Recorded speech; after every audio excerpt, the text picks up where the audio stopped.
yes. I need a Nike bag, give me the check. I need the money and power, respect, but I promise I'm repping the oak to the dead. Hey, oof, I sort them out of my way. I don't got nothing to say. Now they can't run at my pace. Yeah, they know that we ain't the same. 402, we rap the game. I told them this ain't a game.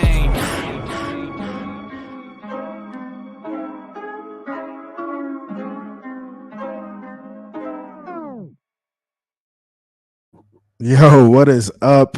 Hey, it's Phins Take with CB83 for a Friday night showdown with some of you chumps, man. Hey, we have a panel going on tonight. We're going to talk about training camp. Man, we got so much to discuss, man.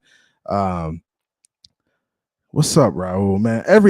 Everybody go ahead and drop a fire emoji in the chat. We about to get it cranking up tonight. Talking some Dolphins camp. You had boots on the ground on Thursday. On yesterday, I was at camp watching them boys practice. Q, what's good? Q said, yo, what's up, fam? Hit that like button, subscribe, all that good stuff, man. All that good stuff. Von Joe, what's good? I know Von Joe gonna come up here and talk his talk with them trash takes, but that's my guy. That's my guy. Let's go 49ers in the building. What's good, boy? Yo, hey, Naz. Hey, I saw Trey Lance, man. What he did a little something? Yeah, what he do, bro? He do a little something?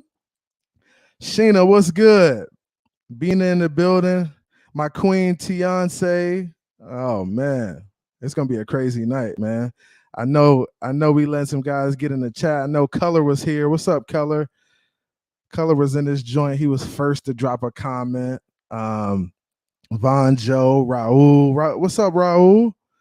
We out here. So we're going to talk some Dolphins football tonight. Hopefully we're going to get some of you guys on this panel, man. Get y'all boys up here. Let y'all talk. Y'all see who I'm repping. You see I got one on my shoulder, man. QB1, man. Let's go. I know y'all boys don't like Tua, but that boy rocking this year. Miami Polk, hey, Polk fans, what's up, man?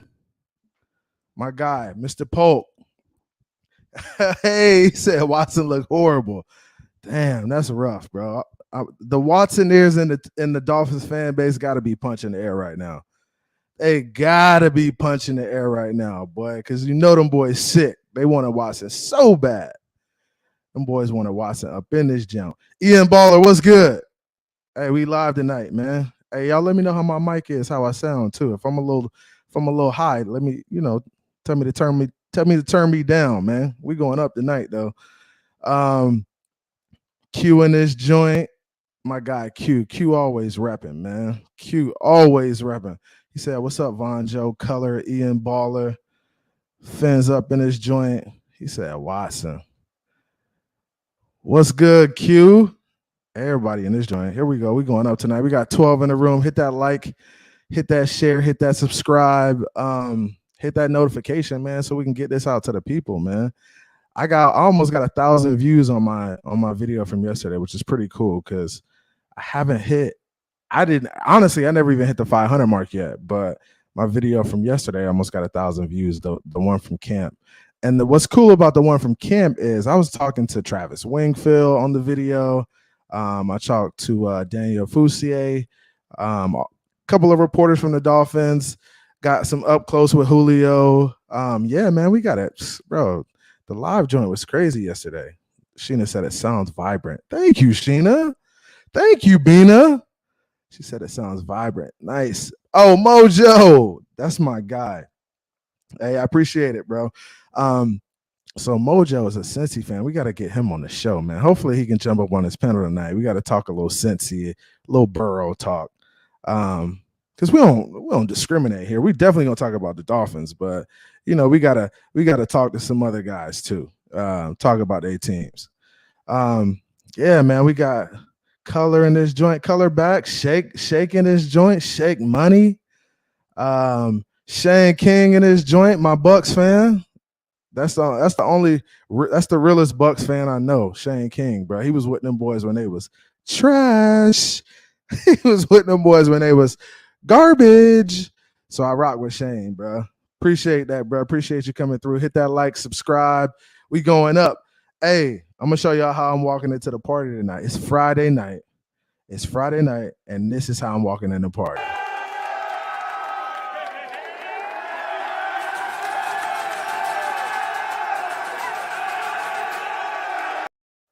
Yes, sir. We up. Hey, we are up tonight. Hey, Roy Williams in this joint. Yeah, man, we going up, man. So I'm gonna drop the link in a little bit. But first, let's talk a little bit about what we've seen so far. So it's kind of crazy how things have shifted this week, man. And this week has kind of been a crazy week for Dolphins fan. The landscape in the Dolphins community has kind of changed as a result of joint practices. And it's wild that Dolphins YouTubers are kind of like, they're kind of on the Tua bandwagon now, which is cool. I'm with it. I really wanted all of us to be there initially. And that was always my goal, is to get everybody in the right space, like mentally, like get in the right space, like support your quarterback, feel like he's your guy. And that's all I wanted. But we had a lot of rift in the community. It was a lot of hating, a lot of people being like, yo, Tua's not the guy. He's not gonna do it. He's not good enough. He don't make throws over the middle, stuff like that. I'd be like, man, come on, man. The man can do it. The system he was in was trash. And when I say that, I mean it wholeheartedly. Like there's a lot that goes into it, man. So when you assess somebody, you got to look at the bigger picture, man. And that's always what I tell people, man. Bigger picture. You got to look at it from a macro perspective. Like zoom out a little bit. Don't just think about Tua. Think about what's around him. Think about the line. Think about how everybody's playing. Are the receivers getting open? Are they good? Are they catching the ball? There's a lot to it, man. So that was always my take. And I think a lot of Dolphins YouTubers, even a lot of the negative Nancy's in the community, who were just kind of like down on Tua, oh, he's not good enough. He's not going to be able to do it. They've kind of flipped the script, man. And I'm here for it. I really am. I'm here for all of the flipping of the scripts, bro. I'm here for it. And I'm passing out bandwagon forms to them too. Because they jumped on the Tua bandwagon. And that's okay. I rock with it. I'm with it. I'm all for it. But and this is what I don't want y'all to do. The first little instance he has of playing a bad game, don't jump off and be like, oh, he's not the guy. Come on, man. Come on. Tom Brady had bad games. He lost to the Saints twice. Come on, man. So come on. And he lost to the Saints bad one time. Shane, you can tell him about that. You're a real Bucs fan. New Orleans is y'all kryptonite. So, man, it happens, right? I know he said, I'm not hating, I'm just trolling. I get it. A lot of y'all be on here trolling, trying to get a reaction out of people, which is funny to me. I just throw up the troll emoji. If you search the troll emoji in your iPhone, go ahead and throw that up in the comment. When a troll is talking, if a troll is in the comments talking, go ahead and throw the troll emoji up. They're going to know exactly what you're talking about. Exactly what you're talking about. Hey, appreciate it, man. Appreciate it, King Z. Hey, we going up tonight. I'm dropping a link for y'all boys. I want to have everybody come through, say what's up, tell me a little bit about themselves, tell me how they feel about the Dolphins this year. Yeah, man, it's gonna happen, man. We going up tonight. And Shane said we got the one that mattered, but yeah, they skunked us one game. I got you. You're right. I'm with you when you're right. So, and that's the thing. Guys can have bad games, man. So keep that in mind, man. I'm all for supporting our team, supporting our guys, man, and trying to get this win. We play the Bucs tomorrow. Man, I'm expecting a victory, whether it's the second string, third string. And yeah, man. And I don't know if Tua's playing. I don't really care if Tua's playing. It doesn't really matter to me.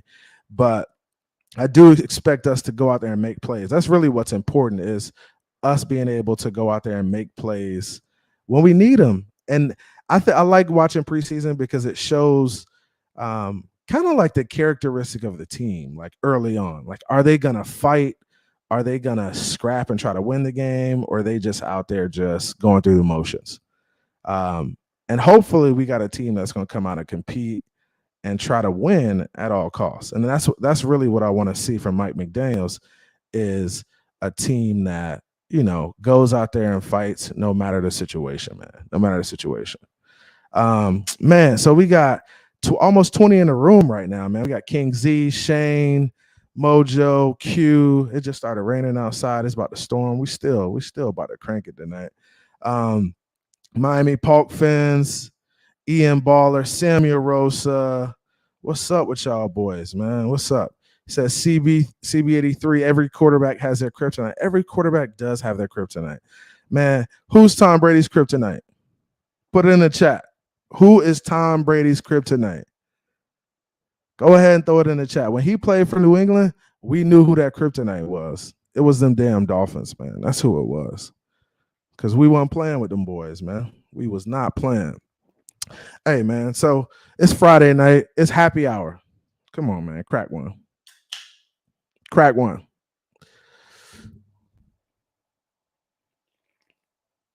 Hey, y'all see I got my Dolphins koozie right here. You know, that's how we do it. Everything Dolphins, man. Everything. Sipping on a High Life, Cigar City. Hey, shout out to Cigar City. I was in Tampa on Thursday. Stopped by the brewery there. Actually, one of my favorite breweries, man. Cigar City. It's great. Right by the stadium, too. Great beer. Probably one of the best craft breweries in the country, man. One of the best craft breweries in the country. He said CB83 Rosen is playing. Who is Rosen playing for now, man? My goodness. Hey, he's a journeyman. That man really is a journeyman. Hey, Let's Go Niners said Saints defense. Yeah, that Saints D was come on, you gotta say no homo after that, bro. You saying Saints D, bro. You gotta say pause or no homo, bro. Come on now. You know better than that. You hang with me, bro. You know how I get you. Q said, just saw Watson look like dog water, so I'm chilling. Ooh, that boy didn't look too good, huh? I heard. I wasn't watching the game, man, but I heard he looked bad. Man, he gonna be all right, man. He's shaking the jitters off. He ain't played in a year, guys. So when you haven't got them NFL reps in a year, that shit hits different. It does. When you ain't got them game reps and then you go out there and try to play a quarter, that's not a lot of time to shake it off. My man Mojo said, what that week 4 looked like, though. Okay, hey, so we got Cincy week 4? Is that what you're saying? Is that who we got week 4? Hey, you know I got the Phins straight up. I don't see Cincy, bro. That's a team I'm not afraid of. I'm not afraid of Cincy. I ain't afraid of the Chargers. Last time we played y'all, I think we beat y'all, man. Did that happen? Was that the case? I don't know. We haven't played y'all in a while, I feel like. Yeah, so my guy Mojo So Dope is definitely a Cincy fan. Them boys lucked up and got to the big game last year. You know. What's up with y'all? Planet Killer in here. 49ers. Ian Baller. Mojo So Dope said, yeah, that's the face. That is definitely the face, bro. That's the face. Yeah, man. So we about to get this thing cracking. I'm gonna start dropping a link. I'm not even gonna talk about training camp and all that stuff, bro. They have beat a dead horse over the past couple of days. Tua looked good, defense looked good. We ready to go for tomorrow. And we ready to get that thing cracking tomorrow. Line it up. And let's go. 2 men enter, 1 man leave. 1 man leaving with that dub tomorrow. So you know what time it is, man. And we done talked about Tua. Everybody on the Tua bandwagon now. Even Von Joe. Von Joe on the bandwagon. Where Von Joe at?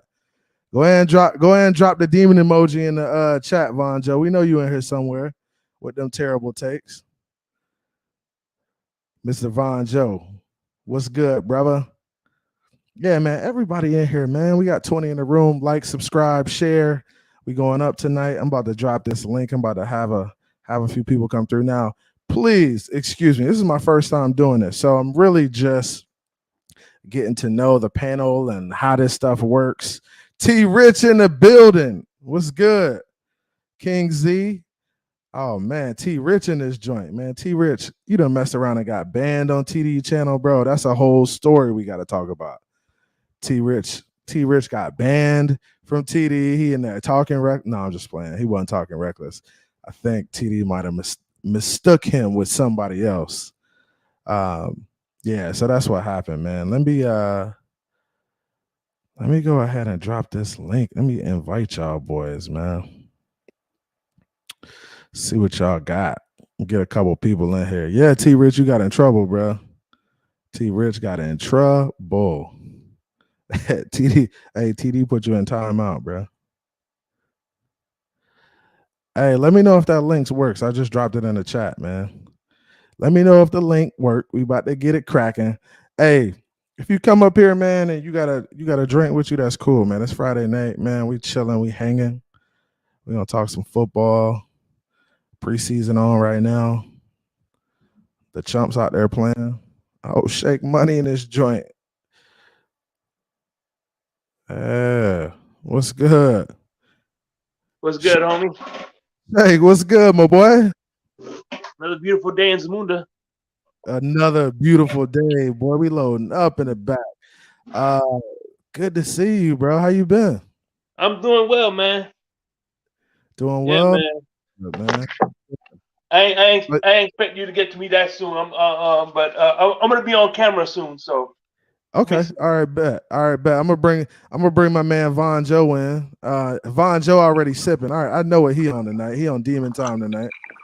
Hey man, I see you here with the foolish talk, bro. I came here to support you, bro. We both gonna talk crazy together. Hey, I appreciate it, my boy. I appreciate it, man. What's going on with you? I'm vibing, man. I was watching some of the preseason games. That boy Trey Lance with that 87-yard bomb. I was just like, I heard he had a decent play, man. So my man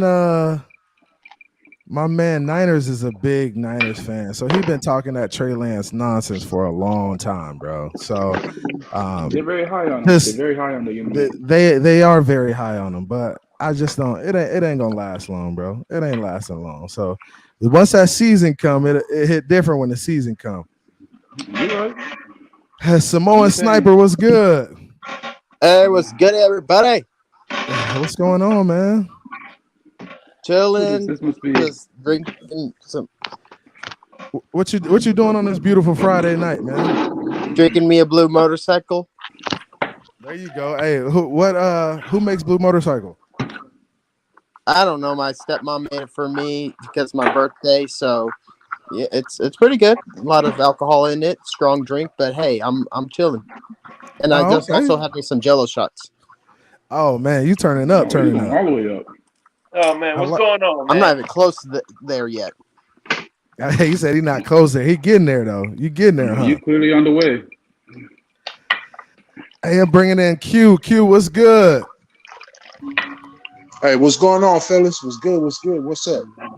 What's up with you, man? How you been? Been good, man. Doing good. Just watching a couple of games today.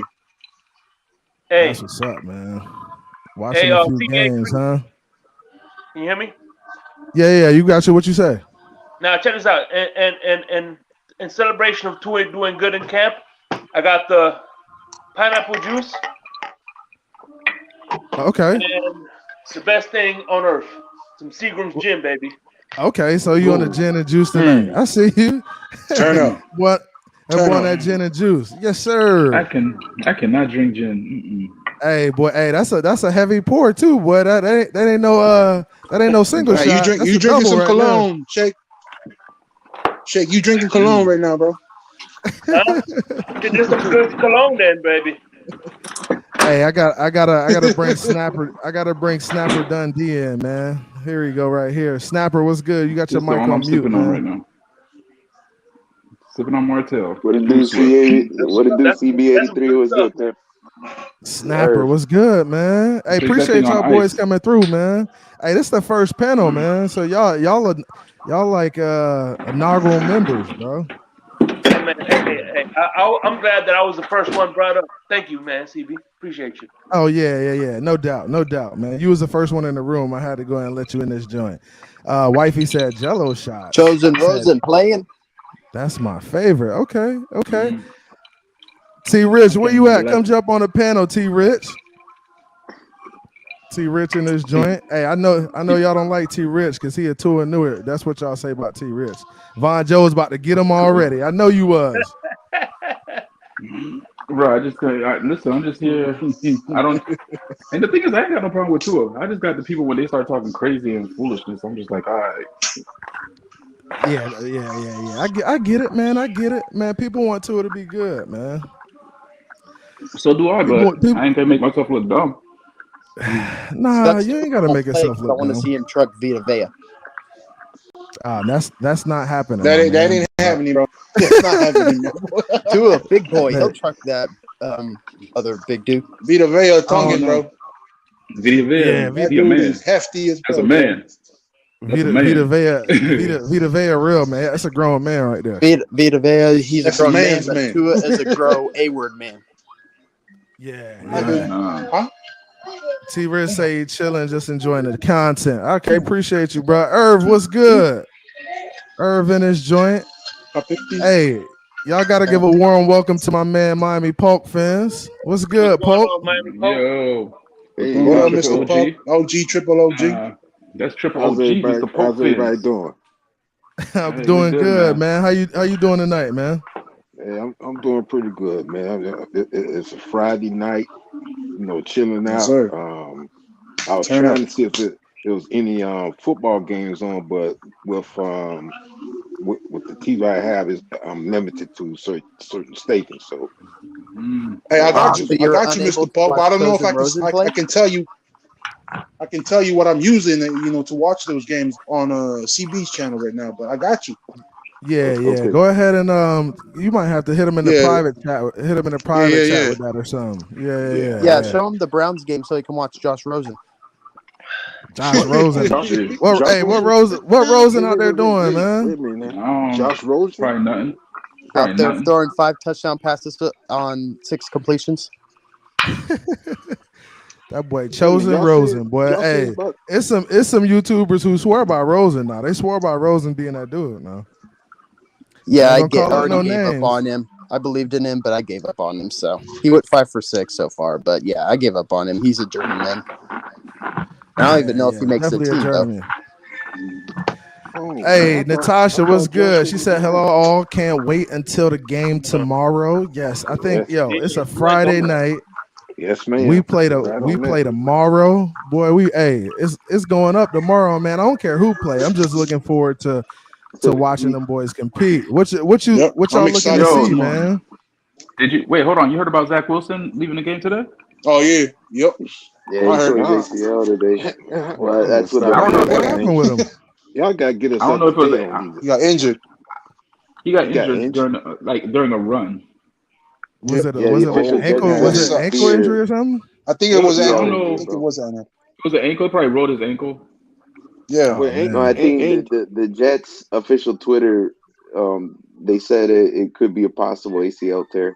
That's what the fear is. Oh, that's even worse. It could be because it was a non-contact. Yeah, really? It was a non-contact. It was non-contact. Yeah, it was non-contact. The way he fell was awkward. It was just like when you want to get pressure off your leg. Mm-hmm. But the thing is, I could have swore he walked off. The thing is, I could have swore he walked off the field. So that's why I say it's not ACL. Man. Yeah, but now I don't wish that on nobody, bro. Ain't Jimmy Garoppolo available?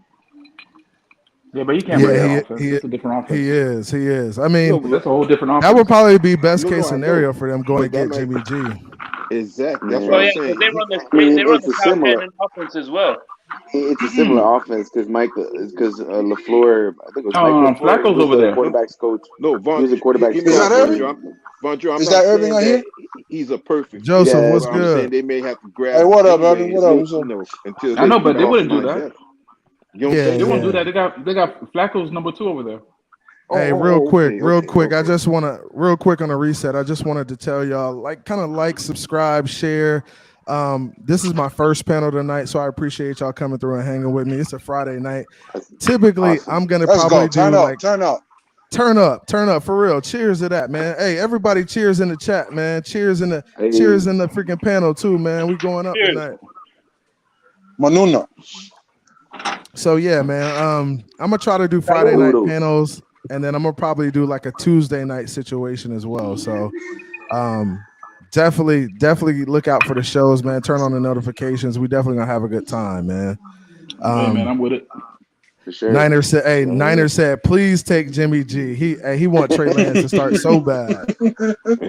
I don't know. Trey Lance is not looking good in camp. So. Hey, but as soon as Trey Lance have a bad game, he gonna be calling for Jimmy G. Camp, but he was looking good. He looked good in this game that they played. He's trash in camp. Yeah, this preseason game, that boy looked good. And I like Trey Lance. His one touchdown pass was just a nice, beautiful 76-yard bomb in a bucket. That's the thing about Trey Lance. Though. He might not be a good practice player, but when they put him on the field with uniform, bro, he's good, dude. Like, yeah. Concrete, what's good, my guy? People. What up, Concrete? Wait, who's that background? Who got music playing in the background like that? Oh, sorry, my bad. My grandma watching their show right now. I'm like, bro, like you in Zamunda, bro. You over there with Shake Money? Grandma watching her stories, man. There you go. Yes, sir. You turning up on the Friday too. I saw some roosters. I heard some roosters, some crowing. I don't know what said, 49ers. It's the island life, one Joe. It's the island life, bro. Yeah, man, that's where I'm from. I'm with it. I'm from Miami, so I'm with it. Hey, so what y'all? Right now, I'm not off the Noah's. I'm not off the Noah's Ark, but I do got a big life vest on and the life. I'm looking at the life preservatives. Hey, so I was at practice Tuesday. Noah didn't play that. I mean, I was at practice Thursday. Noah didn't play that bad, man. He was decent. CB. He was decent. CB. Just like you said that. Hold on. You know, just how you said that. I was watching videos on Noah. Yeah. Tell him, Joe. No, I was so frustrated because like the ball is right here, and all this dude have to do is this. Yo, and that's usually every time. Every time. I gotta ask CB something real quick. ACB. Yo, I seen the clip. I seen the clip of that pass to what's that running back name? Mostert. I think it was Mostert Edmonds who dropped the touchdown. And I swear I heard you in the background, bro. I was like, yo, that sounded like CB83, bro. That was that was definitely me, bro. Because I was right there. So there was like an NFL Daily dude videotaping over there, and he put a lot of that footage on the internet. Yeah. It was his video. I was watching his video. Yeah. That's pretty cool. I was watching Noah during the Buccaneers. Man, it was frustrating. CB, I ain't gonna hold you, bro. Hey, he was close to making plays, man. I know, but the thing is, this what made it frustrating is that it wasn't like if he was burnt completely, I'd be like, man, you trash. But the frustrating part is when you know he'd be close. He'd be close. Like, oh my God, just turn. But I think honestly, that's what the coaches see in him is like, bro, he's close to being there. Something's just like right here. Exactly. He's got good length and good range, bro. He just he's got good athleticism. He got good athleticism. That's what made him so great coming out of college, is his athleticism. But you can't teach the physical traits that he has. Nah, you can't teach that. You just gotta teach the technique. A lot of the coverage. Yeah, a lot of the coverage, like when he covers receivers, it's usually pretty tight coverage, and he gets beat usually like by like well placed footballs, you know. Who you talking about? Noah? You talking about Noah right now? Yeah, talking about Noah. Yeah. Why you talking about Noah? We should talk about Trill. Trill was popping off, man. Trill's doing his thing. Trill get beat too, so don't think Trill ain't getting beat too now. But he doing better than Noah. That's all I'm saying. Now he is doing better than Noah. But Trill get beat too. I saw Trill get beat. But Trill, you know the crazy thing about Trill is because when he came from Syracuse, he played in a zone-based defense, and I've seen him make strides like becoming a better, press, better like man-to-man corner. Yeah. Right. Yeah, man. that's good. If you want I like Noah. I like Trill. I think they both have really good abilities, but they just gotta show it tomorrow, bro. None of that practice stuff matters at this point. Go out there in the game and show you can compete against whoever's out there.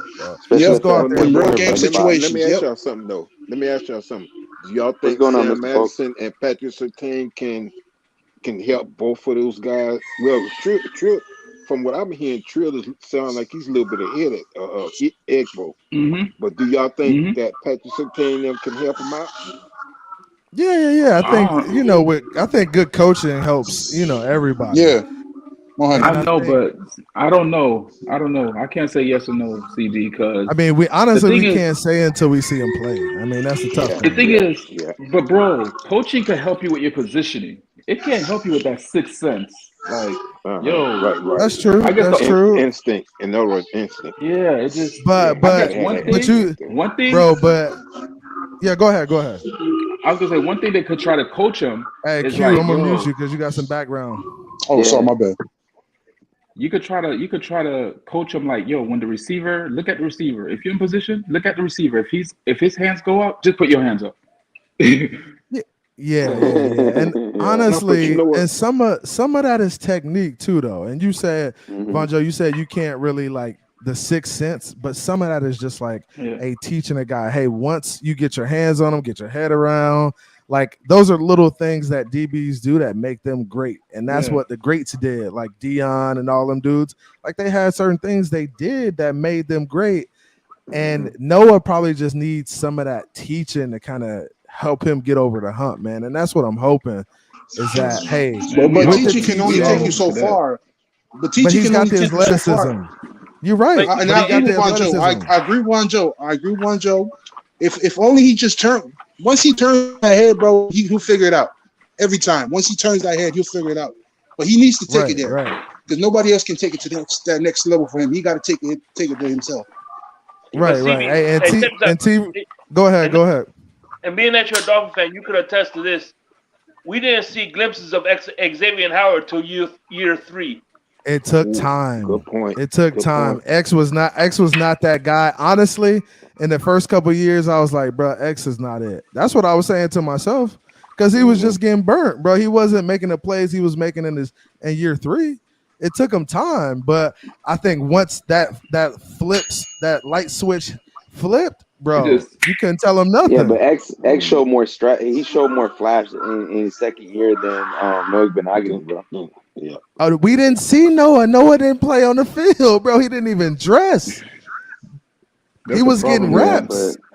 It's different. Like, if Noah was on the field playing, I think we would have saw flashes, but we never got a chance to because he never saw the field. Yeah, you see what I'm saying? And the way I like to look at this too about Noah, most cornerbacks at his age are either in college or especially or in college, and then he has 2 years of NFL experience. Most cornerbacks his age are either in college or rookies.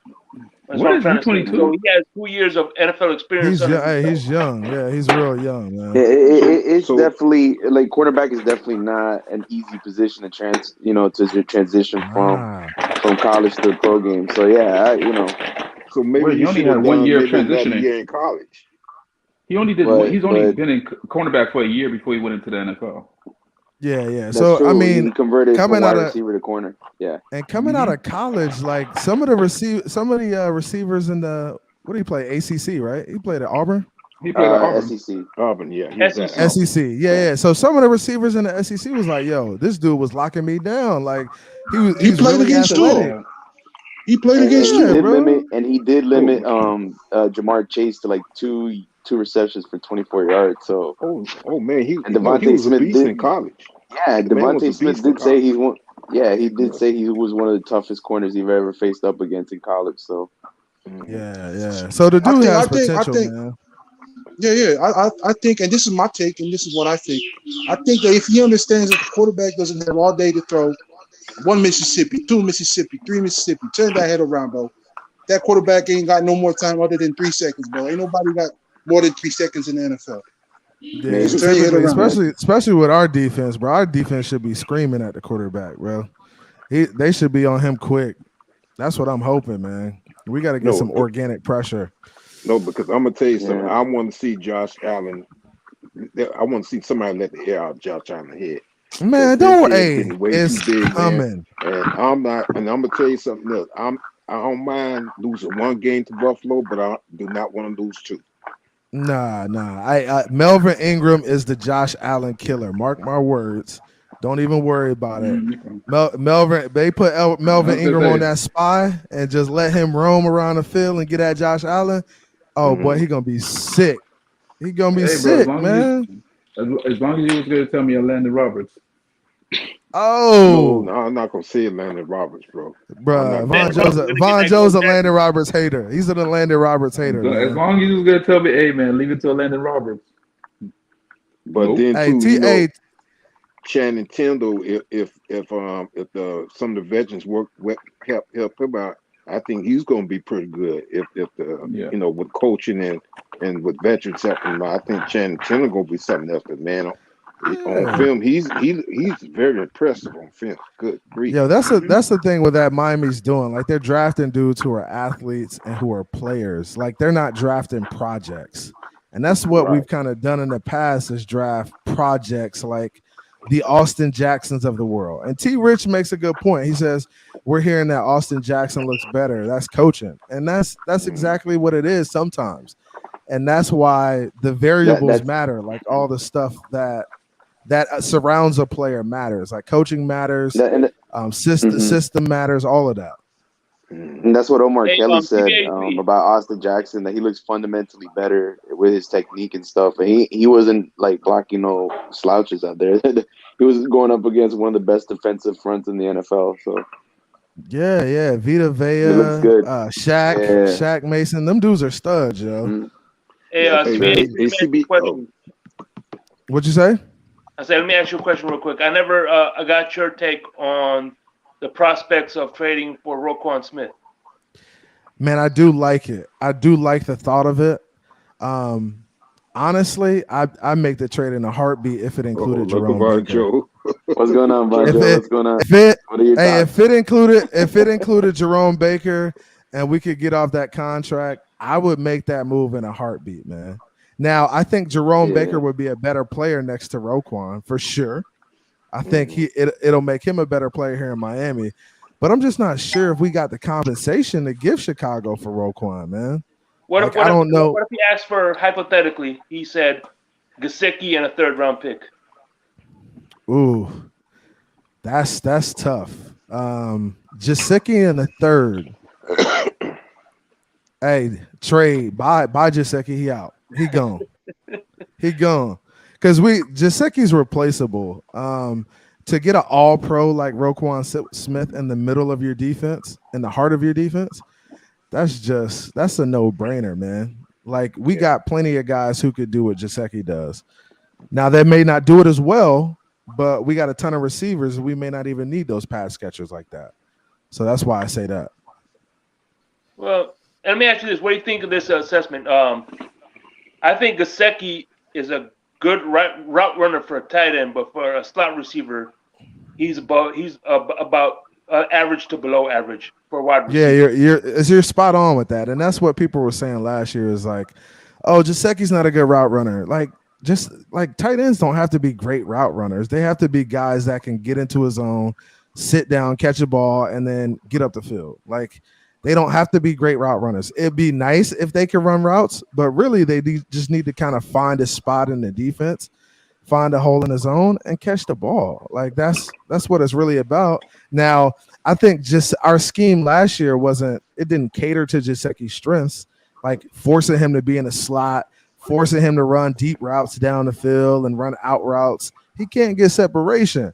Gesicki is the type of guy you just got to scheme open. Like Waddle's on an out route, Tyreek's on a go, and Gesicki is sitting down in the middle of the field because all the corners and the DBs are over there are looking at Waddle and Tyreek. So I feel like that's how you got to kind of work Gesicki in, and I think that's what they're going to do. Mike McDaniels is going to put Gesicki in a position to succeed without having him be like the guy. He's going to be sneaky under the radar, have good games, and it's going to be I feel like it's going to come out of nowhere.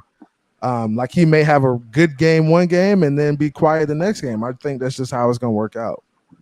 In my opinion, I think Tua has better chemistry with Smythe than he does Gesicki. I don't know. I don't know about that. Gesicki did that last year. Gesicki had. Last year, Gesicki will have good games, and teams will easily erase Gesicki. But see, I don't think it was teams necessarily erasing Gesicki. I think we forced Gesicki the ball or tried to get him the ball every game, right?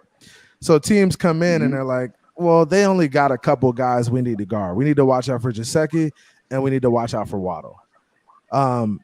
If we weren't running the ball well, teams were just going to sit on that stuff. I think that's where the run game is so important because it opens up the pass game. So we got to be able to run the ball, man. That's what I want to see tomorrow night is just be able to run the football, no matter who's in the game, whether it's second, third string, be able to run the football.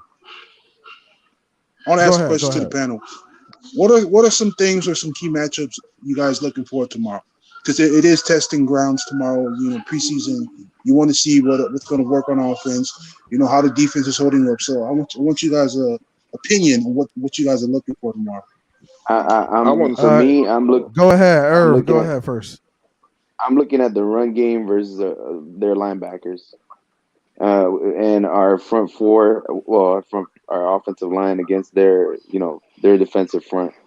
It's all about establishing the run game. This is where this offense is. Their identity is based on that outside zone scheme. So you got to try it, and you also got to try to establish the interior run game. Because if you try to go outside so much, you're just gonna make it predictable. But it's all about. I think it's all about setting up the run game. Because the more you establish a more consistent run game, the more you bait the linebackers inside, and you can it makes the play action more effective. So. Yeah, really good point, Mr. Paul. What you think about that question? Well, what I'm about to say may be a little bit off, but I want to see us. I want to see how we doing when we get into the red zone. Okay. I want to see more success with us getting in the red zone and yes, sir. Yeah, that's what's up, Mr. Paul. And making the right calls and plays also. Because I've seen some bad play decisions that. That really made my blood pressure go up. So you're talking about just like in the scheme of the game, making the right play calls, right? Right, exactly. Yeah. And then on Joe. Go ahead. Oh, go ahead. No, you want first. What you want to see on the offensive side? No, I mean on the defensive side, it's kind of the same thing. Do man to man at the right time, and the zone at the right time also, because I've seen mistakes with that too on the defensive side. Yeah, man, for sure. Von Joe, what you got? What you want to see tomorrow? Well, I'm going to echo everything that everybody else has said when it comes to the running game, because that's going to be I was promised a running game. I was promised a balanced offense, so I want to see the running game. I'm hearing things about camp about the passing, but I haven't really heard success when there was in Tampa against the run game. And I know that Tampa has that solid front seven, right? But New England have front sevens, Buffalo have front sevens, Baltimore is known for their front seven. Exactly. Those first couple games that we play against, they all have strong front sevens. So I want to see us be able to establish the run. It'll make me feel better about going into the season, right? Yeah. Good secondly, I need to see. Secondly, we know that Jones is going to be coming off injury, so he's going to have some rust going to the beginning of the season. We haven't thought about that. Byron Jones is just coming off injury. He hasn't played all preseason. They said he's going to be ready for week 1, so he's going to have rust in week 1. We know this, or he might not even start week 1. So I want to see in tomorrow's game. I need to see the development of Noah, Trill, Crossing, those guys. I like to see this kid McKinley and how he does, because McKinley could be a good solid replacement for Rowe. Because if we wanted to go ahead and get somebody like Roquan, we could work the money out by cutting some people and making space. And Raul, I believe, definitely. a 4.5. So that's what I want to see. That's a $4 million cap hit. Yeah, for sure. Yeah, man, I think those are all good points, man. Shake, what you got? I only want to see one thing. I agree with everybody on the panel, but the one thing I want to see tomorrow, doesn't matter who the quarterback is. It could be Tua, it could be Teddy, it could be Skyler, hell, it could be Stephen Ross, even though he's suspended.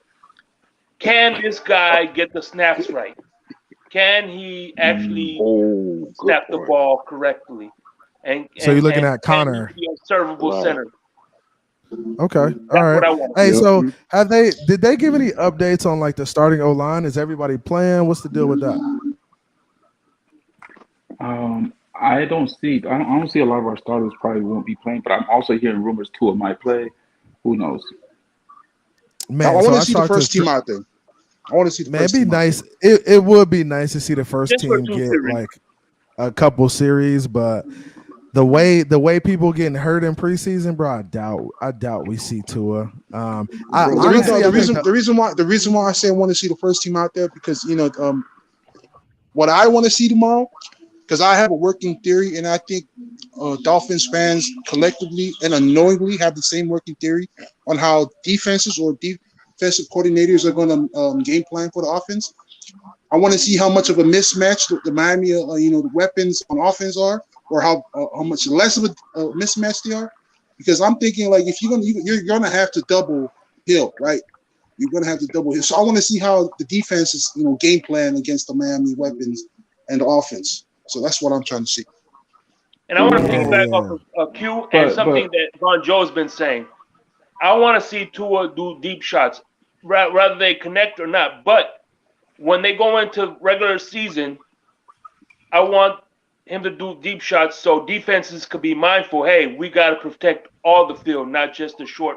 But how do you guys feel about showing that stuff in preseason versus just doing it in the regular season? Do you need to see that? Do you need to see deep shots in preseason? Are you really trying to win the game? Well, the thing about it is, the reason why I want to see deep shots, you could do vanilla deep shots, you know what I'm saying? But the only reason I want to see that is because defenses need to be aware that he's capable of doing it. You know what I mean? So it helps them create a better running game, because now they got to be mindful of the back end of the field. And that's honestly, that's been my understanding of offense. Is like the great offensive coordinators are going to use the entire field. They're going to use the deep, the back half. They're going to use the right, the left, the middle, behind the line of scrimmage. They're going to use all of that in order to make defenses think and play that chess game with them. Because I feel like, honestly, that's what it comes down to, is like being able to keep defenses on their toes, like making them guess instead of knowing what's going to happen is kind of like half the battle. And I think with Mike McDaniels calling the plays alone, I think we're just going to be in a better situation offensively. Right, I think honestly, he's not one dimensional. Like check this out. Been for the last few years. Yeah. But check this out, CB. You was in Tampa. You was in Tampa, right? And could you guys hear me? Okay. Yeah. When you was in Tampa, you saw how they went and kept us throwing underneath, right? Mm-hmm. So right. I mean, is that a way that they're gonna control our offense, I should say, by making everything and forcing us to drive and slowly drive, and it just takes one mistake and you're behind the chains. Nah, and that's what I don't think that's gonna happen. I think honestly, Mike McDaniels is gonna take his shots, but it's gonna be like in the flow of the game. So he's gonna set teams up to think it's a rundown, and then he's gonna play action them, and then it's gonna be a deep shot down the field. So I think within the flow of the game, he's definitely going to take his shots. I think you just don't see it right now because it's practice, it's preseason. Honestly, a lot of the times out there, they had like short fields, so there's not a lot of opportunities to take deep shots because you're on like the 30 and 35-yard line. So you're not working a 70-yard field. You're only working like 40 yards. So I think that was kind of the difference between taking shots too. I'm on add on to that, CB. I'm add on. Go ahead, Q. Go ahead, Q. I'm add on Mr. Paul next. I'm add on to that. So you know what? Mike McDaniel's going to take some jabs, right? But the thing he's about to do, the key thing, he's going to stretch the field both ways, vertical and horizontal. But he's going to start off horizontal. He's going to make that defense tired. But, just to test out the looks they giving, what they're about to do, how they're going to, adjust to, what they're doing. And then, boom, out of nowhere, vertical shot. You know what they're going to do? They're gonna set up the run, right? For example, they might run a halfback trap where you have a pulling guard from the backside, block on one side. They're gonna keep running it in that direction. Then they're gonna use that same play and then get you with a play action and hit you over the seam or over, in some play like that, maybe hit you deep.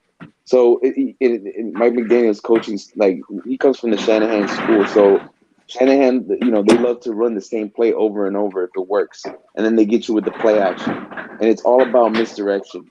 They'll get you. Let's say, for example, they keep hitting you on the weak side.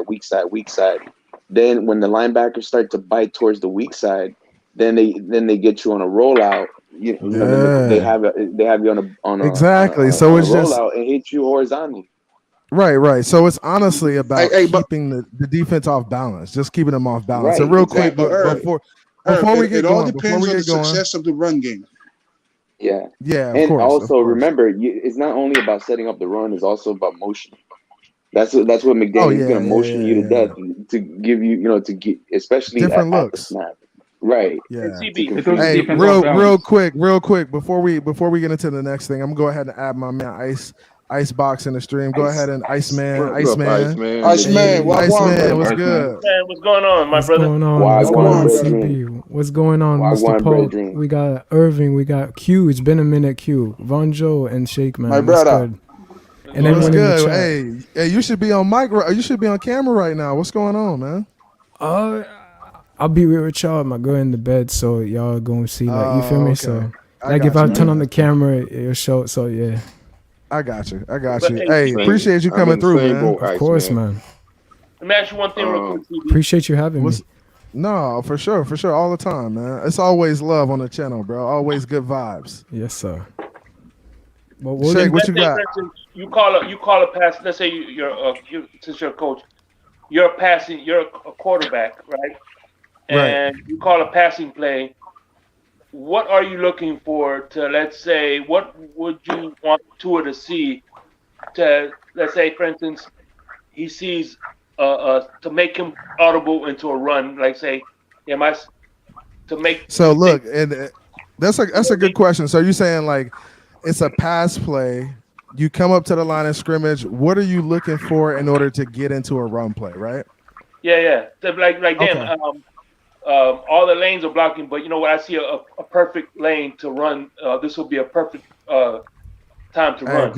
Good question. So honestly, and this is what I told quarterbacks when they play when I was coaching.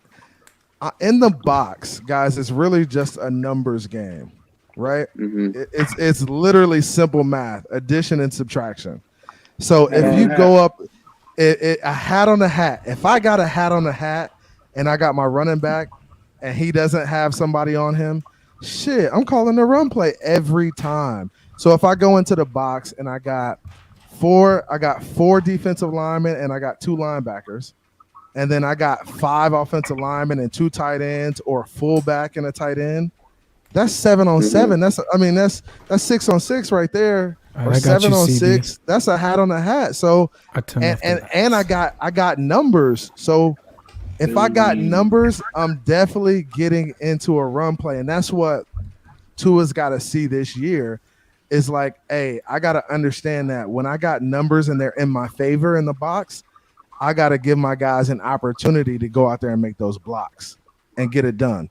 Because if you could get the box block, the first 2 levels, the running backs, they only got one to beat, and that's safety, and that's a touchdown. Safeties and corners. ACB, you a coach, right? Yeah. I coached for a while. Coach, right? So I want you to correct me on this. Maybe Tua can use the motion to see some characteristics. If you could, audible the pass play into a run, because am I right? Am I right? Use the motion. But see, right. But when you think about motion, look, motion is usually called from the play to call. see man or exactly. zone, right? So right. But it's usually called from the play caller. It's not usually called from the quarterback position. Because what the offensive coordinator is trying to see, he's trying to see, hey, how are they playing this guy? Are they going to run with him? Are they playing man to man, or are they going to sit where they are and play zone? So that's what they're looking for. And the dudes in the box, guys, you got to think about this. There are 3 to 4 coaches in the box on the offensive staff looking at what they're doing on specific plays. So when Tyreek goes in motion and that guy doesn't follow, or he does follow, the next time they run that play, the coaches are already going to know like how they're going to play it, because that communication is happening. And that's what Mike McDaniels talks about when he says, hey, this is a collaboration on offense. Everybody's going to be involved. It's like, hey, this is a team effort. We all got to be watching what's going on in the game, how the defenses are playing our guys, so we could get in position to take shots. And that's what they're doing, is they're looking at how the defense plays them in order to make the adjustments in the second half or in the next quarter in order to beat the guys. Because it's really, guys, it's chess. It really is chess. It's not checkers. It's not as simple as, oh, we're going to go out there and run this every play, or we're going to run this every other play. You're really looking at the nuances of the game. Right. It's always about it's layers. Yeah. Like layers to it. And when Mike McDaniels is calling plays, go ahead, Bonjo. I was gonna say, here's the thing with our offense is that you could see that we run the same look with 4 different plays. Exactly. And that's the beautiful thing. That's the thing, is when you can stack layers like that, where everything looks the same, but it's not. But it's totally different. Beautiful world. Right. And that's the thing too. Balance. That's the off balance. CB, I had to turn on the camera, man. When she said put on camera, I turned off the lights. So I was like, all right, might as well, bro. Appreciate you, man. Hey, I like it. It looks good, man. I appreciate it, man. It's nothing like your setup though. Your setup is OG, on top of the notch. We all know that. That one. Oh no, we doing a little something over here, just a little something. Iceman, if I hit the camera, y'all not gonna even see me, bro. Mr. Boss are here in the dark. In fact, man, we gotta see. Gotta hear some of your positivity. Yeah, see what I mean? Oh man. Yeah, bro. You blacked out for real over there. No, but my thing is this. I wanted to get away. Hey, Kane's 1989. From being one-dimensional, because that, I'm tired of that going years back of being so one-dimensional that teams already know and how we're going to play and got us figured out. That's my main thing. That's what we were last year, man. We were just we were bad. We were bad last year. Damn, Raul. You already had a game plan for already, because Raul's a hater. It's all good. We'll see him in the Super Bowl then with the Bears if you want to be like that. I feel it, dog. I like it. Yeah, go ahead, Mr. Polk. The only Super Bowl they're gonna get is that's my thing. I'm just tired of the years and years of being one-dimensional and getting beaten because of that. And it's like when you watch a game, or if you go to a game, you already know what's going to happen. The team's already got us figured out. I'm tired of that. Yeah, man, and that's where we were last year, man. We were just a team that we just went into every game. It was like, man, we out here, but the offense is out here. We don't really expect y'all to make plays, but we'll hope something happens, right? Bro, and that's where we were last year. Last year, you could tell what was about to happen just based on the down and distance. Oh yeah. It was always the same thing, like an out route to Waddle or a slant to DVP, or bro, it just was no creativity. That's the problem. Just bro, lack of creativity, lack of ability to run the ball. Man, you're not gonna be able to do anything in the NFL if you can't run the football, guys. When you become a one-dimensional team, you are and defenses can just tee off on you because they know you passing the ball. Exactly. Bro, that's not where you want to be. Yo, hold on, early. Yo, CB, I just wanted to say I'm about to head upstairs, so you already know. Yeah. But hey, man, it was an honor. Keep doing your thing. Everybody, I appreciate you, man. Hey, Vonjo. Have a good night. All right, Vonjo. Hey, night, Vonjo. Hey, take care of the queen, man. Vonjo. You already know. Do your thing, man. Give some play no shit. Get in. Never play no shit. One love. Yeah, Vonjo. Hey, Vonjo, good dude, man. Yeah. I mean, just like you said, even with I know some of y'all can't, some of y'all may not stand Pete, but I'm gonna tell you something. Pete makes you think with the way he carries on. He make you think. He make you want to kill yourself with some of them takes too, bro. That's true. Pete, I love you, bro, but Jalen Waddle, man, I still hold Jalen Waddle's not man. Getting traded, bro. He's not getting traded, bro. Bro. No. If that happens, then I know that the Dolphin franchise is on fire. Bro, from Pete, I heard it all, bro. Oh yeah. You hear a little bit of everything from Pete, from Esther, from Cap. Them good dudes, man. I rock with them. You know, Pete is just that. You need a little bit of both in the community. He's not afraid to make the bold takes. You know. Exactly. Most of it is foolishness. But sometimes you gotta respect the boldness, his boldness. Yeah, man. I gotta hear Esther on the spaces, bro. He's actually pretty good when it comes to his knowledge of the game. Really? That's still pretty smart dude. Rational too. Yeah, he's pretty rational. I've actually had conversations. I don't see Esther a lot on YouTube. Yeah, he's like Pete. He trolls a lot. He's on Twitter Space and he's really good at that. Oh, okay, that's cool. One thing I'm gonna say about Pete. Go ahead, Shake. The only thing I'm gonna say about Pete is if he makes your blood boil, that's a you problem, not a Pete problem. That's not a Pete. Yeah. Gotcha. Nah, but I was gonna say about the running game last year, like that. Since our running game was non-existent most of the time, we really had. Oh, Irving, you're breaking up. We lost you, Irv. I was just saying that since our running game was non-existent most of the time, we had to resort to like the quick, short passing game as like an extension of the running game. So, we became really predictable. All defenses had to do is play, very press man, load of safety in the box, and that's pretty much it. Like, Yeah, our offense was so vanilla, man, and that's when you don't have layers to your offense and you're just like out there kind of winging it. It's not gonna be good. On Sundays you're gonna look lost, and that's how we looked last year. We just looked lost on offense at times, man. You're not gonna be able to move the ball. You can't take shots. It was a and piggyback on what you just said, CB83. That Buffalo game. It was a Buffalo game we played last year, where we in the first half. We had them beat. We had them. I mean, we had them on the run. It was a close game, right? Where Josh Allen was going to the sideline and he was red and pissed off. And then it's like the second half, we let our foot off the pedal and they beat us. And part of it is because we couldn't keep up with them offensive wise. Right.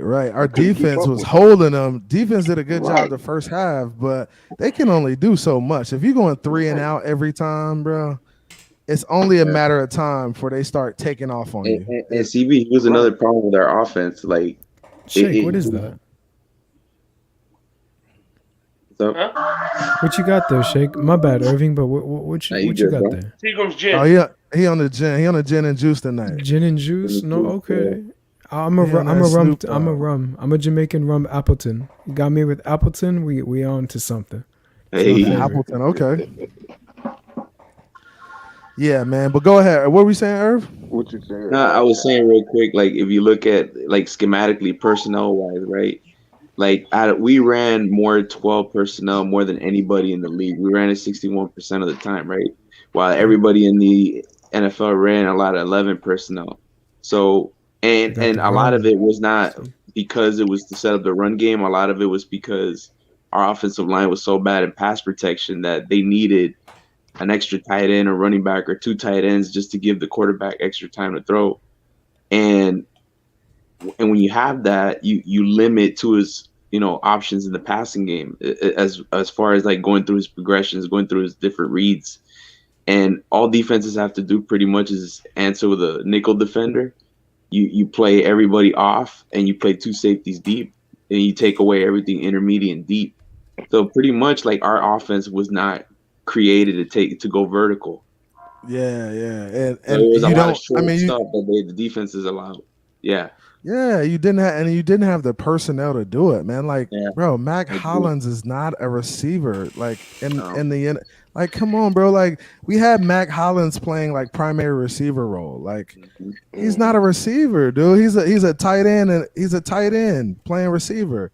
Like, we just didn't have the personnel, man. I mean, I like Mac Hollins as a player. I like what he brought to the team. That energy, But talent-wise, he just wasn't the guy we needed out there to be peeling the cap off the defense and making plays, man. We just didn't have the personnel last year. And that's what my knock is on Flores is that, bro, you had 3 years to get the offense right. Like, you had 3 years and you just I think you never did it, bro. And if personnel is the issue, you should have been drafting offense the whole time. Like, picks like Noah should have never happened. It should have been Jonathan Taylor, or it should have been another running back. Right, like, Jonathan Taylor was the one. Bro, like you have, like, come on, bro. Like, you needed a running back. We have no running game. If you have a running back, I mean, maybe he breaks tackles and you ain't got to worry about it so much. You ain't got to worry about the O-line so much. But you can't be drafting Noahs and then pass on Jonathan Taylor's and say, "Oh, I want to win football games." But come on, man, that don't make sense to me. It didn't make sense. And don't forget, we passed up on the running back at Pittsburgh too. Najee for Jalen Phillips. I still troll Q with that, man. You still owe us Najee. We gave you Minka, Q. You still owe me on that. That ain't happening, brother. And we also gave you Flores too. So there. Hey, you're lost, bro. Y'all let him go. So for real, man. Hey, offensively, we basically said we definitely want to see the run game, inside and outside run. I want to see us be versatile in the run game. Just, bro, we gotta be able to run a game for that play action pass. And honestly, that's what I'm seeing different in camp this year, is that play action pass has been deadly because dudes are running wide open. CB, that line got to move the pile. Yeah. And definitely. And go ahead. But it's not necessarily like moving the pile too. Like, offensive line can be schemed to be successful also. So with traps and with powers and counters and knowing who the guy who's wrecking havoc, knowing who that guy is on the defensive line and being able to isolate him and turn him into a guy that's over pursuing, that's really the difference in being successful and not being successful when it comes to running the ball. I think people get into this mindset like you got to have offensive linemen who are just got to go out there and maul guys every game. That's not necessarily the case. If you have a good play caller who has a good game plan and who knows who's going to wreak havoc on the defense, like, for instance, if you know the 3-tech is a problem, right? Mm-hmm. If you know that 3-tech is one of the best 3-techs in the NFL, Aaron Donald-esque, right? You turn him into a slower player. You cut him down. You trap him. You do things that gets him off his game, and then you can make plays because you've isolated him and you've kind of taken him out of the game. And what about wide 9-tech problems like I'm gonna put up my guy TJ Watt that can not only pass rush but also set the edge and all right. So when you're looking at a wide 9 who are just really studs, right? When you look at wide 9s and they're studs, they're outside, right? So the best thing to do is run where? Underneath them all the time, bro. Just run underneath them. A lot of times you could just send a guy down, right? So if you send a guy down and JJ Watt is taught to squeeze at that point. So if there's a guy on JJ Watt and he's on a wide 9 and the tackle goes down to go block a linebacker, JJ Watt is taught to squeeze because he knows something is coming to him. Okay? So if he knows something is coming to him and he's squeezing, if you get another guy around there and pin him inside and then run outside of him, that's how you isolate guys like that. And then you got tight ends to help. You got a number of different things you can do in order to isolate guys who are good wide 9s. You can run underneath them, pin them inside. You could try to reach them. If you go to try to reach JJ Watt, he's going to fight like hell to get outside because he knows he can't give up outside shoulder.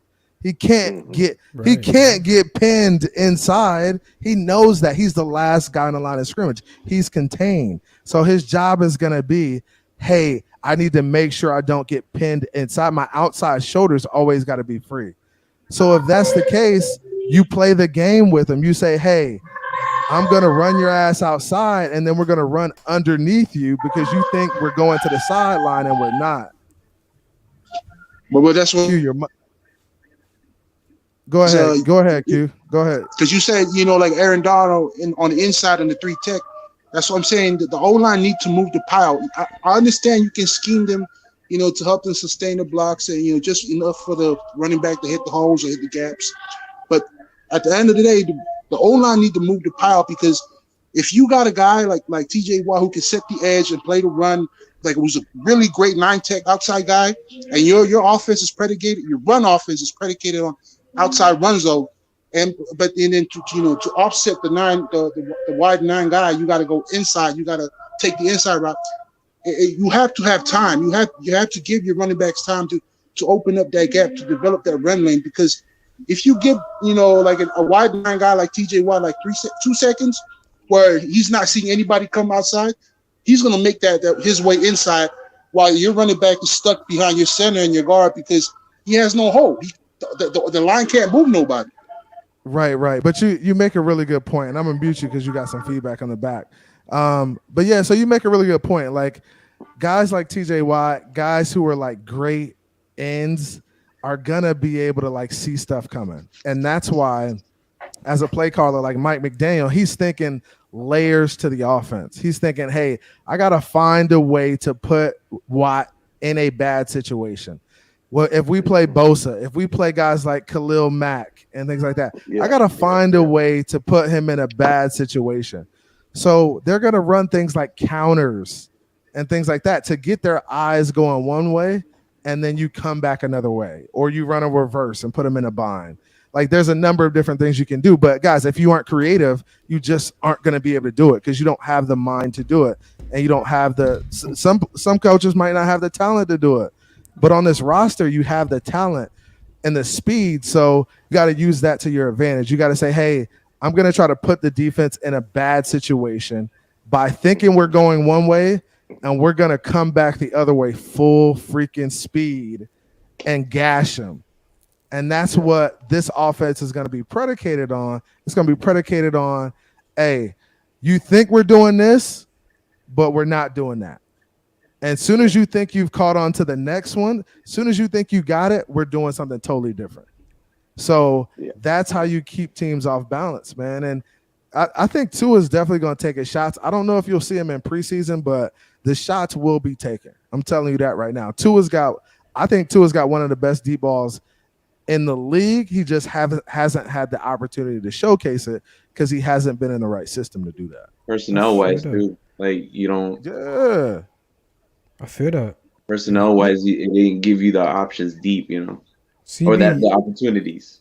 You sounded just like one of the coaches I used to work with at Columbus, bro. What you just said, all that, man, is exactly how we got to play it this year, bro. Schematically, all that, man. I applaud you for that, bro. Straight up, man. And that's honestly the game of football is it's simple X's and O's, right? But when you get into the NFL and everybody's talented everybody's a superior athlete. It's Everybody, it's a different speed. Everybody's good. The linebackers run the same speed as the cornerbacks and things like that. Bro, you got to start playing with people's minds at that point. Like it's got to be, it's got to be trickery. It's got to be something that's going to catch teams off guard. If teams can key in on you, that's when you start getting stopped. Yeah. So that's you just got to be versatile.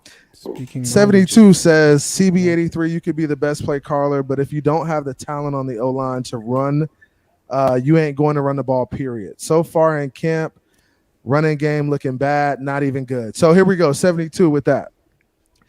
When we come out to run the ball week 1 with this same offensive line, I bet you able to run the ball. I will put $100 on it that we have over 100 yards rushing in the first game versus the Patriots. Because nobody has seen Mike McDaniel's offense. Nobody's seen these run plays. Nobody's seen this type of speed. You guys are saying that. You're saying the run game has been bad because you haven't seen this thing put together. Talk to them, You've only seen a couple plays here and there. Damn. You haven't really seen it put together as the complete package. You've only seen parts of it. Yeah. Talk to him. Yeah, and that's what it is. What you've seen in the practice so far, the joint practice choppy. so far, that's not it, bro. They just giving you, they just execution was just done out there. They was just trying to execute some plays. That's it. Right. And they're not. Yeah, go ahead, Paul. No, I was about to say. In other words, they give them out samples. Now they're not letting you see the whole thing. Right. They're giving out samples. Exactly, Mr. Paul. Exactly.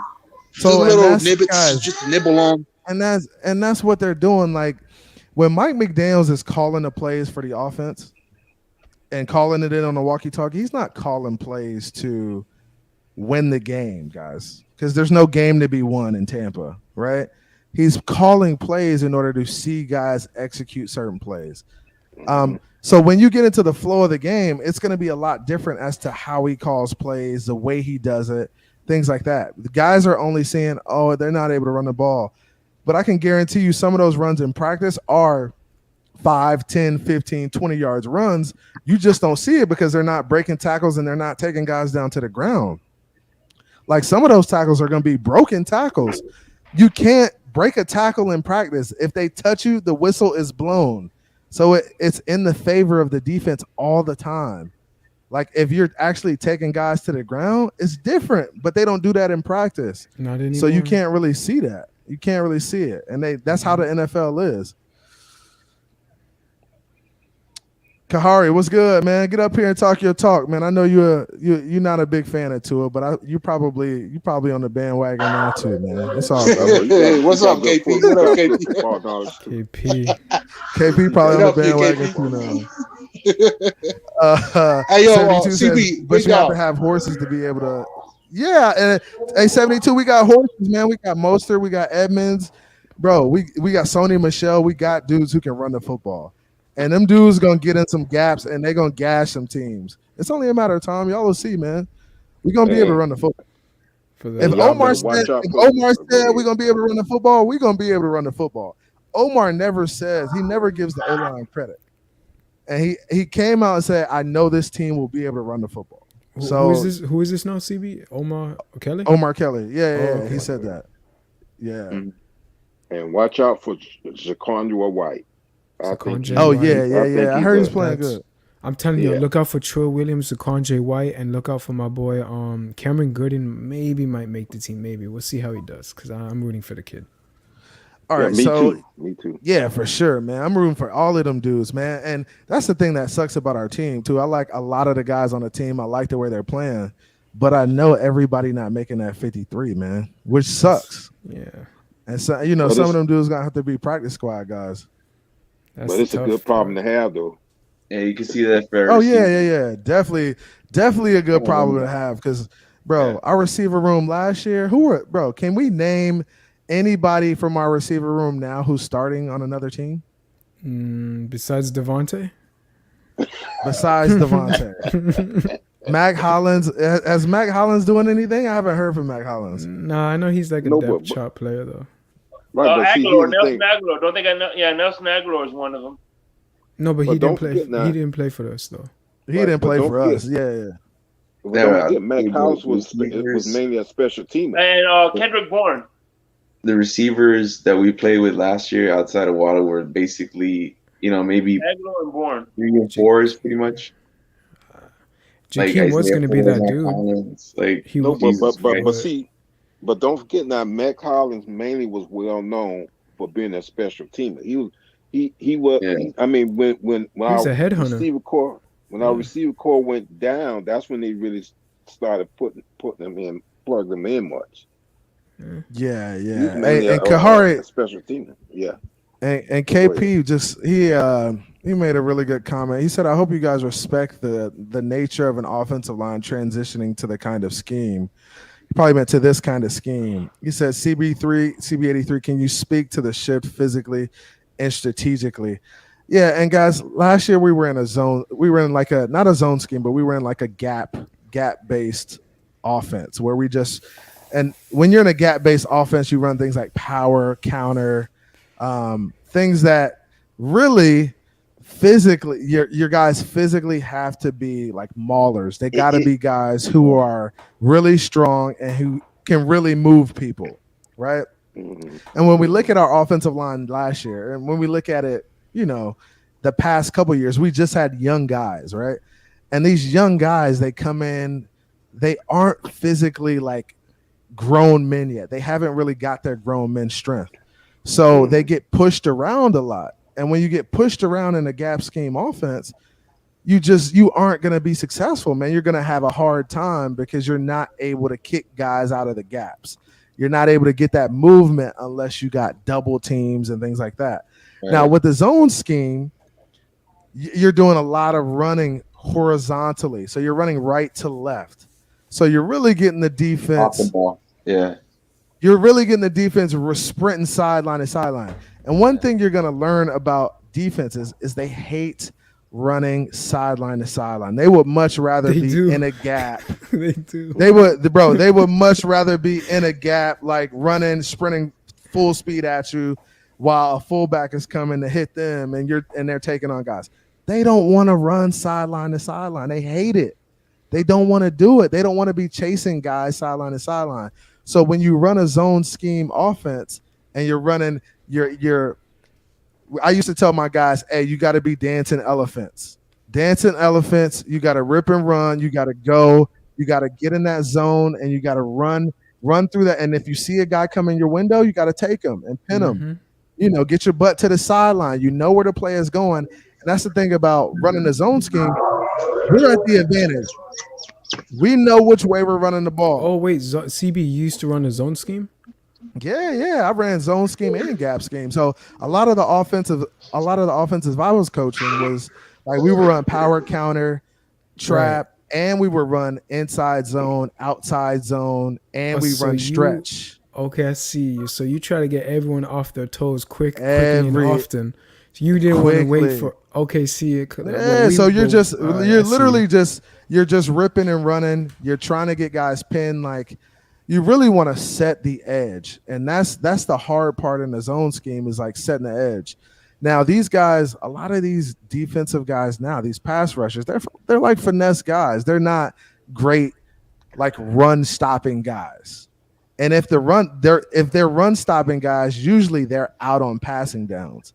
So really good defensive ends are guys you can keep in the whole time and you ain't got to worry about them. Like guys like Agba, guys like Melvin Ingram, Jalen Phillips is getting there. Yeah. Hey, big dog. When you can CB. Yo, what's up? Hey, my battery at 15%, brother. I got to plug it. I got to charge it right now. But I'll be on if you're still on. Otherwise I'll be tuning in. Yeah. Appreciate you coming through, Q. And chop it up with you, brother. Hey, fellas, y'all be sure, man. good now. Y'all be good, man. Y'all stay up. Yeah, hey, be good, right, bro. Y'all be good. Hey, we got 35 in the room. Hit that like, man. All right, subscribe, follow your boy. We out here. Yeah, so zone scheme's just different, man. Defenses don't want to run sideline to sideline. Irv, I know you can talk a little bit about that too. It just puts them in a bind, man. They don't want to be doing that, and they much rather be sitting back, chilling, But when they run sideline to sideline, it makes them they get tired, man. It's a lot of running. Guys, you don't realize it's like 60 yards across. It's like 50 some yards across the field. And basically, when you're in a zone scheme, especially like in a wide zone scheme, you're attacking the edge of the defense and you're moving them along horizontally. And when you do that, it opens up a lot of lanes for the running back, especially in the middle of the field. That's why those cutback lanes are so deadly, bro. Right. And that's defenses are taught. What are they taught to play? What? It's all about. Are we talking about middle linebackers or just defense? No, I'm just saying like defense, like defensive line guys in the box. What are they taught to play? They're taught to play in what? In their gaps. Zone, in their gaps, right? In their gaps, right? Yeah. It's all about it's all about gaps, right? Gap control. So a defensive lineman is taught to be in a certain gap. A linebacker is taught to be in a certain gap because that's where they think the play is coming. When you have a zone scheme, is there a gap responsibility? No, there's no gap to run in, bro. You just got to run and try to fill a lane. Like we're just running sideline to sideline at that point and trying to make a play. So it's really hard for them to key in on what you're doing and like have a unified front as a defense when you're running sideline to sideline because there's no gaps for them to run in because you literally took the field, the gaps that they had, and you've moved it over another 10 gaps. Right. And they don't know where they're supposed to be. They have no idea. They're just thinking, hey, at this point, I got to find the ball and try to get the guy tackled. It's a guessing that's game, what they're thinking. It's and a guessing game. When you're running that wide zone or outside zone, you're engaging the DBs to engage in the run game. So imagine, some 350-pound or whatever so linemen, moving laterally. And they're moving at a DB. If you're a DB and they're moving at you, you don't want no part of that guy. So it's kind of it's fun. It's fun for an offensive line to play because they're constantly in motion and they get a lot of mismatches. They do. They get a lot of mismatches. They're on corners. They're on safeties. And guys, if you go back and look at Teron Armstead's film, like from New Orleans, the dude, that's literally he was the best at pulling and getting downfield, guys. He was one of the best guys at getting downfield, man. Shake, is that a dirty towel I see in the back? Huh? From the Steelers? Is that a terrible towel? Get that out of there, man. Is that from the Steelers? Well, check this out. Back in 2015, I lost my best friend to an unexpected incident, and that's his terrible towel. So. Oh man, that's what's up. That's love. That's love right there. Yeah, that's. Hey, I do like the story behind that. I do, man. I appreciate that. You know what I'm saying? My RIP to my homeboy Roderick. I hear you, man. Hey, rest in peace, Roderick, man. Hey, we gotta sip. Hey, we gotta cheers to Roderick, man. Cheers, man. Cheers to him. But even with me, I unfortunately have to be kind of a Baltimore Ravens fan because I have to got to support my cousin that just got drafted there. Oh yeah, I heard Mr. Pope. But so your cousin just got drafted there? Yeah. What position? What's his name and what's the position? The Marion Williams, and he's trying to remember. Is he a safety or cornerback from? He's from University of Houston. Oh, okay, nice. The University of Houston has some players come out of there. Hey, you remember who was the player we had from the University of Houston? Who can remember him? Wait a minute, we got one now. It's supposed to be. I think he's a linebacker. There was another one. Who was the corner? Didn't we have a corner from University of Houston? What was his name? He had cornrows. Oh, good. I think I know what you're talking about. Man, he was pretty good too. I forgot his name. I don't mean to interrupt y'all, but Shake, I could relate to you, bro. The minute you said that, bro, it actually made me think of my bro. When I was adopted in Jamaica, when I was an orphan, this right here was with me when I was a baby. It was from my birth parents. When I was with them in that car accident, they passed. So I can relate to you, bro. Man, hey, I could relate to you, bro.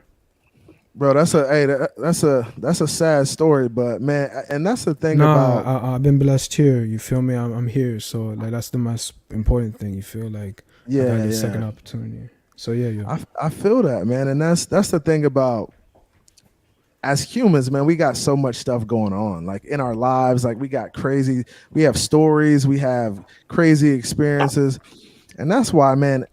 As a Dolphins fan, as a guy in the community, I'm usually pretty like, I respect everybody's takes for the most part, but honestly, it's about like spreading love and just being kind to one another, man. You never know what people are going through. So, I mean, try to be kind, try to spread love, man. There's a lot of negativity in the world. People thrive on that stuff, man. So if we could be the light and be the difference in the community or wherever we are in the world, we should be trying to do that, man. So, definitely spread love. I love to hear y'all stories, man. I know all of us are human beings and we got different situations, but I can appreciate everybody's experiences and all they go through, man. I really can. Right. That's why when I come on to a YouTube platform, the first thing I try to do before I get the opportunity to jump in the panel is I try to say hello to everybody in the chat room. Where I know you're just showing love, right? As soon as you get in, show some love, let people know you're in the building, right? Right, because my dad used to always say, it won't cost you anything to say something nice to somebody, to be nice to somebody. They say it won't cost you nothing. Yeah, I believe that's what it's about, man. For real. As funny as let's say, for instance, I had a Dan Marino jersey, signed, autographed Dan Marino jersey, and my house was on fire. I would come in and I'd save that terrible towel over the Dan Marino jersey because the sentiment. That's sentimental value, man. That's the respect, and I'm sure Iceman the first thing he would grab is probably that bracelet too, man. Because that's what it's about, man. And football, and that's what you guys got to understand too. Football is cool. Football we're passionate about it, but it's not the end all be all. Like people before football for sure. Like I'm taking you guys before the Dolphins any day because I know you guys. Like you part of my family. So that's what it's about, man. Chef, what's good? Hey, I gotta go ahead and add my dude Color into the fold, man. Color, what's good with you? Hey, what's up, man? What's up, Color? That's couldn't let it go tonight, man. I'm like, man, this guy going live again. I can't miss it tonight, man. Hey, Color, what's good with you, man? How you been? Pretty good. How about you? I just realized I was looking up to find out who you were talking about that went to Houston. So I'm running through all these old Miami DBs. Was it Sean Miller? I haven't figured it out yet, but I just came across Lewis Oliver, and I never realized the guy played for Glade Central. Oh yeah. Lewis Oliver is. Where did he go to college at? Florida. He went to UF. Yeah. He's a Florida boy. Yeah. He's a Florida boy. He's Florida. But so now he was pretty nice too. Fred Taylor of the great Glade Central Raiders. Hey, look up Sean Miller. Is that his name? The dude out of Houston who played for us? And you see he had cornrows. Yeah. He had a baby face. He was pretty good for us too. Wait, who are we talking about, if I may ask? Cornerback out of Houston. Sean Miller played Utah State. Okay. And was it Utah? Oh, okay. He played for the Phins, right? Oh no, okay, that's not him then. I'm looking for somebody who played for us. I forgot his name, but we definitely had a corner out of, I think, University of Houston who was pretty good. I looked up Jarvis Williams, JB Brown, Troy Vincent, Lewis Oliver. I looked all them up. Lewis Oliver was nice, man. Hey, I'm not a Gator fan, but I respect Florida. It's FSU, right, for you, CB? Yeah, definitely. Go Noles all day. Okay. Now I don't know how good we're gonna be this year. I haven't seen them boys was so trash last year. How many rings do you guys have? Like, I'm not trying to try you. I'm just actually asking. Like, I think we got like 3 or 4. You got 3. 3. Yeah. Jameis got 1. Charlie Ward got 1. And what? Winky? Does Winky have 1? Yeah. Chris Winky. Yeah. Chris Winky. Yeah. Yeah, man, we had some solid teams. You're right there with UM, because UM we have I think 5, so you both were right. Yeah. How many does Florida have? 3. We got 1 with Tebow, one with Chris Leak, and one with Danny Warfel. Danny? Yeah, Danny Warfel. So the Yeah, only man. one Spurrier had some teams back in the day. CBA3, was that guy first name Sean? His first name was Sean. I just don't know his. Oh, good. Oh, my bad. Sean. I forgot who he. I think it was like SEAN too. It wasn't like right. That's what I'm saying. It wasn't SHAW, and it was like SEAN or something like that. I think I know. Yeah. I can't think of that last name. They're comfortable. What Irv say? Irv say, yes, sir. I hope Tua plays, but I think the coaching staff has seen enough for him to camp to sit him down, which is very good for Tua QB1. Yeah, I think so too, man. I think if Tua was struggling, I think Tua would be playing tomorrow. Mm-hmm. So I think it is a good thing that we don't see him, because I feel like if he was struggling, he'd probably be on the field for sure. What's his name? Sean Williams? Nah. Oh my goodness! Is that what I said? I thought I said. Did I say Sean Williams or did I say something else? No, you said Sean because we couldn't fit out his last name. Oh my goodness, man, it's driving me crazy. Bro, I remember him playing too. I can't lock that in. I just can't think his last name. Okay, well, it comes to. Hey, so who do we have next week in preseason? I think it was the Eagles, right? No, the Raiders. Then Raiders. Okay. Okay, it's the Raiders next week, and then we got the Eagles, and we got joint practices with the Eagles, right? Correct. No, that's next week, no? Yeah, that's going to be interesting because you get. I think the Raiders is that the third week or is that next week? Are we going to Philly for the joint practices, or is it in Miami Gardens? It's in Miami. Yeah, no, the Eagles are coming. Both games are going to be in Miami. Oh, okay. We did have a Sean Wooden. Irving, he went to Notre Dame. What's that name again? Sean Wooden. What happened? Iceman? Oh no, Irv. I was just saying, are you gonna be out there too, for the training or no, for the joint?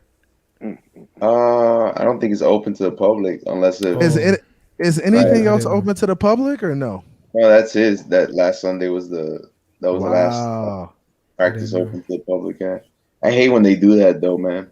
I just wish Did they shut it down like that last year, like after the first week? They usually allow it for like the first 2 weeks, I would say, and then that's it. Oh, okay. Yeah, they've done that for like a long time because the first training camp I attended was like 2005. They've been doing that forever. Yeah. That's what I meant to ask y'all. Have we always had 3 preseason games, or seem like we had more than that? No, it started last year. The 3. Yeah. Okay, gotcha. That's what I thought. That's what I was thinking. Okay. What was it at before? 4. Oh yeah, it was at 4. You're right. So they did was they subtracted 1 and then added 1 to the season, right? Yep. Yeah. Here's a cool fact though. Last year we had 9 home games and 8 away games. So we had 2 away preseason games and 1 home preseason game. This year we have 9 away games and 8 home games. So we have the year you have more home games, you're gonna have less away, more away games in preseason. I got you. Hey, I found out who that was too. You know what? I had the freaking the school mixed up. It was the University of Utah. Now, do y'all know who it is? Yeah, that's what's his name? No, not Sean, but is it Sean? Sean, it is Sean. It is Sean. I was right about the Sean. Sean Wooden. Sean Smith, guys. Sean Smith. He was the cornerback. Smith, yeah. Yeah, he got drafted with Vernon Davis.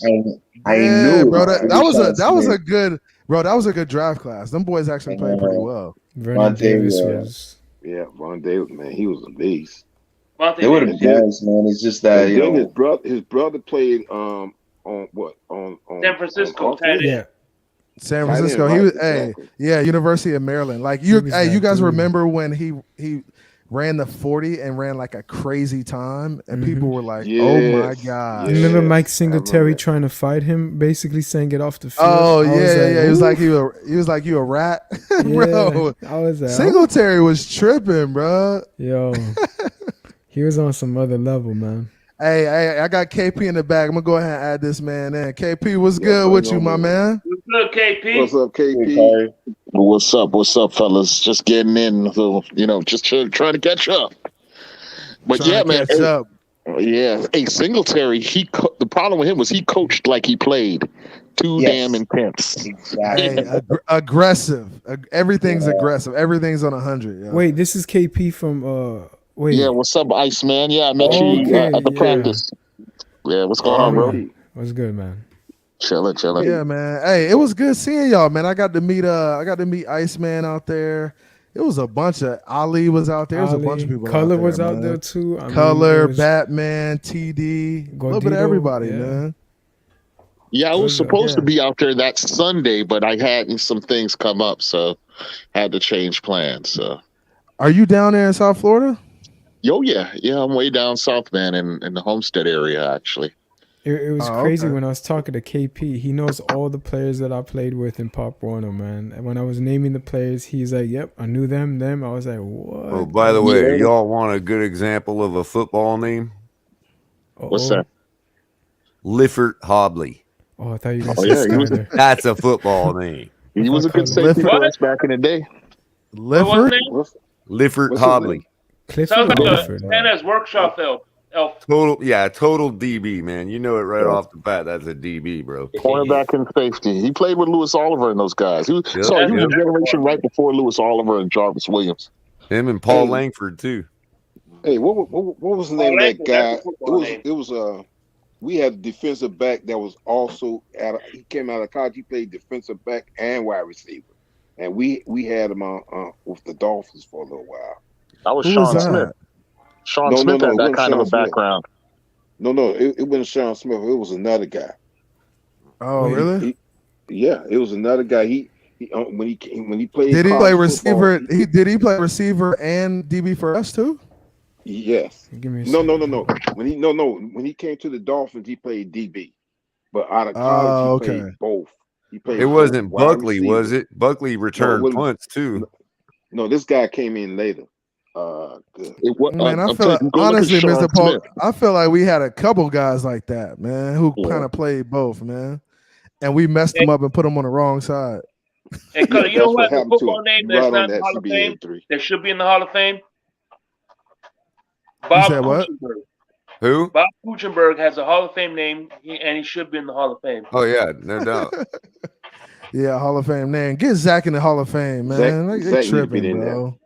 If Cooch gets one, you gotta put in Rich the dudes in the Hall of Fame. Well, the thing dudes about this year not even that good. He did all 5 of the Dolphins Super Bowl, and he was all pro in 3 different positions in the offensive line. Oh, okay. Hey, I'm gonna go ahead and drop this link for EM. I know he's scared to jump up here, but I'm gonna drop it anyways. The thing is, man, the more time that passes shake, the less it's going to be likely for Cooch, because today's NFL is defined by all these giant freaks. And when Kuchenberg was on the O-line, those guys weigh like 250, 260. Those are more regular, everyday. But still, he was in 5 Super Bowls and right. all pro, not Pro Bowl, all pro in like 2 or 3 different positions. You're right. Qualified. Yeah. But is that the same reason why they're not considering Zach? Because I think Zach should be in there too. Man, our lack of winning playoff games, our lack of getting to Super Bowls is what's killing us. I know. It's just the lack of competitive play, man. It's like, damn, Miami they be setting people up for failure sometimes, man. I'm glad we got a well-balanced team now, man, because we haven't had a well-balanced team in a very long time. So that's what I'm looking forward to most, is just seeing balanced football. Hopefully, special teams is not a crutch to us this year, and they can help us win games. I think that'll really help us win a couple games too, is just special teams being good in some areas. And the fact that we're going to put Tyreek them back there and Waddle and all these guys to make plays, it does scare me a little bit, but I am excited because guys could get hurt on any play on the field. So, I mean, we need them back there making plays, man, if we're going to win games. And CB83, tell you the truth, the last time I seen a balanced team like this was the Don Shula days. Tell you the truth. And that's a long time ago. Exactly. That's the crazy thing. That was a really long time ago, man. Right. And that's even born yet. Exactly. I was born in '85, guys. So you're I 1 year really, old when the last Super Bowl. yeah, man. Like I was a baby. Pops was That's dressing about me in when the I started Dolphins watching gear. football. I'm sick. I was in '64, so I watched the Dolphins be born. Yeah, Well, yeah. My not, I dad was a was. baby My dad myself is when like. the Dolphins baby. My dad was born in the '60s, so he was. So just a little story. My pops grew up in Melbourne, Florida, and Melbourne, Florida is kind of like. It's kind of like south. It's East Coast, but it's kind of southeast coast. It's kind of like closer to, Vero Beach, and those southern cities, Palm Beach. Back then, it was only the Dolphins. It wasn't no other team in the state of Florida. Period. Space Right, Coast. You ain't have Tampa Bay and Jacksonville, and Tampa Bay and Jacksonville wasn't even around back then, man. So anybody who older and who a Tampa Bay fan or who's a Jags fan, man, bro, you got to look at them and just kind of sideways, because it's like, bro, you ain't been no Jacksonville fan all your life. You just got on them. But I can understand people who live in the city, being a fan of the city's team. That makes sense to me. Let me tell you guys, man. You miss not seeing the Dolphins in the Orange Bowl back in the days when they used to come across that 8:36 for games, man. And you see, like, we had a game against the Raiders, and be a car full of Raiders fans, full out in makeup and spikes and all that kind of stuff, man. They would get crazy in Little Havana, man, right by Miami International Airport, man. Yeah. Right about that. The Orange Bowl, man. That was a. So check this out, guys. In 1946, they had the NFL, which had teams like, for instance, its champion was the Chicago Bears, but there was another league called the AAFC, and its league champion was the Cleveland Browns. And it was a 2-division league, East and West. And it had teams in the West were the Cleveland Browns, the San Francisco 49ers, the Los Angeles Dons, the Chicago Rockets. And in the East were the New York Yankees, Buffalo Bisons, Brooklyn Dodgers, and the Miami Seahawks. The Miami Seahawks. Hey, by the way, you got some bots spamming your chat there. The very first professional I just tried to block team it. in Did Miami it was block the it? Miami Seahawks. Yeah. Message deleted. Okay. All right, bet. Bro, EM, you trying to get up here? What's good, man? I think we got a full house. How many does it allow on here? I thought it was 10. It allows 10. It's supposed to be 10. I see 7. I wonder where the Seahawks played. I 7. wonder if they played in the Orange Bowl or like its predecessor. Another fun fact, Color. You may dig this one, Color. You know who was an excellent football prospect, but never really manifest, never got a chance to take it up to the college level? None other than Malcolm X himself, man. Oh yeah, when he was Malcolm Little back in Detroit. Oh, that's back in the day.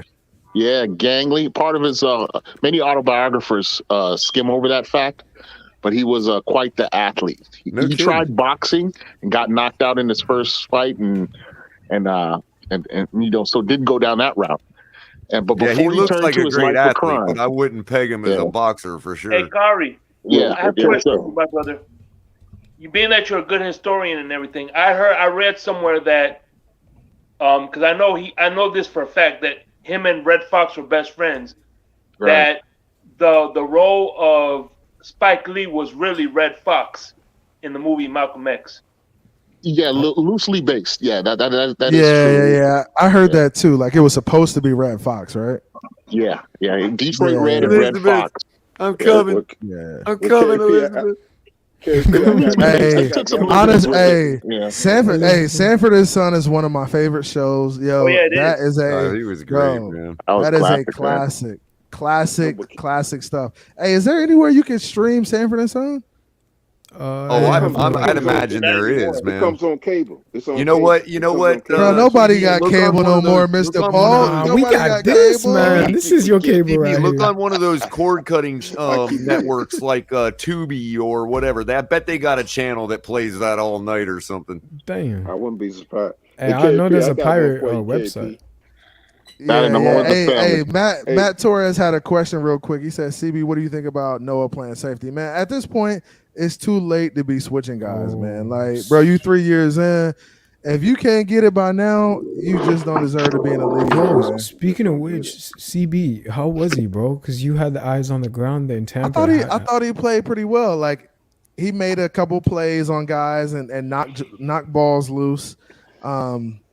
Noah's just always and Von Joe touched on this. He's always just a step behind. He's literally He's like there for very close to making really good plays. So he's slow. But it is not slow like athletic. It's like a mental thing. It's like a He mental just block. gives up right after that. It's like instinctually playing cornerback, you know? Yeah, but so he's a slow blinker. I mean, you could kind of say that, man. Yeah, and that may be it. But I think with good coaching and maybe like a light switch just flipping on and him getting a technique from one of the coaches that really helps him, it could be the difference at him being a better ball player. And hopefully we start to see some of that tomorrow in these preseason games, man. Yeah, I'm really pulling for him because watching him in college, man, like I said, the guy was a beast. Bro, and we really need him to be. I'm tired of Byron Jones holding us hostage and not practicing and not being a part of the team, bro. Yeah. I'm to the point where I'm kind of fed up with Byron Jones, bro. He starts on the PUP list every year, and then he comes in, he's out of shape, he's getting beat because he's trying to catch up, bro. You don't practice, so it's like, oh, it just looks bad, man. So it's annoying to me. He didn't show up, right, to the Tampa joint, like just watching and all that. I didn't see him. I didn't see him out there, so I'm not sure if he was there. He could have been there. I didn't see him though. And the tragedy is he's a once in a lifetime talent. Hey man, real quick, let me get El Gordito in, man. EM said it was full. He lying, man. He said he lying. He's scared. El Gordito, what's good? What's up, El What you guys doing on this panel, bro? What's good with you, man? Yeah, we all good, bro. What's going on, Shake Money? What's good, Cutler? What's good, Iceman? What's up, Paul? Hey, how's it going? Gordito, what you doing on this Good Friday night, man? Man, He's here to troll, man. He here to troll. Hey, I'm joking. it was the night before the game. It was the night before the game. Nah, go Dito. Not the night before Christmas. It was the night before the game. It was the night. That's what's up, man. Yeah, bro. I'm definitely just your milk out for Tua. You think Tua's gonna play tomorrow or what? You said, say it again. You think Tua's gonna get some playing time tomorrow?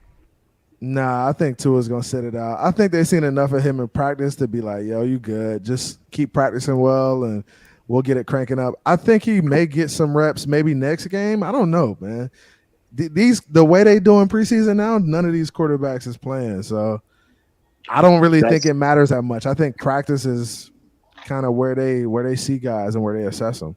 Saw what happened to Zach Wilson tonight, right?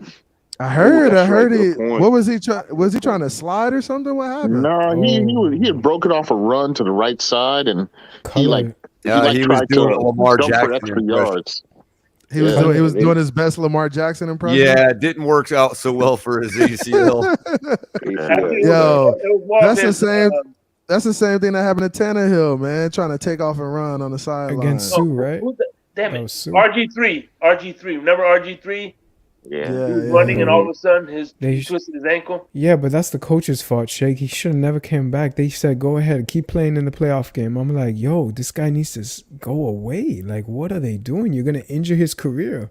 And that's what they do. They don't have any backups either, so they're up Schitt's Creek.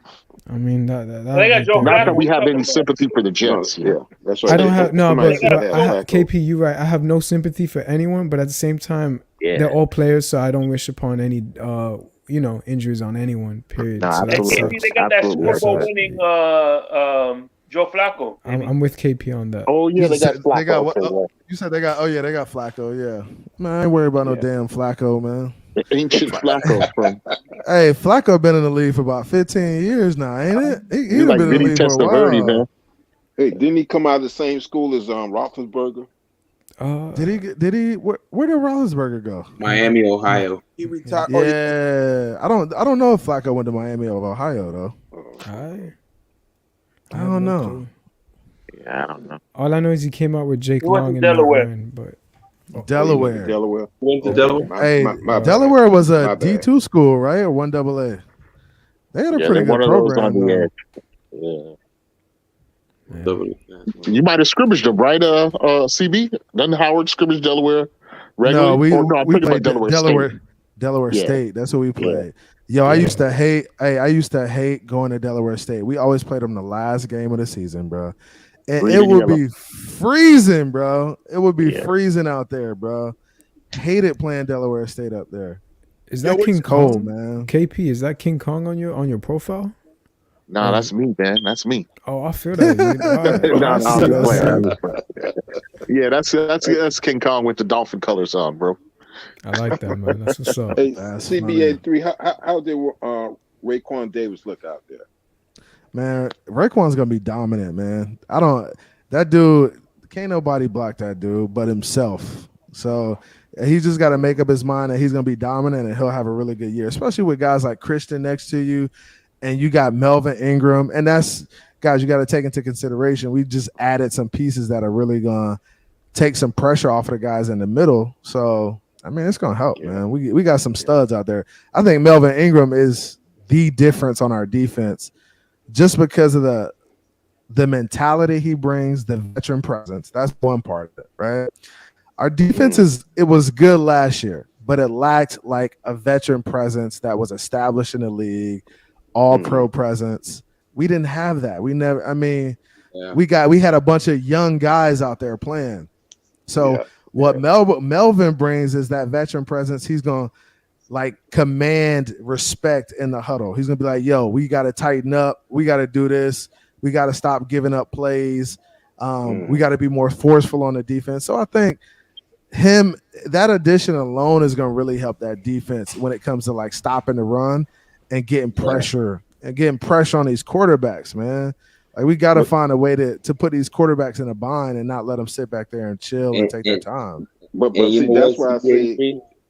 Real quick, I heard that that Melvin Ingram is actually taking more reps at the outside linebacker position on the weak side away from AVG. So, Yeah. And guys, we know what AVG brings. Like he's gonna be a presence, but he's not a player that's gonna scare offenses. Like he's not somebody they're gonna game plan for. Like Melvin Ingram is just a big dude, bro. He's hard to block. You know who he helps? He helps Jalen Phillips on that opposite side. Yeah, and he helps when Baker, AVG does get in, he's going to be able to get in fresh and come hard every play. Yeah, that's a critical addition to this D-line offensive outside linebacker. And guys, we know. And we know how Jerome Baker plays, right? He's not really like a run stuffer.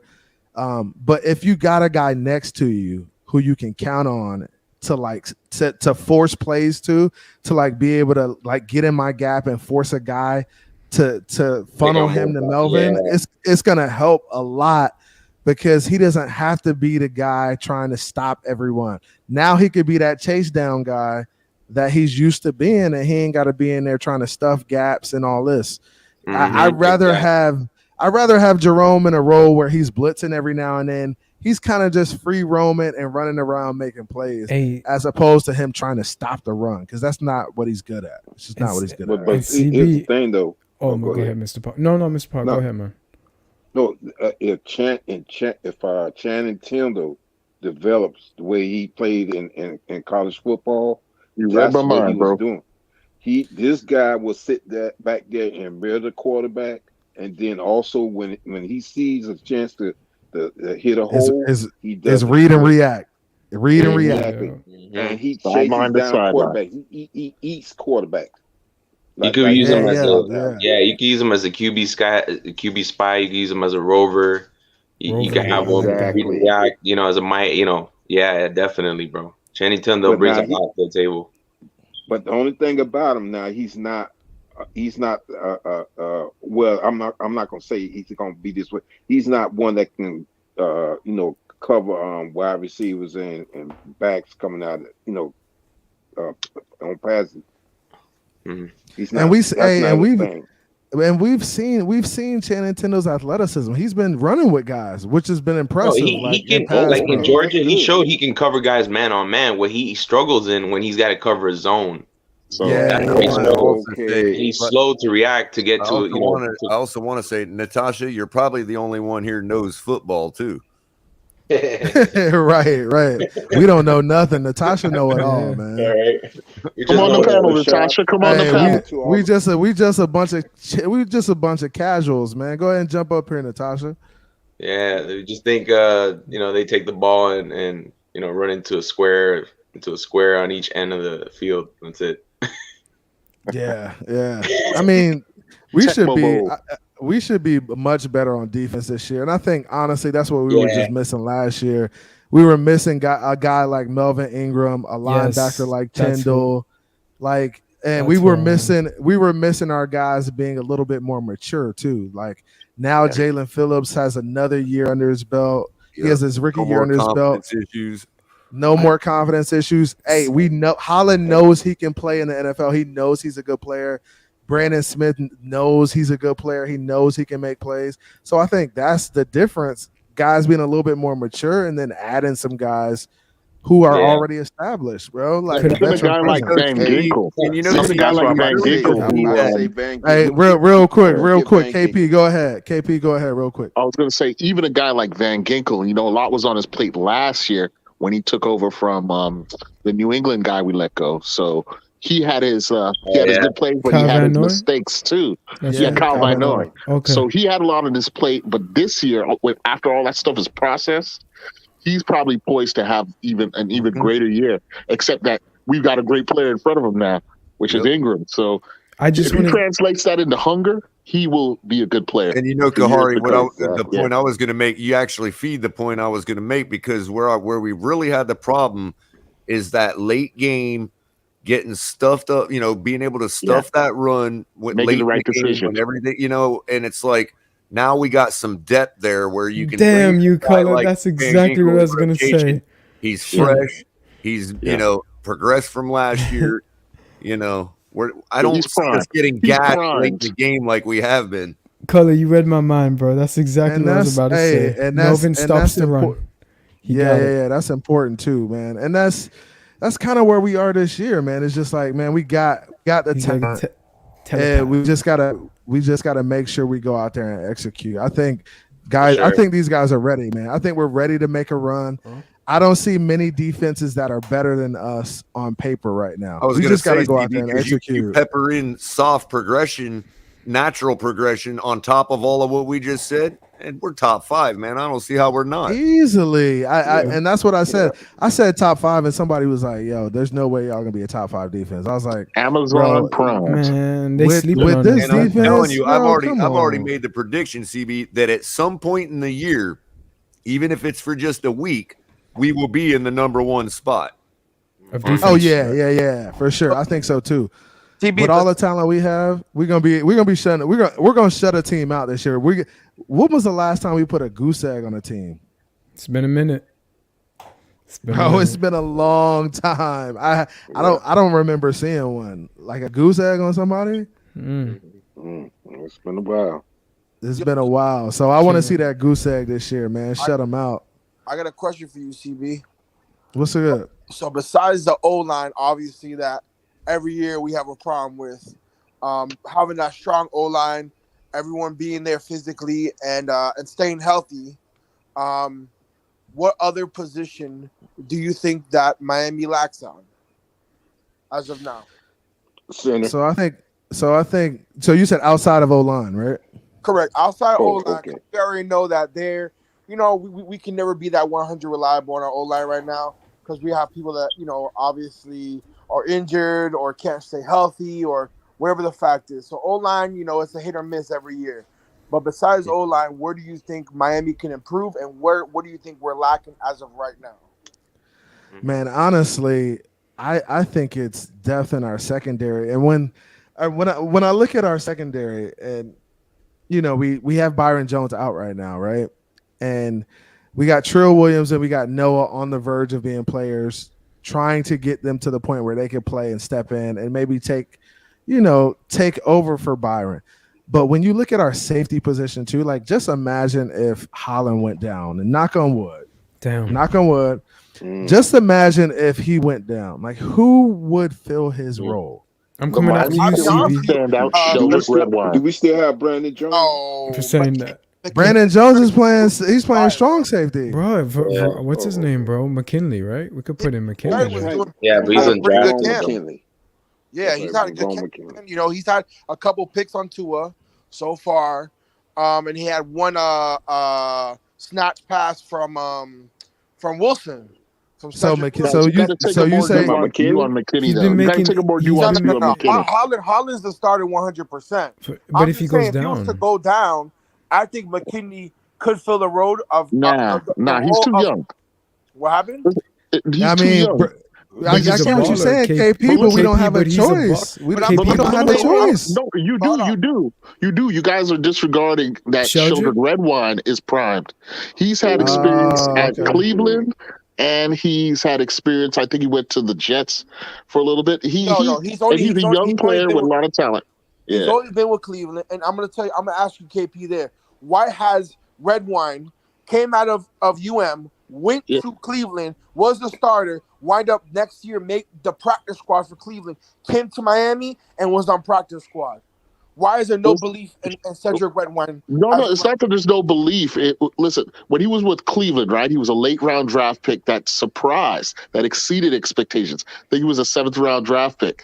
Then that same year they drafted the safety out of LSU, who was who he skipped over, actually, who was like a 2nd or 3rd round. I can't remember his name. And then they picked more DBs the following year. So he kind of got lost in the shuffle. Grant Delpit? You talking about Grant Delpit? Yeah, Grant Delpit. Okay. Hey, Delpit was nice coming out of college, too. Exactly. And Redwine skipped him. I know Delpit had some injury issues. So I think he's a gem. He's a hidden gem right now. He's been hurt. He's been hurt over the last 2 weeks. And so that's what gave McKinney even the opportunity to get in there and make those interceptions.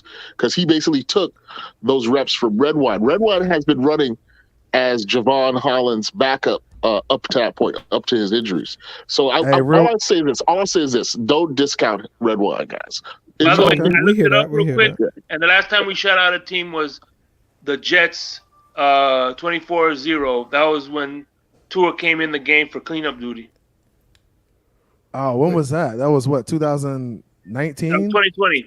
2020? Yeah, I was at that game. Yeah.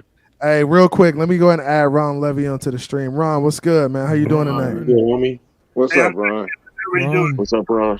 What's up? Fins up. Fins up. How's everybody doing? Fins up, man. We're doing good, man. How you doing tonight on this great Friday? Hey, it was the night before the game, man. Checking my pulse. It's Christmas. He said checking his pulse, man. Checking his pulse. Yes, sir. Hey, we got football back. Football is back, man. Hell yeah. Finally. Bro, it's been a long time. Hey, hasn't it been a long ass off season, yo? Yes, Yeah, it's good. Yeah, I mean, I've been watching. It might be because we put so much focus into it this year, man. It's like I know, bro. It's like it is. It's like when your team is destined to be good, it's like it takes even longer. Like when you add additions like tyreekhill, and when you add a bunch of players, it just drags even longer because you're anticipating it so much. It just takes forever to get here, and it's finally here. Yeah, man. we haven't seen the game. I think we're going to be good enough that even if we don't go all the way, I think we're going to be good enough that we can look back and enjoy this journey through the off season. Like, like it's not going to be like, what was it all for? You know what I mean? I agree. I agree with that, and I just want to piggyback off that real quick. And I think this offseason has been a lot of bickering back and forth between sides supporting Tua and not supporting Tua. But I think it's going to be great to see us come together as we enter the season and go to battle against other teams. Because I think right now it's just been a lot of, is Tua good enough? We feel like Tua's good enough. These people feel like Tua's not good enough. So I think once the season starts and we get into the flow of the games and we start winning, I think we're going to come together and it's going to be a beautiful thing. It's going to make our off season seem even more of enjoyable. Like we enjoy. told you. So, We're gonna look back on it and be like, yo, it was a crazy off season, but we had a hell of a season. We had a hell of a run. So let's just appreciate it while we're here. So I respect that, man. I want that. CBA 3. I gotta say this.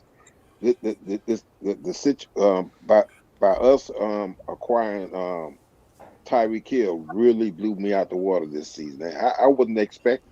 I really wasn't expecting, because when we drafted Waddle, I always said that Waddle remind me of Tyreekhill. I used to say it in a lot of platforms, but I had no idea that now we have Tyreekhill on our team. I mean, man, that thing blew me away. I thought somebody was playing a practical joke on me. I hear you, really, bro. The excitement is definitely back.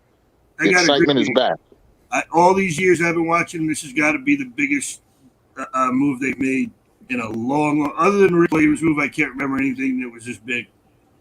Oh, Ricky Williams. That's to me, that's what it was. Ricky Williams. Well, they wants that move that they wants that to get Ricky Williams. Yeah, we did. Yeah, no, I said other than Ricky Williams' move, this is the biggest move I've seen since then. Yeah.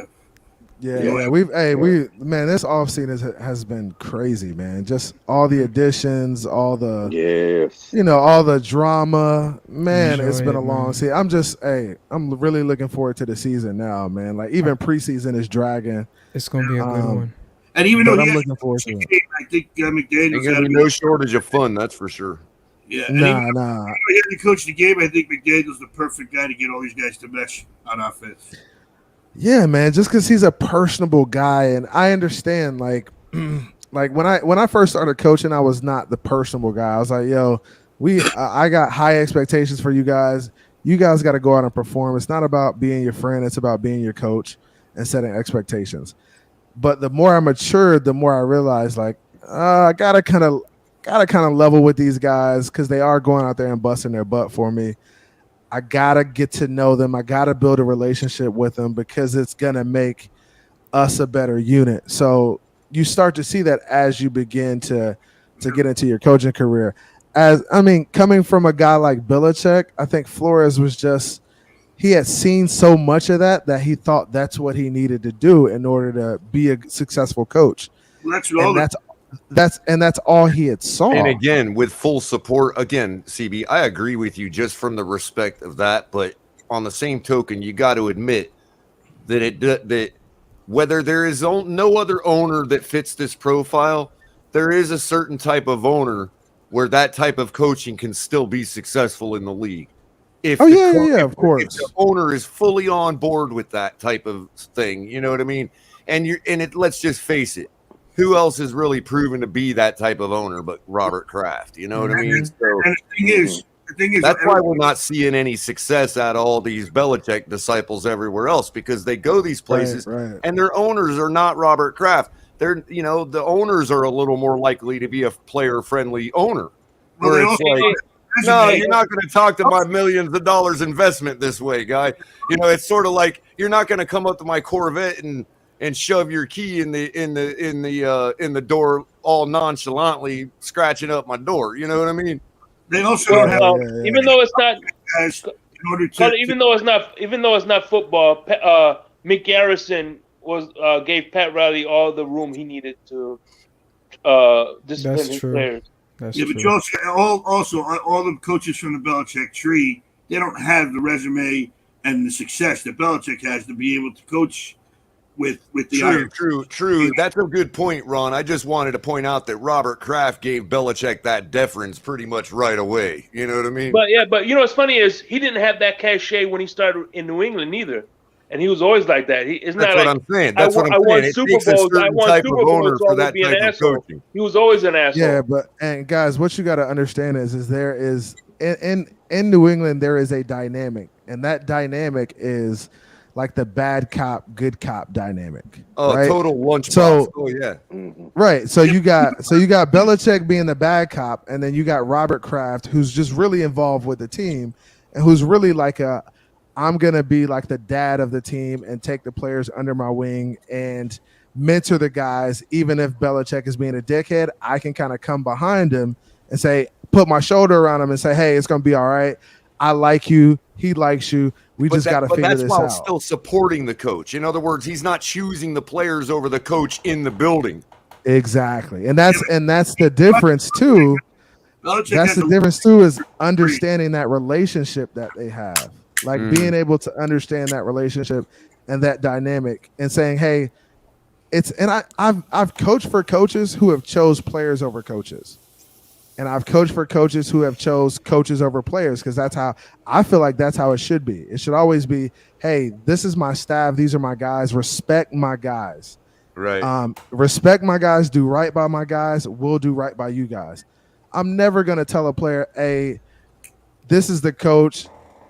Don't listen to him. Don't listen to the coach. Don't respect the coach. Sometimes, no, I'm not doing that. I'm always going to support my staff, because my staff is who I got to rock with. Well, now add the that's dynamic who goes to bat for that me. sound like Jerry Jones. Are now adults with their own, like, you know what I mean? You still have to have an adult relationship with them. You know what I mean? Exactly. So it is a different dynamic too. Look at totally McDaniel. McDaniel is younger than a few guys on our team. You know, it's like, well, maybe not, but you get what I'm saying. Like, you know, I'll never forget that scene.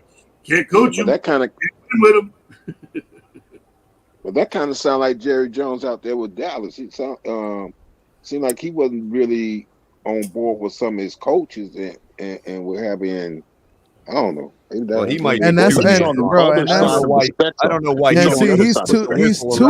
But see, that's the thing. He's too involved. Like, as an owner, you shouldn't even be involved like that. Your assistant coaches should be bad cop, and the head coach should be good cop. Typically, like that's how I feel. Like, just sign the checks. That's it. I always think of Beverly Hills Cop when I hear good cop, bad cop. With it's Eddie good Murphy. cop, bad cop, man. You gotta have that, man. What about the banana in the tailpipe? You know it, Cully. Hey, you gotta call the week. Hey, who? This is a good one. Like, man, so he said, he's like, man, listen to yourself. I didn't order fall this. for no banana in the tailpipe. You sound like this dude. More bass in it.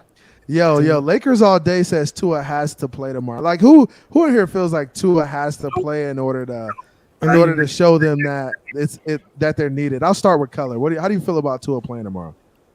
Honestly, I don't. If it was me, because I want to see certain things, yeah, but I understand why he wouldn't. And it's simply a matter of, for me, if there is something that McDaniel wants to see, let's say McDaniel has brought in a certain addition that nobody's worked on, including Tua. And it's something that McDaniel wants to see Tua in full game speed in that particular thing.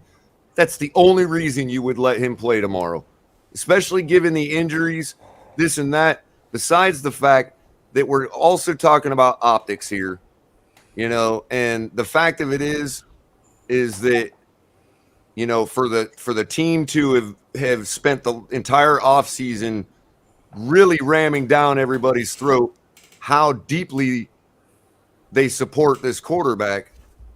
Well, if you do and you believe he's there like you're claiming, then if there's nothing you need to see in game speed, like in the scenario I laid out to start with, then all you're doing is saying, look, why do we need to, like, in other words, it'll start beg the question, like, why do we need to see this guy? Are we really, truly, fully behind him? I know it sounds odd to bring, internal politics into my answer, but you guys got to realize that, you know, nobody wants to put anything on film on Tua right now. Yeah. And I think that's a lot of it too. I think the film aspect. Hey guys, real quick, let's give a warm welcome to our lady Phins fans, Natasha. She actually came up. Look at that. Yeah, Natasha, what's going on? Big up, Tasha. Hey, Tasha. How you doing, Tasha? What going? Tasha, turn yourself off mute. You on mute. Can you hear us? Natasha, you there? You there? We know Can you you ain't guys shy. hear me now? Hey, Yeah, yeah. we got you. There it is. How are you guys? How are you doing tonight? Excellent. Great. I'm Very well. good. How are Doing you? good. How you doing? How are you? Good, good. So No, tell it's us, good to like, have you up what? in the panel. So what? How do you feel about Tua playing tomorrow, Natasha? What do you think? Do you think Tua should play? Should he not play? What are you thinking? I actually, oh, I think it's an echo.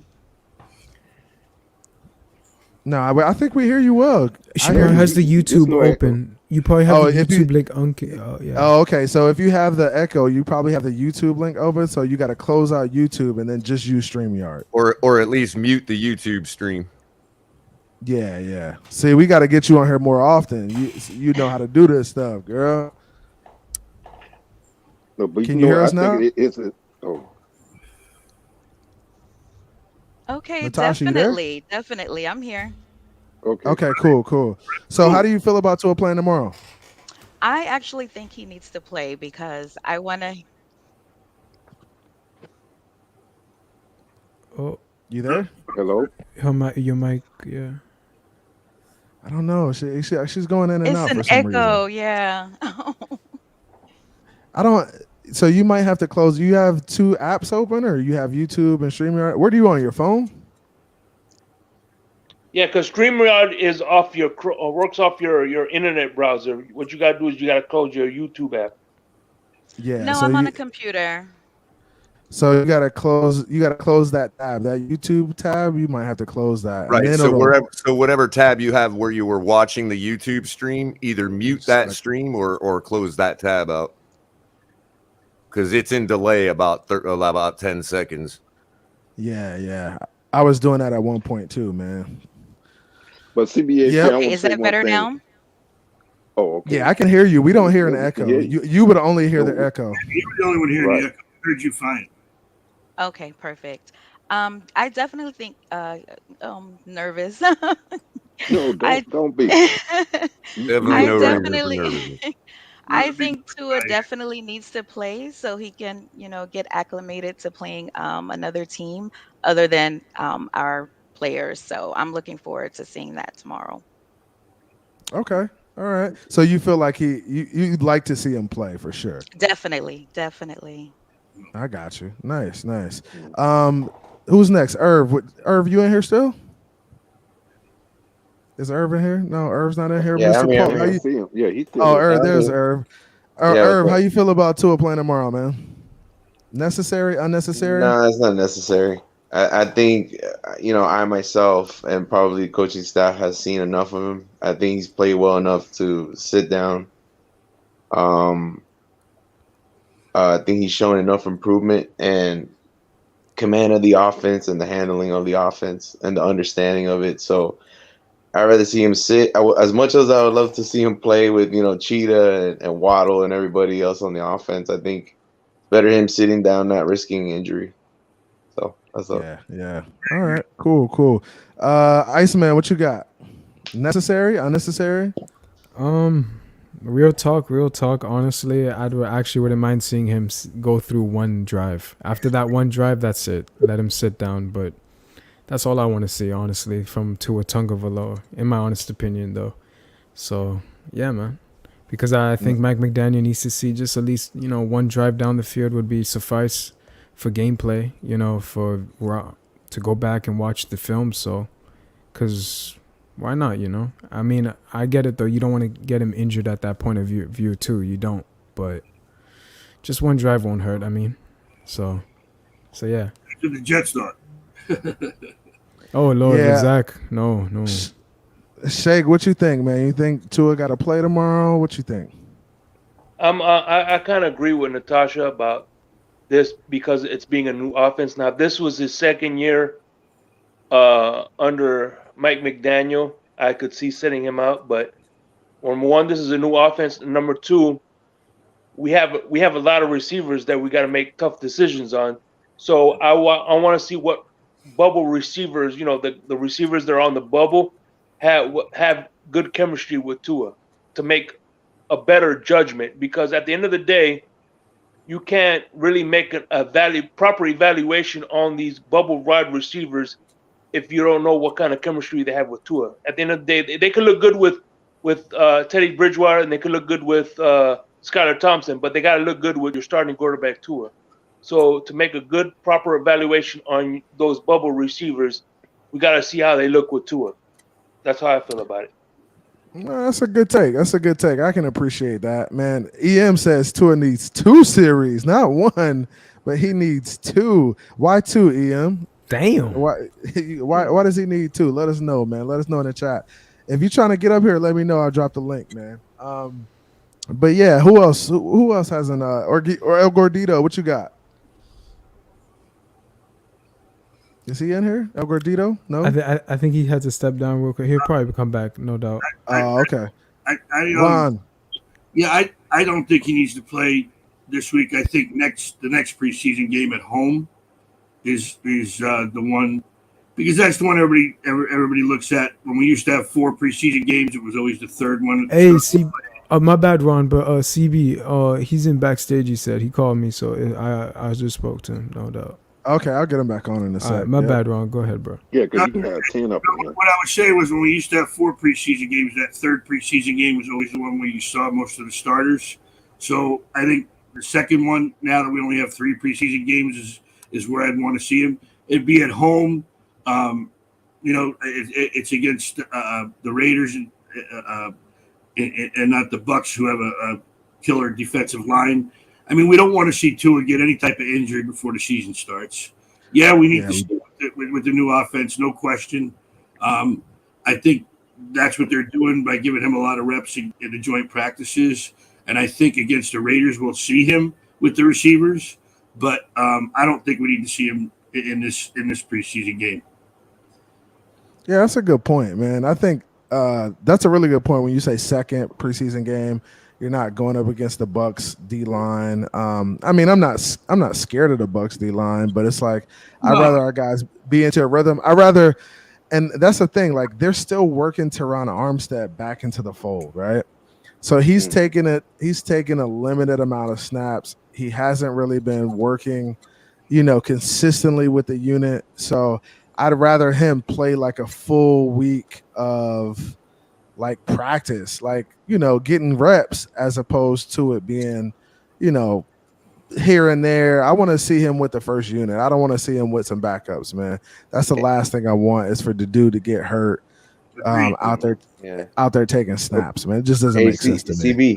Okay, well, that's why. Yo, what's good? Oh. Hey, I'm gonna drop down because EM wants to come up, so I'll open up a space for him. All right, cool. So I'm gonna open up a space. If anybody else wants to drop off, feel free. I'll probably end the stream in the next 30 minutes or so. I'm gonna drop off too, man. Stand. You know where I stand, CB. Tua hasn't proven anything in this league yet. So you want him to play, and he needs to play. Not only for fans like me who still are on wait and see mode with Tua, but also the fact that it's a new install, and as many reps as you can get under true fire, which is what you can simulate in a controlled way in those first 1 or 2 series. Tua needs that. The offensive line needs that. The whole offense needs. If he's going to be our guy, we need to get as many quality reps in fire as we can to get the timing right, get the cadence right, to organize our offense around what we're going to be doing this season. I know, but can you do that? Can you do that in 1 series? Can I ask you a question? How many of these preseason games do you want to see him in then? All 3. I want to see. I just want to see 2. I want to see him. Yeah, I think I want to see him in 1. I want to see him next week if he can play in 1. If he shows me he's good next week, then I don't need to see him for the rest of the preseason. If he's a proven commodity at quarterback, then you give deference to a quarterback who is the man. I mean, some of you have already made up your mind that Tua is the guy, and I can understand your take coming from that perspective. But at this point, he's won nothing in this league. He's got to be as hungry as anybody else on that roster, and he needs to show that he's ready on the field. But I don't think playing in preseason shows you're hungry though. It's not up to us to believe. The coaching staff believes. Yeah. I think those guys see him every day, and I think they've seen enough. Hey, let's go ahead and welcome my one of my guys, man.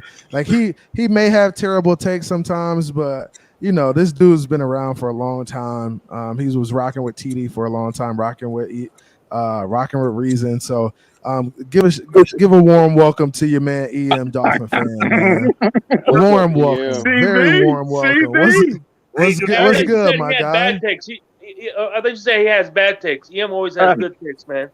What is good? You're gonna start fellas? letting the riffraff in, man. Come on, bro. What's good? What's good? What's good tonight, Ian? What you doing on this great Friday night? Hey, man, it was the night before Christmas, baby. Hey, it was it. Yeah. Appreciate it. You Is the night before. It feels like Christmas, baby. Not quite. But football is back. Football is back. Oh yeah, absolutely. I've been checking out. I was watching San Francisco earlier, and the 49ers, and man, Trey Lance. Woo, I was hoping, and I'm still hoping. CB, man, I understand it's preseason, but hey, how about Brian Hoyer throwing all them dimes on the field last night? Man, he looks sharp tonight, bro. He looks the part. He definitely looks the part. What was his stat line? Where'd he go? Well, I think the ball only touched the ground maybe 3 times. I think he threw like a 65-yard bomb too, touchdown. I mean, not air yards, but it was probably 48, I think, was the air yards. But the guy broke a tackle and ran it in for a touchdown, for a 65-yard touchdown. But he just looked in command. He looked calm. He looked poised. He looked athletic. The ball was jumping out of his hand, bro. Physically, he looks the part. Sure. But Kyle is definitely gonna spend that time with him, yo. He's definitely gonna. If Kyle feels like he's the guy, he's definitely gonna basically mentor him along and make sure he's ready to play. Like, and that's the thing about good coaching too. Like, I don't think Mac Jones was a great player last year, but Josh McDaniels mentored him along to where that shit worked. That shit worked because Josh McDaniels made it work. Yeah, for sure. Coaching matters. I mean, obviously physical talent matters, and work ethic. You got to work at your craft, especially just to get to this level. But to be great at this level, you definitely got to continuously working on your craft. And but coaching matters as well. And it does. Kyle Shanahan. I mean, think about how raw a prospect. Again, this is, I'm not saying he's going to be a Pro Bowl or anything like that, but think about how raw of a prospect he was. I mean, he didn't even play. I think he played 1 year in college, then COVID hit, and then he sat out another whole year, just like a lot of players did. But and then they drafted him, and then to coach him up. And again, I remember the reports when he first came in about how raw he looked and how raw he was. Kyle Shanahan, I mean, if he holds up, I mean, if he was any indication of what he might be this year, he's done a phenomenal job with that kid, bro. Yeah, because I got a question for Ian. Go ahead. Ron, go ahead. Ron, hey, wait, Mr. Park, let Ron go real quick. No, I was just saying, up until yesterday's game, they were saying that he doesn't look the part. Up until they did say that. They did say he was struggling. Yeah, he hasn't. Hasn't been off target, and he's got. He looked sharp tonight, bro. Yeah, that's solid. His first pass sailed a little bit, was high and sailed a little bit, which is a no-no. But after that, he was bombs away. Mm-hmm. Yep. Mm-hmm. And just explosive, bro. I mean, extending and navigating through the pocket and navigating through pressure, and he just looked again. It's preseason. It's his first start, and I get it. But if tonight is any indication of what he might be this year, I mean, bro. Well, let's hope not. That first round pick might be picking. Come on, man! Don't say that, 20s, bro. Come on, stop, man. I mean, real talk, bro. They might be picking in the late 20s. So Mr. Paul, what you got for us, man? Oh yeah, go ahead, Mr. Paul. No, I want to say two things to Ian. First of all, what's up, bro? I appreciate you bringing from what I heard that you be taking on some of our opponents as far as talking trash to them. Oh yeah, from other fan bases. Exactly. Oh yeah. Well, to be honest with you, I'm gonna be honest with you. I get more heat from people than our fan base, but hey, I get it. It's family love. It's I understand that, but you know what? Because It I be your own frequent family. I'm always hopping in at other fan bases' YouTube channels, right? So this what blew me away. One time I was in it was like a couple months ago when all the Debo Samuels conversation was on front page news. And so I hopped in there. Well, my two brothers, my oldest brother, my youngest brother, they both 49ers fans. But so I hopped in there just to see what the chatter was around Debo at that time. So I hopped in there, and so I'm trolling already. Debo coming to Miami, Debo, whatever. Yeah. So they was talking, they was talking stuff. I don't know if you can use profanity on your channel, CB. Can we do what you do, bro? We grown men. Hey, it ain't, but so I start talking. I'm part of my language, Mr. Tasha. I'm sorry if this offends you, but I was talking shit back and forth, trolling and all that or whatever. So it was like, believe it or not, it was like 3 to 4 people in the chat. They was like, "Yo, EM, you lost."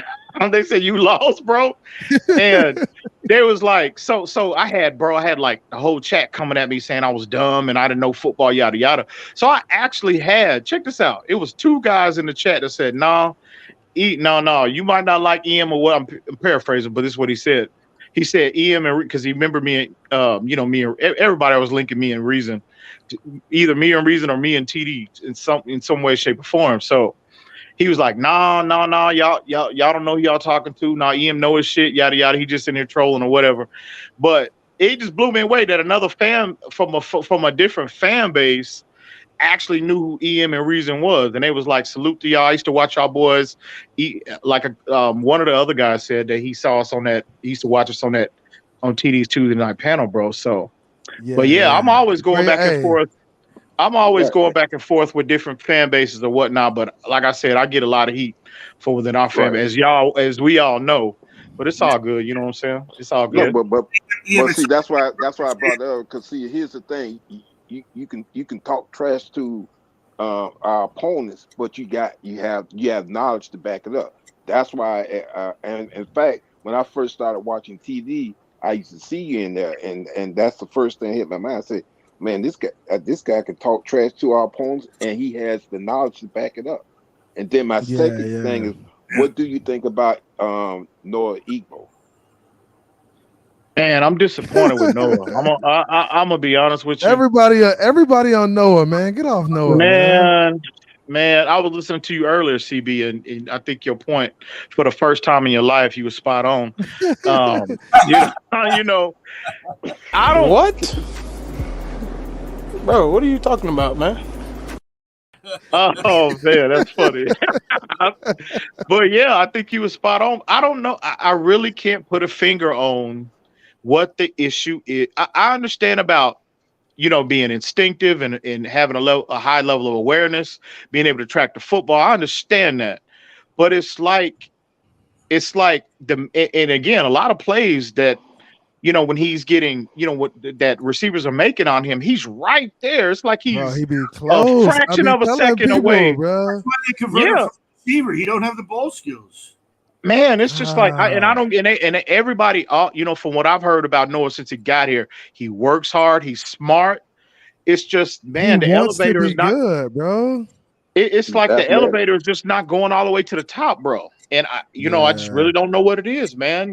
But hey, I think he hasn't been playing a position for a long time too, so it's kind of like, man, I'm gonna give him the benefit of the doubt. I think if he shows promise in these preseason games, then we gotta put him out there in the regular season and see if he can play. I think he got a bad shake covering Diggs, bro. First of all, he shouldn't have been on Diggs, though. He shouldn't have been on Diggs. Well, I mean, hey, I tell you what, though, that motherfucker, he better not come off the field in the preseason. He better play every snap in all 3 games, bro, for sure. He got to play. Like those are guys who need to be playing, man. Like he needs to be playing. You see Keon Crossman showing up now, too. See, you know what though? Keon Crossman is a very intriguing prospect for me, bro. Yep. I mean, he is first off, he's a 4.3 guy, low 4.3 guy. Yep. So he's obviously got the speed to be able to play, in a concept like ours, that requires, so much, press man. Nobody is going to run by him unless you Tyreek Hill. Right. So, and Josh Boyer, again, I know Boyer gets a lot of heat. But I remember when he was in New England. He deserve it. I get it. I understand. I might not be quite there yet, but I will say this: when Boyer can develop defensive backs, bro. I mean, he is credited in a lot of it. Bill Belichick gave him a lot of credit as finding and what he was instrumental in developing in the early stages. Now, J.C. Jackson.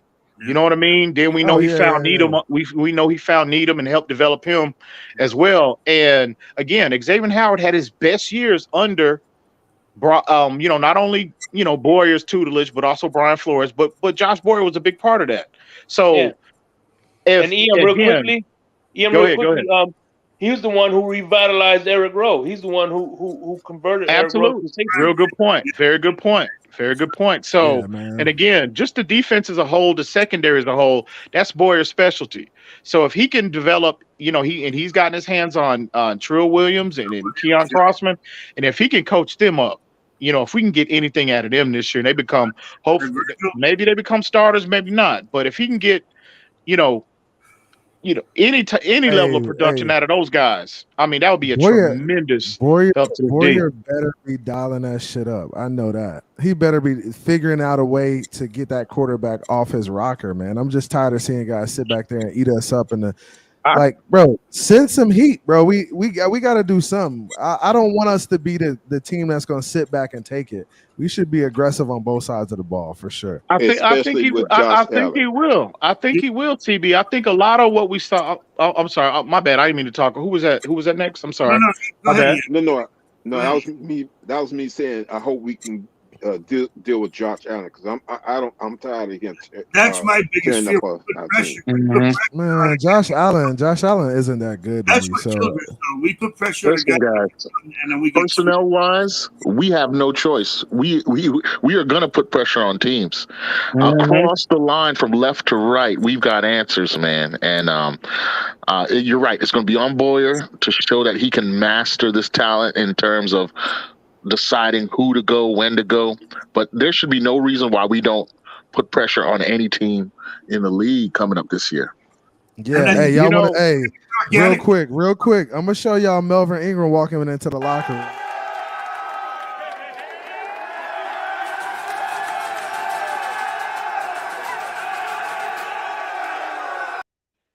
Hey, that's Melvin. That's Melvin going into that locker room, man. Hey, he's gonna be the killer, man. I'm telling you.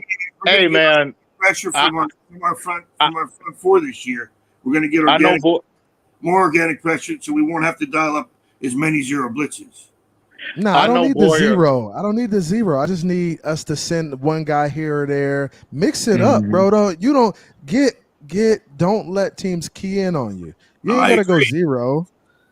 Go cover two, go zone blitz, go cover two and roll one in, roll one in the box. Figure it out, dude. I agree. I just think Phillips is going to be a beast this year. We need him to.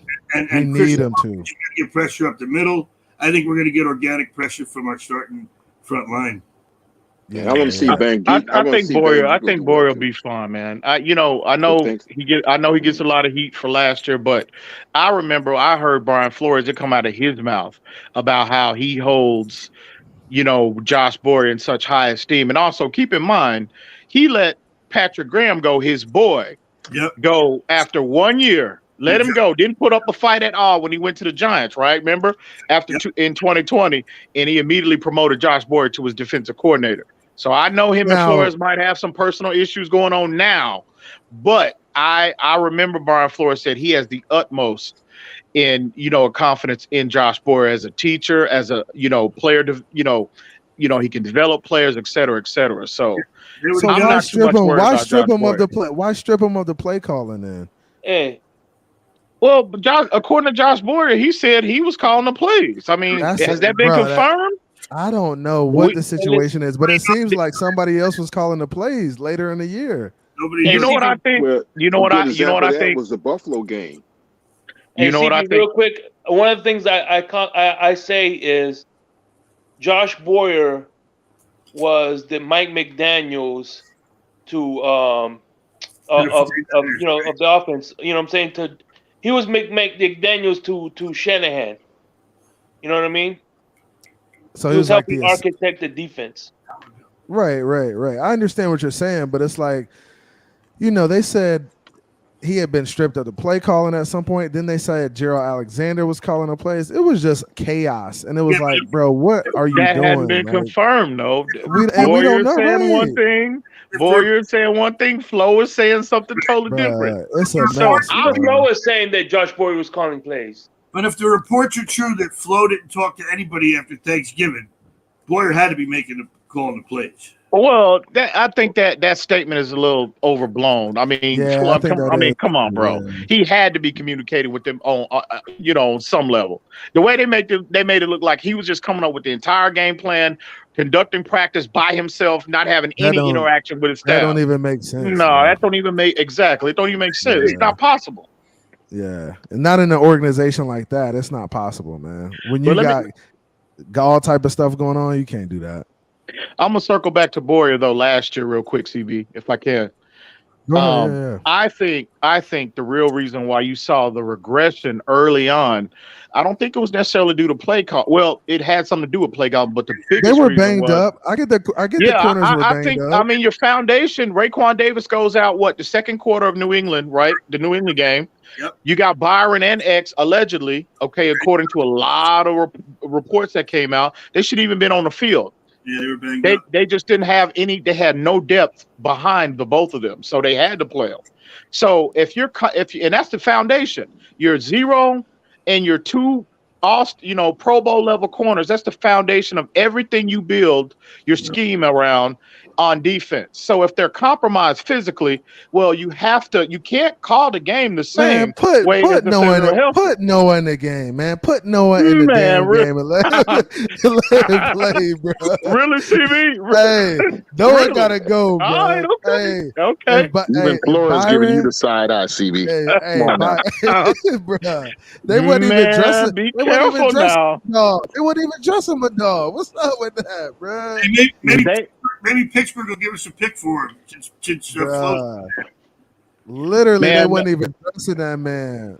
Bro, that ought to let you know, CB. You got your two $16 million corners compromised physically, but yet you have to play them because you have no confidence in your first round pick in Noah Igbenogany. What does that tell you, bro? He can't even dress out. Bro, he was in trash last year. You know what I find interesting? He was in street clothes. You know what I find interesting though? Yes, he didn't dress in a lot of games, but the minute X or Noah went down, he was the first one to replace them the next game. Was that the case? I don't know, man. That was because remember Buffalo. That was in the Buffalo game. Byron Jones wasn't there, and he kept them. He was the opposite of X. That was and as soon as X went down, that wasn't last year. That wasn't last year. That was the year before. Last year, look at the Jacksonville game. He became the starter as soon as Byron Jones wasn't in that game either. Oh, okay. I see what you're saying. But man, there was games toward the end of the season, like the back half of the season, I felt like he didn't even see the field. No. How many games? I mean, really, how many games was he a healthy scratch last year? I mean, man, I can think of what, 4? If you on the field on special teams, there's a problem. Exactly. It was the biggest indictment on him with me. They looked at him and said, "You can't even help me on special teams. You couldn't be a gunner." So now you chill. You go on and stay at the crib. Now, do we think some of this is personal relationship with knowing somebody, or do we think it's all him not being able to play? Do you remember the last? You just detailed that Buffalo game. That was a long time ago. You just highlighted that Buffalo game. That was his rookie year, man. Man, bro, that ought to tell you, it's still that game right there is still keeping them defensive coaches up at night, bro. Man, that's crazy, man. That was 2 years ago. Why they do that man like that and put him on digs, man? That might have been the biggest thing. His confidence got You know what? You know what? I got to ask Xavier how. I kind of, I agree with you, CB. X should have been like, look, I got him. Don't worry about that, bro. Like, why? What was? I don't even. Bro, see, if and that's you the that thing guy, about our X, defensive. come on now, bro. Come on, bro. You gotta be bro. I got him. Soon as he get beat one time, it's like X should be coming over, bro. Go to the other side, bro. I got him. I'll follow him wherever he goes. Let's just man up and play. X didn't want none of that. He did. X scared of that. X man, was scared of that. He didn't want no part of that, man. At that point, X was scared of that. I think he was banged up too. He didn't want that. He didn't want them problems. Well, let's be honest. Byron Jones helps X on the other side by blanketing the receivers, so X can beat them. Man, Byron be getting his ass beat too. Don't think Byron don't be over there getting beat. You know what though? No, Byron will give up plays, bro, but he's very, very seldom does he give up the big play, and that's what you want out of a corner. Every corner is gonna give up plays, but generally when Byron gives up plays, it's in front of him. Seen Byron get beat, and he wrapping up and getting him on the ground. When he had the interception in the end zone and he got the ball taken away from him. Oh yeah. That was bad. That was a bad play. That was a bad play. That cost us that game too. I know one thing. Our fan base, hey man, for all these people that want to push Byron Jones out the back door, bro. What this offseason, to this point now, mandatory minicamp, bro, he hasn't done nothing though. Hang on. I'm saying, according to the reports that's coming out about how so many guys been wide open, guys getting burnt, barbecued, rotisserized, the whole nine. We need to put a little more respect on Byron's name, bro. For all the fan base, for the portion of the fan base that wants to push him out the back door. Man, be careful what you wish for. I don't know, man. I don't know if we playing a lot of man on man right now. I feel like we playing a lot of zone stuff in practice. I respect his ability because you can see X wouldn't get the targets he gets if Byron wasn't locking down his man. So he wouldn't be getting the turnovers that he gets. So and Byron commands because Byron, whatever you say about Byron Jones, and I'm not saying he's a better player than Xavier Howard, but he's the most athletic DB up until Keon Crossman got here. I think Byron Jones has been the most athletic corner we had. So Byron takes a lot of the number one responsibilities away from Xavier Howard, which is why you see and again, I'm not taking nothing away from X. You know how I feel about I love Xavier Howard. But he's not facing the number one guy every single week. He's locked up with 2s and 3s as opposed to number one guys. Byron a lot assumes that responsibility. Right. A lot of the reason why you get pushback against Byron is because of the money he's getting and he doesn't get the turnovers. Well, here's the thing about the turnovers. I don't mind it, but you got to be more consistent, bro. You got to practice. You got to be around, bro. I feel like we paying him a lot to be on PUP every year. Like, bro, we paying you too much for you to be there. Well, here's the thing too about turnovers. I know they say Byron Jones doesn't get a lot of turnovers, but if he's making if it's 3rd and 5 or 3rd and 9, and he's stopping them from catching the ball. In my opinion, he's making them punt. That's a turnover. It's not on the stat sheet, but that's a turnover. Very good point. Very good point. Agreed. And they let a lot of catches get made in front of their sticks, and they made the tackle so that we did get the ball back. Yeah. Well, shit, they let a lot behind the sticks too. Now they made a lot behind the sticks too. Our defense was getting paid way too much money to be performing like that in the first 8 games, man. And that's the reason we lost games. Because I agree. They're not making plays late in the game. Like, bro, you get the ball back and we're up and you got to get a stop. You got to get the stop, bro. If you're not getting a stop, then something's going on. Because we're spending y'all a lot of money to give up plays over there. Way too much money. Especially when Urban Meyer beats you. Man, that shit was embarrassing, man. Painful loss. That same Urban Meyer, they beat Buffalo 2 weeks after they beat us. That's true. But it's any given Sunday in the league, bro. It is. It is. That's fact. That's fair. Real quick, man. Let me add 60-40 to the squad, man. What's good, 60-40? What's going on with you, bro? Let's go. What's up? Listen, everybody know that is the ratio going forward. Pass 1 ratio. If we do not stick to that ratio, if we don't stick to that ratio, we are doomed. We're going 0-17 if we don't stick to that ratio. Crypto, now, I'm done with you, bro. I'm done with you, Crypto. That is the formula that's talking been handed investment down from the strategy or football offensive gods. play call it, bro? What? Bro, what are you talking about, man?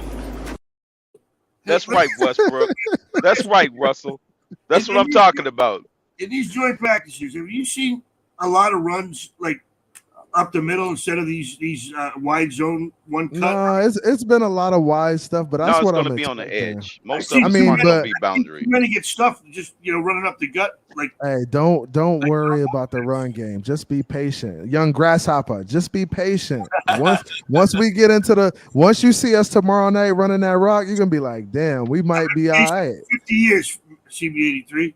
All I'm saying, you're gonna see out it, of 10 man. plays, when we give it to the running back 4 times, we could still be successful. That's all I'm saying.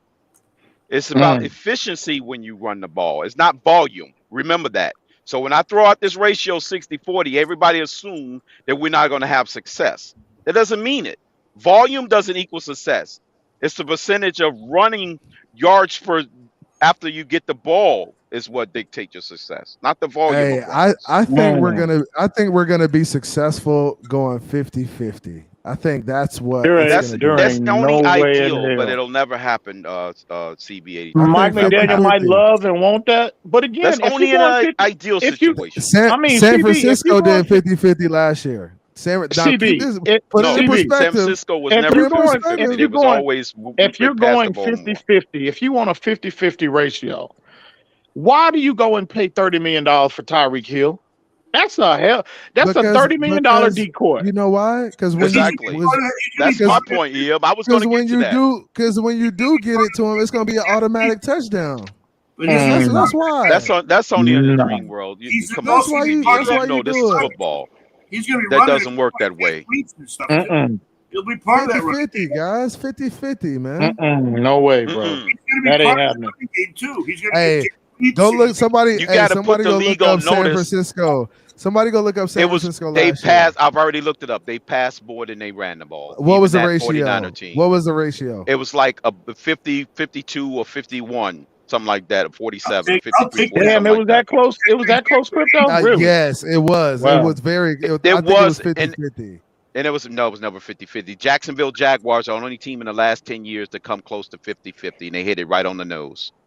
And that was it. That was the only team that did it. So 52-47. I'm taking that. I'll take that after years of 70-30. I don't, bro. I'm with Crypto. I don't, it's not about volume, it's about efficiency. I think, again, the strength of this team is not the O-line, it's the skill positions. So, again, and you just invested a 5th overall pick in Tua. I'm sorry. How you're gonna look, how you're gonna get them the ball is through play action and things like that. I understand what you're saying. But you got to be able to run the ball first. I mean, that's there's going to come a time where teams are going to just completely shut our offensive running game out. Exactly. Then what's left? And that's you have to be when able you to throw command it. respect in the throwing game. That's when you go over the top. That's when you go over the top, man. That's why you. Guys, if they are committed to stopping our run game, then they are giving up something in the pass game, and best believe we're gonna take it. Playing right into our hand. But you can get ahead of that by making them do all the adjusting. You don't adjust to them. Good coaches make you adjust. You don't go out there from the beginning, start adjusting to them. Right, but they will. You make them stop you first, and if they can't do it, then guess what? I'm not going to change because I feel sorry for them. But that's the point. point. They need to make the adjustment. If we're running the ball and they adjust to that, we force them to adjust to it so we can go. Well, how about the fact that we got blazing wide receiver and perimeter players? Let's first test and see if they can stop us first doing that. That's all I'm saying. Yeah. I mean, let's stop making it complicated. Guys, it's going to be a combination. The Detroit Lions, when they had Barry Sanders in the backfield, didn't make it complicated. They said, here, Barry, they have to stop you. I'm not just going to throw the ball just because I want balance. They made it for you to stop Barry Sanders. The Chicago Bears made you stop Walter Payton. They didn't just throw the ball just for the hell of throwing the ball. They got both of them boys. They gave them the ball and made the defense freaking make the adjustment. Hey, let me ask you something. They did have Herbert Moore, though. Good one. You said what? Go ahead. What's that? No, I said they did have Herman Moore on the outside. A couple other guys back in those days with Barry Sanders. They got some stuff, Oh, yeah. Man. Yeah, they had that, but they only had 5 people blocking in front of Barry too, and they still gave it to him. Yeah, but Crypto, let me ask you something. Isn't this a good problem to have, not a bad one? Yeah, it's a good problem, man. Oh yeah, no one's doubting that. I'm just saying, don't play scared. Well, first off, let me stop all of y'all real quick, with the exception of Crypto. Listen, nothing has been solved yet. We have yet to play one game, man. We know, Ian. Come on, man. Ian, we know you on the negative. Come on, bro. We ain't even played a game yet. Bro, Can we know wait you on the and negative side of things, bro? No, it's reality. It's reality. Let's wait and see what the product looks like on the field. When we line it up, I'm confident that we're gonna perform well with what we got. Okay, then I'm confident. Okay, let's get to that point first, CB. Let's stop. We line up tomorrow. We good. Man, it was the night before the game. But CB83, it's not time to play hard-active football like Charlie Brown. The other team know who our personnel is.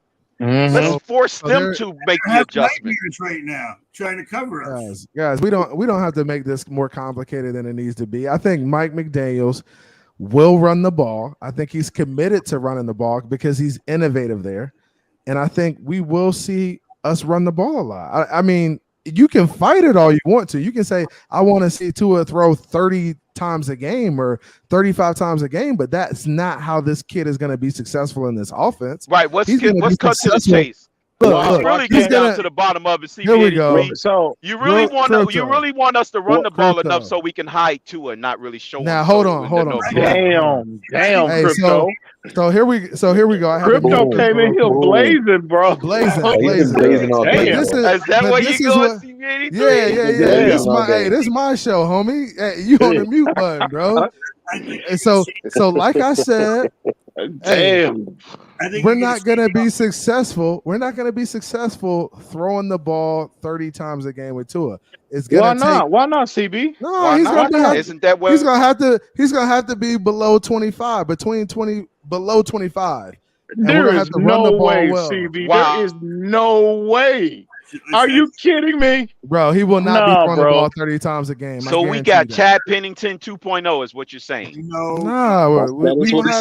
We have an efficient Tom Brady, bro. An efficient Brady. Efficient Tom Brady. Come on. Wow. Oh man, CB. Come out. CB, you saying we can Tua himself, 5th overall pick is not good enough. I'm not saying he's not good enough. I don't believe in throwing the ball 30, 40 times a game, man. It's just not. So you think he's going to make mistake prone doing that? No, it's not about that. I think we're better off getting yardage on the ground. I think that's where we'll eat there. So how will we know whether or not Tua is the quarterback if that ratio is well under 60? Hey, so this dude says below 25, you're not winning shit. CB. And so if Tua throws the ball below 25 times, you telling me we can't win games? That's just nonsense. Because we don't have an offensive line built for that. Or running backs. But you don't know the scheme. You haven't Crypto. You haven't seen anything. All you doing is going off of what you don't know what we in our have. Backfield. Do we have Hunt? We have Cobb? What did San Francisco do? Don't sleep on Chase. Do they have Derrick Henry? Do they have all them dudes you just named? But no, CB, but they also so what are you talking about? Hang on. Receivers to play Look, they just went to an NFC championship and they just beat the Green Bay Packers. But they blew through their running backs. Bro, don't talk to me about that. Every running back they had caught a flat tire. I'll get y'all up out of here real quick, bro. CB, hang on. Nah, but what you're discounting with me. What you are minimizing and you're not paying enough attention to is the talent level that they have on the offensive line. We don't have that level of talent, bro, yet. It's unproven. First of all, the San Francisco 49ers offensive line was not a great offensive line. They had a couple great running offense. There was a great running offensive line compared to us. They've been historic the last 3 years. What are you talking about? Those players aren't historic. The scheme was historic, yo. Nah, I wouldn't even the go that scheme far. Was historic. That's what only good enough to get bounced in the playoffs. The scheme did that, fellas. Wow. in that scheme. Hey, we got Teron Armstead, bro. We got Connor Williams. We'll be able to make plays in the run game. Y'all are just selling yourselves a little short. No, bro. You're You're forgetting about. Listen. Being realistic. You're talking about. Hang on one second. You're talking about Trent Williams, right? Who's the best O lineman in football, right? You had a Pro Bowler. You had a Pro Bowler and Laken Tomlinson on the left side. You had Alex Mack, who's a borderline Hall of Fame, who's a borderline Hall of Fame center, and you had Mike McGlinchey at right tackle, who was one of the best run blocking tackles in the league, bro. Where do we have that level of talent other than Teron Armstead? So you said, hey, so guys, we can't, guys. This is my question to you. This is my question to the panel. Okay, so we won't be. You guys are saying we don't have the talent to run the ball, right? Not in that fashion, like the 49ers or the Titans. We will not get that level of production, bro. It's not happening in 1 year. So where will we Larry be? Zonka is not coming through that door anytime soon. So where will we be running the ball? Like, where will we rank running the football? What do you guys think? I will be here somewhere between 16 and 21. On its own merit. Wow, you got more confidence than I do, Crypto. I was gonna say about from 18 to 24. On its own merit, we're in the 20s. On its own merit, yeah, I would we're say on somewhere 20s. around the 20s. Yeah. Yeah, but listen, theoretically, what Crypto is saying is sound. One of the biggest aids to our running game will be the threat on the outside. But that's theoretically. That's theoretically, right? In reality, what we've seen in training camp and what we know, I think CB has made a good argument here as well, though, is that our offense is predicated upon establishing the run or the threat of the run first. What we've seen is play action passes. We've seen bootlegs. We've seen all sorts of offensive plays that are predicated upon that are layers defense. Off. They're layers that off layers of off the run. Game. So yeah, that's the strong part of your argument. But the Crypto's argument is equally as strong, though. If you show that you can threaten the boundary on screen passes, on hitches, also on go routes, that kind. If they got to worry about that stuff, then that's going to open up a lot more space for the runs as well. So first practice we it's a good debate, guys. It's a good debate. The only thing that's going to make the number one thing that's going to make teams respect is Tua pushing the ball down the field. Period. That's what I was going to say. The first period. Adds the first play, Tua went deep. That loosens up the defense so that we can run the ball, and that will make the play action effective. 100% right. Hey, just real quick. Real quick. I've made it. I got the bots coming into my chat, so I feel like I made it, guys. I appreciate that, man. There you go, man. You made it on that one. I got the porn bots coming in here, man. It's a win tonight, man. Damn, that's a win. There you go. You graduated. Yeah. Salute. And that threat in a defense coordinator's mind is going to make him play the safety over the top and loosen up for the running game. It's going to loosen it up, guys, and that's what I understand what you're saying. Guys. It all goes together. It all goes hand in hand. Run game with pass game with run game. But you better believe we will be establishing ourselves as a physical unit. We will have to. We will have to take on an identity of being a physical unit and being able to run the ball. If you're going to be a soft team and say you're going to be finesse football and go out there and throw it around the yard, I don't think that's Mike McDaniel's approach. If he wants to be held as a good coach and adjust to his personality from listening to him, he hasn't came out and said, I'm going to be the guy to throw it around the yard and air the football out. No, everything is going to be wrong there because he the one told us to pick Waddle in fantasy. That's not a running scheme. He told everybody because he told you to pick a guy in fantasy. What, bro? What are you talking about, man? Exactly what I'm talking about. He said pick Waddle in fantasy. That's what your coach said. You tripping? And he said we're going to yak everything to death. That's not running. How many times are you gonna think they're gonna use Waddle and Tyreek Hill in the running game or Izukama? Not much. Fairly Bro, often. Tyreek is gonna run the ball. Tyreek is gonna get carries out of the backfield. I think He's they'll gonna both get jet sweeps. a healthy dose. I think they'll both I get a think healthy. Tyreek more though. I think Tyreek Not to the Yeah, Debo maybe level, on not jet to the sweeps, Debo level, but they'll toss. get a healthy Not to dose. the Debo. I tell you what, if he blows through his running backs, they might have to use them as running backs. If you're gonna run the ball like Calvin will. Just like San Francisco. You know what? This man, Crypto is the worst one. Bro, he's the worst, bro. What? You know I'm what, just though? saying. Bro, blowing through Hey, your, the blowing through your blueprint is- running backs, bro. Come on, That's bro. what San Fran's been doing the last 2 seasons.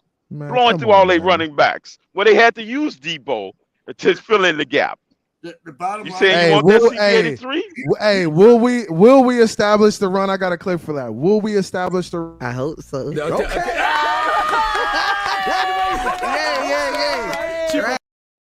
And keep in mind also. I don't think they're gonna be. I don't think they're gonna be run centric, bro. I really don't. I don't we see gonna be that. run centric, bro. Watch. Hey, bro, listen. I done had Why? conversations I with don't- people. Hey, listen. I don't have confidence. Real talk. that we will. Hey, CB, I'm gonna tell you straight up. I done had conversations with people back, through back channels, and everybody. Again, this is what not only me but other Man, folks I have don't been told. believe Hang your on. back channels, Hang bro. on, hang on, I hang don't on, believe hang your on, back hang on, channels, hang on. bro. Let me make my point first. Hey, Let me make my gas point station first. sources don't count. I hear you. I hear you. Let me make my point first, and then you can rebut. Listen, I heard this going back a month and a half ago. Is that the scheme is not going to? Everybody thinks it's going to be a carbon copy of what San Francisco's been doing like the last 2 years. I heard that no. Go look up what happened in 2016 with the Atlanta Falcons. Correct, with the Falcons, yep. Hey, all right. I hear you. I hear you now. Natasha, you want to You hear? know what I was Natasha. saying? That they might run some air raid concepts in this offense. I don't think it's going to be a carbon copy of the San Francisco. And why would you do that based off? Why would you be run centric based when you have all of this guys vertical speed on the boundary? Why would but you you act, hey guys, but y'all act like you guys act like Atlanta. That makes Atlanta no was sense. running. That's called Atlanta letting the was defense running the off the ball hook, though. EM. Why do you have 2 fullbacks on the roster if you're not going to be run centric? There you go. Yeah, no, fullbacks. There That's you just go. that's just them high. That's a good point, Ron. No, believe that. but 2 fullbacks will not be on the roster. They won't be on the 53. It'll be one fullback. Yeah, they won't make it. Yeah. Well, yeah. Well, yeah. One is not an issue. I'm not. He will. Listen. He will. I'm not He will saying, be an integral part of the offense, though. nobody. No. The running backs. There's running backs that can play that fullback role. They don't need 2 fullbacks. Gerald Oaks. Sethan Carter. Sethan Carter is going to be our backup. He's a hybrid. Yeah, they don't need 2, because the running backs can fulfill the role as a fullback. But the point I'm trying to make is the fullback is going to be an integral part of this offense. Nobody's saying that. Yeah, they're saying that. Nobody's saying that. They'll be an integral part, but it's only going to be one rock, fellas. the final gun. But that means You want to be like the Tennessee Titans when Derrick Henry is not in the backfield. I got you, because Tyreek Hill is a cigar store mannequin. Keep talking about I Derrick got Henry. you. It's only one Derrick Henry in the league. Yeah, that's right, man. because you seem to believe that Tyreek Hill is a cigar store mannequin. We paid him $130 million to be a cigar store mannequin. Look, I've seen Tyreek make plays and get him, Crypto. Get him. Get him, Crypto. Be coming in here with this nonsense, man. I'm telling you, I get it. What? Bro, what are you talking about, man? You don't Crypto the worst. Running game too, because they got to play the safety over the top. Of course, he's going to help the running game. Bro, do you know we could not run the ball last year against nickel and dime defenses. Bro, we were so trash. We didn't have no running back. Who was our running back? They were stopping our run in the nickel and dime, bro. Hey, guys, Gaskins ain't scaring nobody. Ain't scaring nobody. Chase Edmonds is a dog. That dude different, yo. Yeah, what did Chase Edmonds do when he was in Arizona? He ain't scared nobody there neither. That dude it's like I said, the bro. over reliance on the 12 personnel just to make up for the pass protection, for the lack Isaac, of pass what's good, protection. my boy? And the reason why look at how much nickel. Exactly, bro.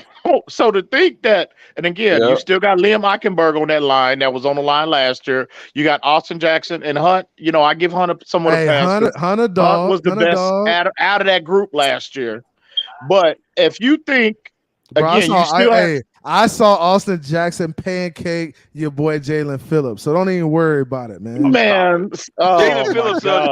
Jalen Phillips allowed that to happen because he wanted to boost the man confidence. Man, I know, right? No. I've sat here in silence for a while. It's my turn. What? Bro, what are you talking about, man? Bro, I love Crypto, I got it for you every Wait a minute, time, whoa. bro. Wait a minute. Westbrook is on my side. What are you my boy talking about? Jalen Phillips like that. Hey, let Color speak for us. It is plain as day that man's hands were up on his face mask. Man, I don't give a damn. It's football. From his helmet. It's football, man. Oh my God! Give me a Y'all break. boys wildin'. Come on. Lee and I can between two vets. One's a Pro Bowler. The other one was one of the top guards in the league. He's going to be in between two successful linemen that are going to help him when needed. Robert Hunt's on the other side of Connor Williams. Our only weak link really is going to be Austin Jackson, and everybody's saying how much he's improved. And you got a fullback that's going to be able to help out if Austin Jackson does get beat. Ooh, he killing y'all right now. What's up with that? What was that? Crypto. I already got CV on record. I already baited him. I already baited CV 83 2 weeks ago. I got him on the record. I got him to get on the record and say we're gonna be a top 10 unit. So CV, you're already on record 10. with that, right? Got the receipt. I hope so.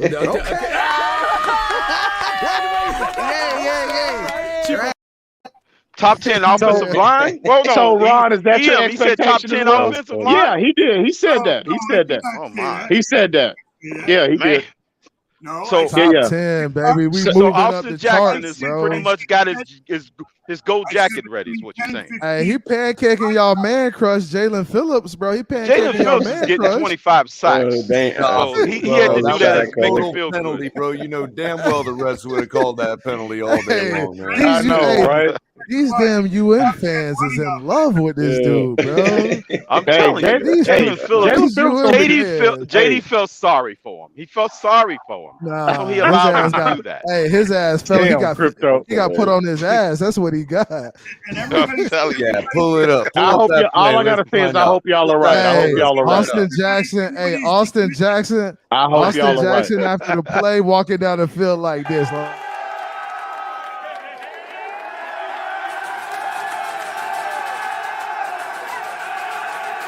Yeah, Hey, that was Austin Jackson right JP there. was signing autographs after practice. I hope y'all are right.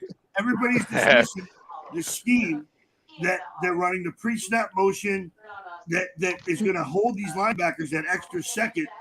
Man, we're gonna be able to run. You right, Ron killing y'all right now, man. Man, okay. Ron ain't talking about Yeah, that. Now okay. we just need to teach him to do Ron it without is- grabbing the Ron guy's is actually yeah, agreeing okay. with us. Hey, Ron killing y'all. Ron spitting them facts, bro. Now we just need to teach him how to do it without grabbing the guy's helmet. Hey, what I put on chill, the hey, chill, Color. He didn't grab his oh man. His hands got up near the face, and he his pancaked hands were his ass. all Don't up worry in his about face it. mask. I'm always giving that to the offensive guy. Always. I believe that the two veterans we got are going to help this line out tremendously. The scheme is going to help the line out tremendously. If you watch Brian Boldinger's video about San Fran's running offense, it freezes the linebackers without even having to block them sometimes.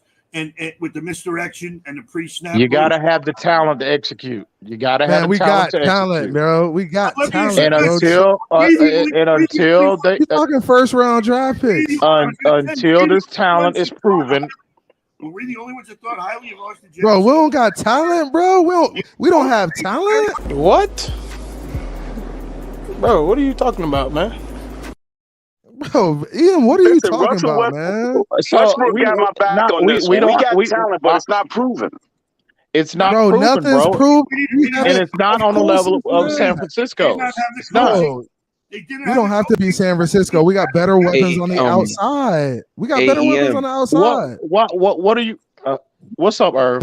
What's good, real bro? quick, we're making too much sense for him, Irv. We're making too much sense for him, man. No, listen. Hey, real quick, Irv. No, I'm taking it easy on your CB. This your first. Hey, you ain't bro. Don't take it easy on me, bro. Your show is Don't in its infancy stages right now, so I'm gonna take it easy on you right now. You ain't gotta take it Don't easy worry, on me. that smoke is coming. Come out, guns a blazing. Easy on our channel, man. Go ahead, Irv. Go ahead, Irv. Come out, guns a blazing now, cause I'm coming out guns a blazing now. So come on now, bro.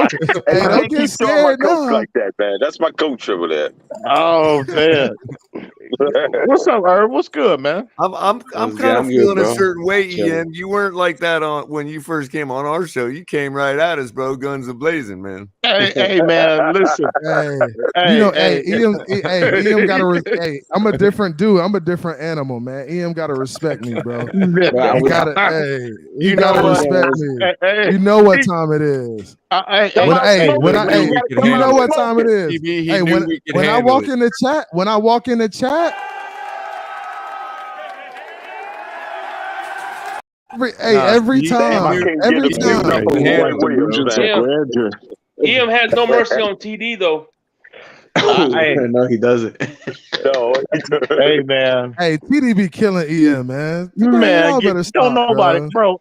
Everybody, listen. I'm undefeated in this community. We all know that. I'm undefeated. What? Bro, what are you talking about, man? I think y'all already know what y'all man. Hey, y'all know what it is. You said undefeated. Undefeated, bro. Undefeated. What's good, Irv? Yeah, I was gonna say something. I was gonna say that where you were saying that they're gonna try to like borrow a lot of the concepts from the Atlanta offense. If you guys remember, that's the system that Sarkisian ran at Alabama with Tua. He came from that system. So, and they ran the ball too. Don't get and it you twisted. heard Tua. Hey, you heard Tua when they interviewed him. When they interviewed him, he said this system is very similar to what he had at Alabama. And what did You know, it do for very, Atlanta? very, very similar. So, What did it do for Atlanta? just saying. Exactly. That was my question. They went to the Super Bowl. Those and years? lost. I'm just asking. Was it those years? Did it make them into this dynasty? No, Damn, just saying. man, That I can't believe y'all got me talking this long. It's been 3 hours on here, bro. Y'all be wilding on these panels, football does this to us, man. bro. I enjoy it. 3 hours is junior level, bro. Bro, y'all be right. 6 hour streams, bro. Color be streaming till 3 or 4 in the morning, bro. He a rookie though. He a rook. Color. Don't worry about it. He a rook. He a rookie. How do you do that, bro? It just happens, bro. It just happens, man. But honestly, I'm at 320 right now, bro. I'm at 320. Because I got to argue with the whole world. Like everybody in the entire planet has to come at me. They like stand in line. You have to argue with the whole world, not everybody else. That's CB, that's what you take on. CB, this your first panel show, bro? Yeah, this is the first one. Yeah. We live. That's why I'm taking it easy on you, bro. This is the inaugural. The inaugural, we take it easy. The inaugural. Listen, that's why I'm taking it easy on you, bro. Don't worry, that smoke is coming. What? Bro, what are you talking about, man? Bro, way to go. Hey, Westbrook has had my back this whole time. CB, Westbrook has had my back. Yeah. Hey, is Ian bringing the heat? I hope so. Okay.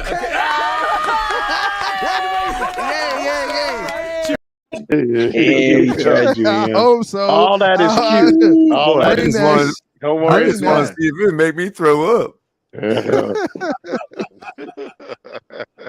All that is cute. Hey, great debut panel show, man. Y'all boys be wild. Great show. It was a great panel.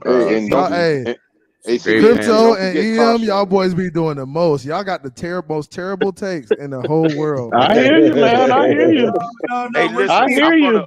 I'm gonna have this take laminated for you, and so you can put it in a crystal glass, so you can honor it. Let him know. Every Friday night at 11 p.m. Crypto. Let him know. I want you the crystal glass with this laminated take I got for you. I want you to make sure you honor this moment. Oh yeah. Whenever you're going through bad times. Hey, that's who I'm looking forward to, and I'm going to be very quiet as the reason why, but I can't wait to see Skylar Thompson tomorrow. Oh, you think he QB1? You think he QB1? No, I ain't saying that. Hey, come on now. No, I ain't Give me, saying that. hey, give me your hot Tread take. lightly Don't now, take EM. it easy. No, I can't. No. We'll see. Come on now. Let's wait and see how it plays out. We'll see Give how me it plays some now. out. What you thinking? EM, you about to get some scoring. Man. I think Skylar's Hey, Ian. I can't wait to see him tomorrow. I really cannot wait to see him tomorrow. Hey, let me Are you thinking he get his QB1? debut What you tomorrow. thinking? No, nothing like that. Just Nothing getting his like that. debut. That's all. Every He's just getting quarterback his under debut. McDaniels had his best year ever. So what I'd like to see is he coached Skylar Thompson up. When Tua comes around in his 5th year, if he's not the man, we got Skylar Thompson to step in. Thank you. That's what I'm talking about. We'll see. Yeah. CB, I mean, real guys, talk. I want everybody CB, to be good, bro. Yeah. CB, real talk. Have you really dug into in depth into Skylar Thompson's tape?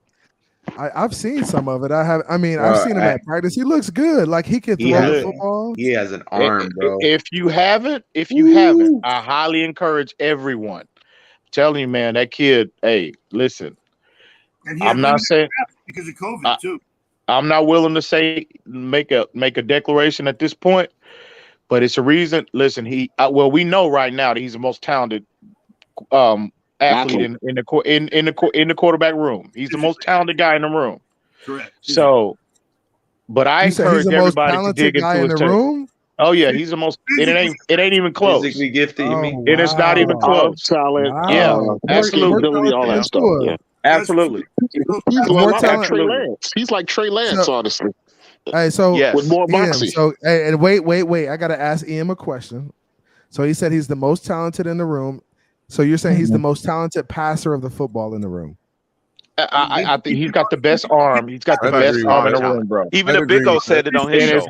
It's not even The close. Big O actually said he's the biggest if you guys of all. I'm talking. So you're saying arm talent. I'm talking about like passer. Who's the better passer? Yeah, I think he's more. I think he has the potential. Potential-wise, CB. Yeah, he's the most talented guy, bro. He's got the highest ceiling. Now the Big O is the biggest souvenir around. Even if the Big O can say it. Wait a minute, guys. I think he already qualifies as an average starting quarterback. And he probably has the potential of being well above average. And he's got an ace in his back pocket too. He is Mike McDaniel's first drafted quarterback. Not Tua's not, but Skylar Thompson is. But again, you're right. But again, that's without any NFL game speed experience. I forgot about that fact. You gotta pump the brakes on Skylar, man. But you're right. That is his first drafted quarterback. That's actually a McDaniel pick. That was a pick. That's a bold take, though. Highest ceiling, though. That's a bold take. But yeah, but why is that such a bold? McDaniel's eyes? I would agree with EM on that. Why is that a bold take? Not trying to throw shade because the guy with the biggest arm isn't always the best quarterback. That's my thing. Nobody said that. You said he has the highest. You said he has the highest. I'm saying that doesn't make him the best quarterback now. He just has a higher ceiling than his two counterparts. Right. So you think he has a higher ceiling than Tua? I don't know about that. Oh yeah, for sure. And CB, from the perspective of accomplishments, maybe not as high a potential. No, I'm not even talking accomplishments. I'm just talking about player for player. Let's take the accomplishments out of it. He's more talented. So are you trying to make the argument that he's not more talented? Right now, I would start out of the three. More physical. CB, here's the question you're about to ask, bro. If I was starting a new football team right now, okay, and I have my choice between the three quarterbacks we have in the room to start a new football team with, I would choose Skylar. And you would be dead. You would be. What color is what? Bro, what are you talking about, man? I want these people. Listen. I'm trying. Listen, I got what? Bro, what are you talking about, man? I love it when he did that. That was amazing. I'm going to have a conversation. I'm going to have a conversation with Reason and TD, and I'm going to beg them to clip up and go over Skylar Thompson's film from Kansas State. Go over it. We can go. No, let's go. A lot of people like his tape. Hey, we're gonna have enough tomorrow. Hey, wait a minute. I'm telling you now, we're gonna have enough video tomorrow. I am telling you now. Listen, hold on. We don't go to Kansas State. We need to go to tomorrow night. Yes, exactly, Crypto. Listen, Skylar is almost prototypical with the skills he brings to the table. But tomorrow night, we need to look. What do you look for in Skylar, though?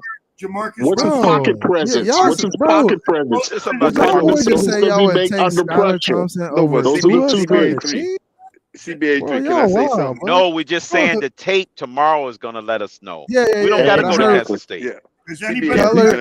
But Keller said that he would take Skylar over to a starting a franchise. Starting a new team right now, and I knew what I knew about all of them. I would go ahead and take the plunge, is what I'm saying, CB, because I believe that the upside of Skylar Thompson is like, kind of like above average NFL level quarterback. Exactly. He still has to prove the soft stuff, though, like pocket presence, decisions under pressure, things like that. Of NFL, true NFL speed. KP. Yeah, it's based on physical Can I say something? That's all. Yeah. Mr. Paul, hey, let Mr. Paul talk real quick, man. Go ahead. Listen, I don't have as much knowledge of football as some of you guys, but I'm gonna say this: when Coach McDaniel went and grabbed him, I went back and I looked at film after film of him, of Skylar Thompson playing at Kansas State. This boy is special, and I'm saying that from an old man's point of view, because I use my eyes. This man is special, and I'm gonna tell you something. There's no way in the world if I was Mac McDaniel, there's no way in the world I would let this guy get off the roster. I'm sorry, you can't put him in on the practice squad because somebody would grab him. Here's a question. Wait. I'll throw this nugget out there. Here's a question. Go ahead. No. I want to ask this question first. Go ahead. So, if y'all think he's this good, are you willing to cut Teddy Bridgewater or put Skylar at quarterback 2 over Teddy Bridgewater? I would say this because this team has traditionally thrown away $6 million. One person at a time. Crypto, go ahead first, since you want to be. Due to the fact that Jay Cutler, we threw away $10 million in the trash bin on that guy.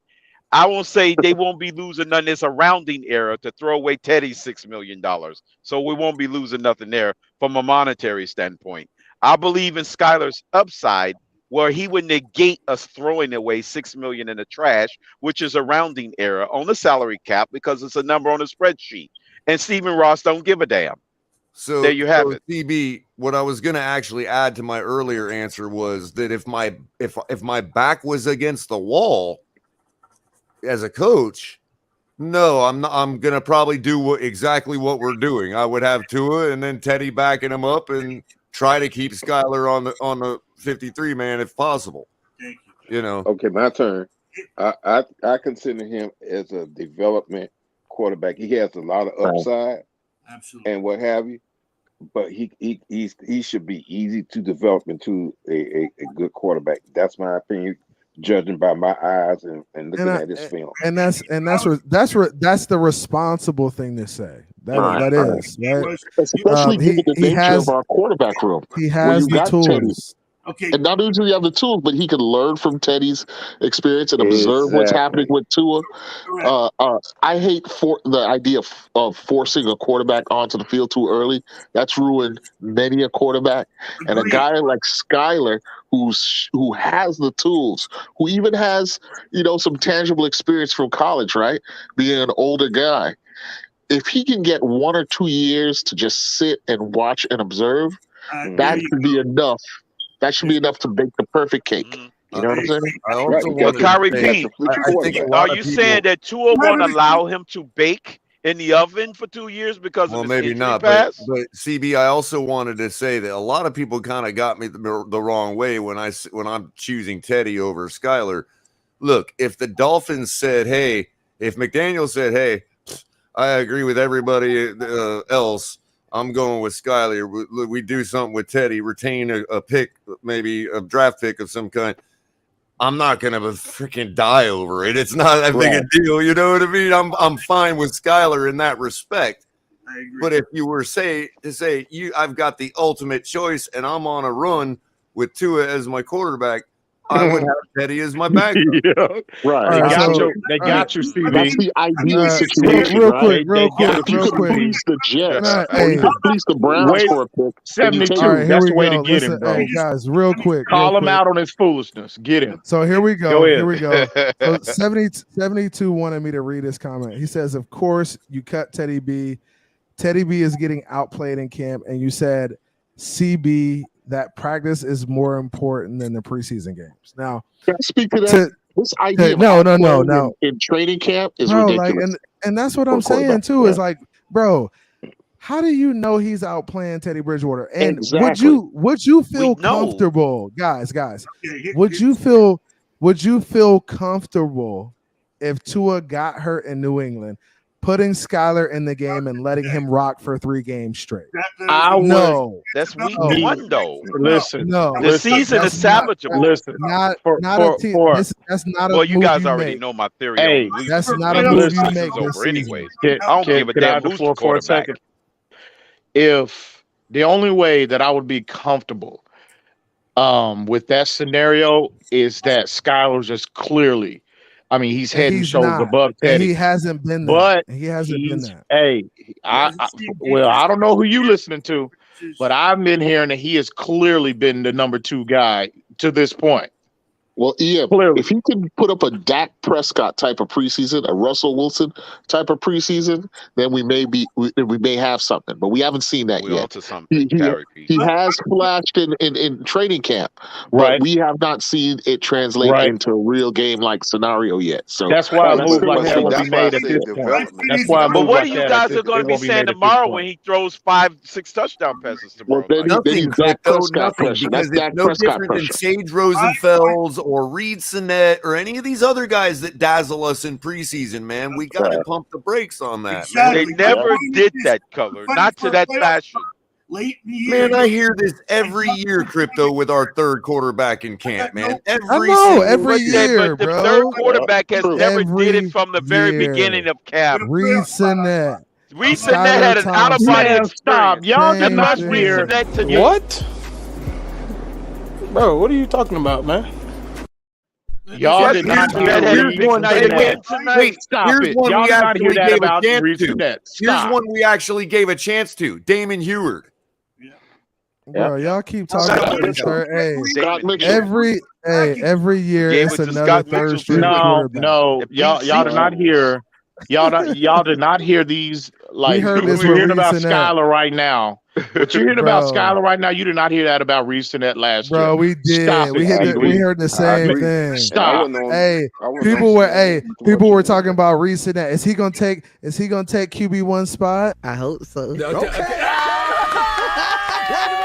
Nah, it ain't happening, bro. Because it was on one game. It was out-of-body absolutely worse. There's a difference from proving yourself in practice and having an out-of-body experience. No. All right, guys, calm down. One at a time. One at a time. For Reed Sinnett in the middle of the season last year, all season long. Let me ask one. He wasn't even on the roster. You didn't hear anybody credible saying that. You probably heard a lot of idiots in the comments in the chat saying that, but you didn't hear nobody credible saying that. No, nobody. I guarantee you didn't hear nobody credible saying that. Hey, that's what EM was saying. That's what Ian was saying last year. He wanted to you didn't hear nobody credible saying that. That's what Ian was talking about. Yeah, I know. Yeah, I know. Hold on, guys. We all know who was on the table in the middle of the season. Yeah, I know. EM, who are the credible people that are saying Skyler should be the guy? I'm not at liberty to say right now, but trust me, the conversations are being had. Trust me. Trust me when I. What? Bro, what are you talking about, man? Trust me when I tell you those conversations are being had. They are I don't want to ongoing. argue with you. Fair enough, bro. You know. Color. Them gas station sources that EM got is on another level. All right, bro. okay. All right. Fair enough. The real ones know what time it is. The real ones know what time it is. Bro, I'll leave it at that. What? EM, you gotta stay out of the bodega, man. Listen, you gotta stay out of I the hear bodega. you, man. I hear you. No, I'm with Skyler EM is light on years Skyler. ahead of Reese in that. Thank you. And just on a talent level, bro. Just on a talent level. Yeah, man, he's in another stratosphere. No, CB, he is. I have to admit, he is way better. Just on a talent level. Y'all haven't seen him play yet. You haven't seen him play. The sample size is. I agree with you, CB. I have Both got of them to see sample real size is NFL big enough. speed before I jump on board like this, man. I mean, we all have Listen, to see Color, him play. That's you don't have obvious. to worry But what about I'm the anchor saying, and being thrown but overboard. It's safe to sail on this ship. we all have to see him play, bro. That's obvious. But what I'm saying is, I strongly urge everybody, if you haven't dove deep into that man's tape, I advise everybody. Hey, here we go. Take about 2 hours. Take about 2 hours and do that. Guys. This is what happens, bro. You're right, This guy got a lot of upside. real quick. Hey, Telling this is what EM and TD do, bro. They hype up a dude, and then he gonna come out and throw 3 picks tomorrow. And y'all gonna be like, "Oh, He's not throwing. he ain't the guy." I'm telling you, you have my word that he's gonna throw 10 touchdowns before he throws a pick. Can you? What? What did you just say, bro? Hang on one second. Hang on. What? Bro, what are you talking about, man? Let me be clear. Let me be Westbrook. clear. Let me be Crypto. because I see what game CB is trying to play right now. Let me be clear, bro. Let me be Y'all hyping clear. this man up, Let me bruh. be clear. All I'm saying, everything that I stated tonight is off his upside, his ceiling, his No, physical you said strength. this guy is ready He to is- go. You said he's ready to go. See, No, really, no, he CB, didn't say that. really, really. Come on, man, stop. Bro, you said he ready to go tomorrow, bro. EM You said he carving up the Bucs, bro. Listen, the train is ready to go and it's leaving the station. Jump on board. And bro, why you all? You know what? Something else. You all talk a really good game, but who in this panel stood in that blazing heat and called him over to get his autograph? Which one of you's got his autograph? Okay, good. Hey, make sure you hang on to that. Let Ron speak. Ron's trying to get through. Man. Color, make sure you hang on to that. Oh, I plan on it. Marcus Russell's tape before he came out? What how is that relevant to the topic at hand, Ron? He had superior physical traits. He was supposed to be the #1 pick, and he was a bust. Okay? So wait a minute. Hold on. how is that relevant? How is that gotta relevant to what we're talking about? To the topic at hand. What I'm saying is physical traits don't always make a better quarterback. Who said that? You're Who right. said that? Who He said just that? said. No, he didn't say that. Who said that? Don't hype it up that he's the most physically gifted. Nobody's That's indisputable. If you know how to watch tape, you can clearly see he's the most physically gifted. My point is that doesn't make a better quarterback. Who said that? Who said that it does? Bro, Who you said he said has that it more. does? You said he has higher upside, bro. That's all you said. Bro, Right, but still doesn't do you not know what upside factors is into the right. equation of when you're comparing floors and ceilings? Do you not know that? Are you not aware of that, CB? No. I'm talking in terms of Ron. Don't put me in what y'all talking about. Oh, okay. Obviously, if you have better physical traits, you have a higher ceiling. But that doesn't necessarily translate always onto the field. Exactly. Who said that? Who said No one's that? saying that. Who said that? But we know Marcus Russell is already proven to be a bust, so he's That's what- even brought the discussion. And listen, That's what infuriates. Stop trying to add to what I said. Just take what I said for what it is. Don't add and don't take away from it. You said he has a higher ceiling than Tua Tagovailoa. That's what you said. He's got the highest ceiling of everybody in that quarterback room. And that's what I said. That's why I was like, yo. What? Bro, what are you talking about, man? That's why I said that. One more question. Did I say he was a better player now? Did I say he's ready to be the starter week 1? No, nobody even said that. No, but you said you were up to him being QB2. So let me ask you this question. We're up in New England fighting for a playoff spot. Tua, God forbid, gets hurt. Are you okay with him coming in against the Belichick defense, fighting for a playoff spot? I'm not. Did you not hear what I said earlier? See, you're not listening, Ron. You're not listening. That's what gets me so upset with a lot of y'all in this fan base, bro. You don't listen. If you close your mouth and listen, you'll learn something. I just 20 minutes ago, right? I said the only way I would be comfortable with that scenario if Skylar is just like head and shoulders above your number 2 option.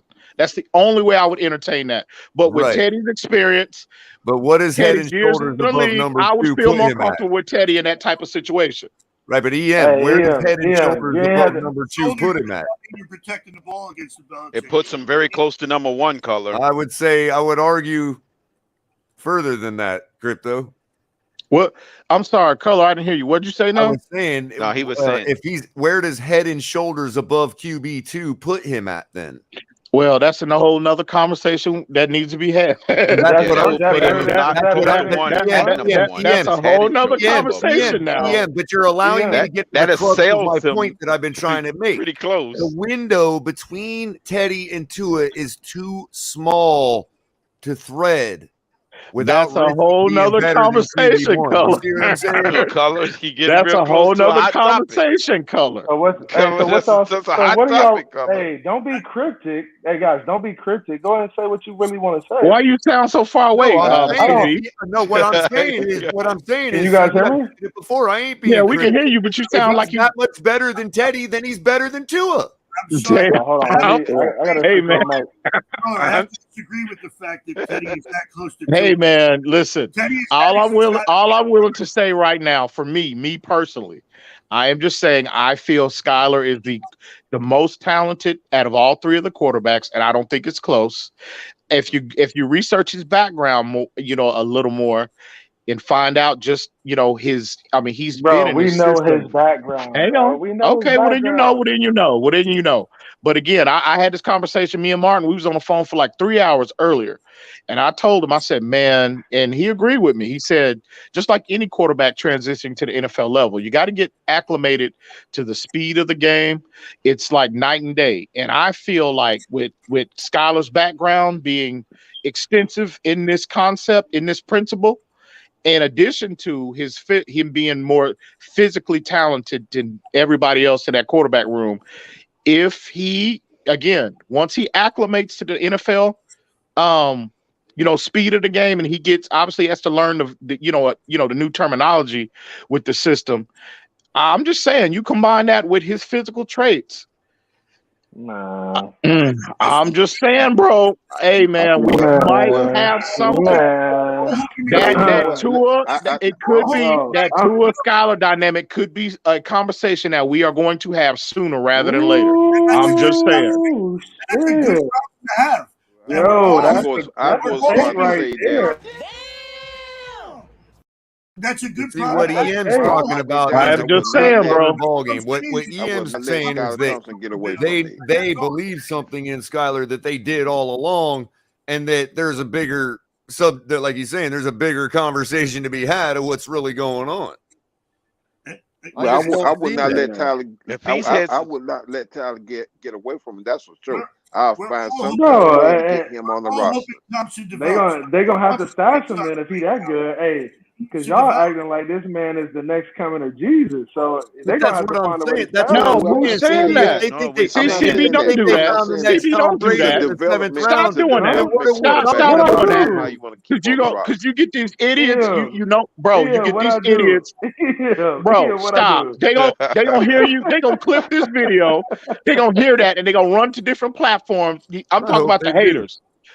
That's what they do, bro. I hope so they stop do. it. Don't do that, bro. Bro, hey, they're gonna have plenty of clips. Ian, they're gonna have plenty of clips on you tonight, boy. You know that. Hey, they've been trying ever since I came on YouTube, and they haven't succeeded yet. So keep trying. No, but Ian, what was really cool was Buffalo, the Buffalo group clipping us. They just walked right into it, man. It was funny as all hell. Best case scenario, Skylar Thompson. Oh yeah, Color. I saw that, bro. And then fifth year, we cut Hey, to T. Rich makes a good point. People get overly infatuated with physical traits and not enough with like the intangibles. That's a good point. I will say, if that's the case, then look at the top 8 guys in the league. You look, with the exception of Tom Brady. You talk about Aaron Rodgers. You talk about Deshaun Watson. You talk about Justin Herbert. You talk about Joe Burrow. You talking about Matthew Stafford. You talk about the top guys from last year. All of those guys have what? There's a common thread between all of them. They all have elite traits. Elite. So you missing me with all of that overly infatuated. Those guys get out of here. Only 2 of those guys. What physical traits are these you talking about, Ian? I'm talking about arm strength, arm talent. I'm talking about mobility. I'm talking about the whole nine. Do you mind if I answer for you real quick? Go ahead, Color. Okay, Go ahead. So this is what he's talking about, CB. When we first drafted Skylar, the night we drafted him, all the Tua diehards immediately got in their feels and immediately went out and put out the narrative that we only drafted him to be a camp body and to emulate Josh Allen. My first thought was they walked right into it because my first thought was, well, if he can emulate Josh Allen, then why ain't we starting the guy? If he's going to emulate him, yeah. Best case scenario, Skylar Thompson develops into what we want him to. Hey, T. Rich and they're spinning facts on you, Ian. Year 5, we cut Tua. We don't pay him. And then we get back to the rookie. We got a rookie on a rookie salary cap, a 7th-round pick that we don't got to pay, and he performs too. Hey, what, man? Hold up. Natasha, are you here? Natasha, please tell me you're here. Yeah, she here. I see it. She's still here. We haven't had Natasha. Turn your mic on. I want to hear your take on this Skylar Thompson nonsense they talking about right now. So if I'm you, here. if you, I'm here. Can you hear me? Yeah. I got you. How do you feel about the Skylar Thompson versus Tua taking Tua's spot? You hear Ian talking about Skylar Thompson gonna take Tua's spot? See. That's not what Ian said. I'm sorry. Go ahead, Natasha. Go ahead, Natasha. Okay, thank you, fellas. Okay, basically, I just feel that tomorrow we're going to see everything. We just need to wait and see. We all have all these expectations, and it's just they got to play. So we all just need to wait and see. We don't know what's going to happen, and we just got to wait. That's all. That's how I feel. Great take, Natasha. Thank you, Natasha. Man, you finally speaking some sense to these guys, man. Absolutely. He never said Thompson was going to take Tua's spot. I got to defend Ian. He never said that. Ian was hinting. Hey, Ian said that without saying it. That's what he did. Listen. It blows me away. It blows me away. On Skylar Thompson when he was at Kansas State. That's what Ian was saying. And then I was back on that and said that when Michael McDaniels went and got Skylar Thompson, I went back personally and looked at film on him, and I said, this guy is special. Now you can say all of you say that's all of you are forgetting the most important factor here. All of you are forgetting the most important factor here, folks. That are ridiculous, bro. He can drop some dimes, man. No, Color, listen. The most important factor here is that CB83 is captain of the Tua Defense League, and his Tua Defense instincts are tingling right now. His Tua Defense instincts are tingling. Real what? Bro, what are you talking about, man? I know. What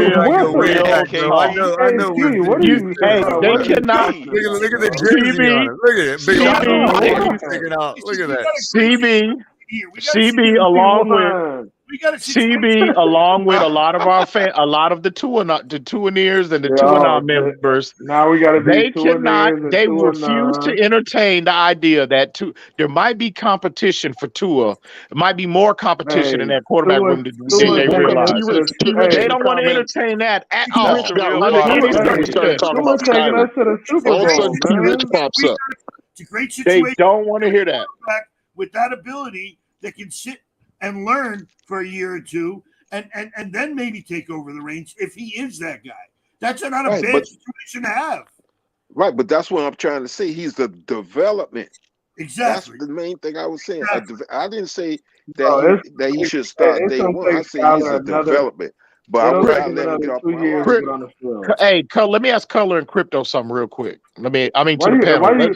Why you No. asking them though? Why you Hey, gotta ask I'm gonna them? get to you. I'm gonna get 'Cause to you. you know, I'm gonna get to you last, 'cause CB. I'm gonna get to they you gonna last. give you. You know I'm they gonna gonna give get you you the answer last. you I'm gonna want to get you hear. last, CB. That's what it is. You know they I'm gonna gonna give get you the you. answer you want to hear. No. You I'm don't gonna want get to to hear you my last. I'm answer. coming to you. I'm coming to you. You don't want to hear my answer Color, on it. Color, Crypto. Let me ask y'all this, okay? And really listen to the panel. If you have watched, more of if you've watched, Skylar Thompson's tape extensively, then you can feel free to jump in here and answer this question as well. They haven't watched that. Okay, Not well, extensive. that's I why I'm watched it asking enough. Color. I That's watched why enough. Color. watched I enough. know Color has, and I know Crypto has too as well.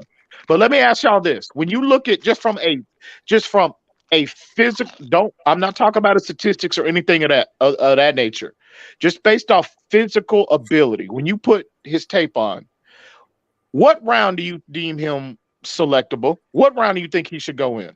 Just based off pure talent.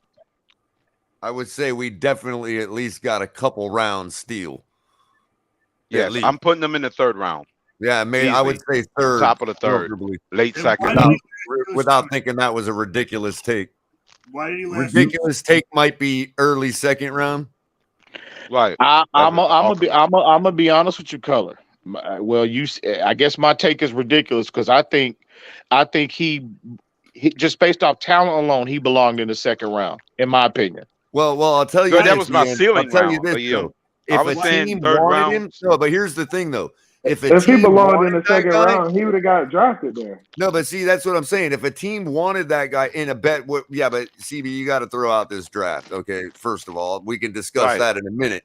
But putting that aside, if a team wanted him in the second round and they determined that was their guy, I wouldn't blame anybody for trading up there to get him if that's what they thought he was their guy. He's, you know what I mean? Like, you couldn't fault a team for that. It wouldn't have been a bad move. I mean, you look at Malik Willis. You look at Malik Willis, right? I'm talking about sheer talent now. I'm just talking about arm strength, mobility, et cetera, et cetera. You look at Malik Willis. That's a first round. I didn't need to see him. I didn't need to see him last night. I didn't need to see him last night to. He's a first round talent, right? But I agree. And he slid to the third. Ritter. I don't understand why. I thought Desmond Ritter was the steal of the draft. Right. The entire QB class fell on this. Man, the QB class, it's just not that good, guys. It's just not that good of a class. Did you watch Desmond Ritter? We won't know that. Can we really say that about the QB class when there's not a lot of QB needy teams? Listen, Desmond Ritter. See, I think that gets overlooked. Hold on, guys. There was not a lot of QB needy teams. In the second quarter tonight, Desmond Ritter had 60-some yards passing and 39 yards rushing.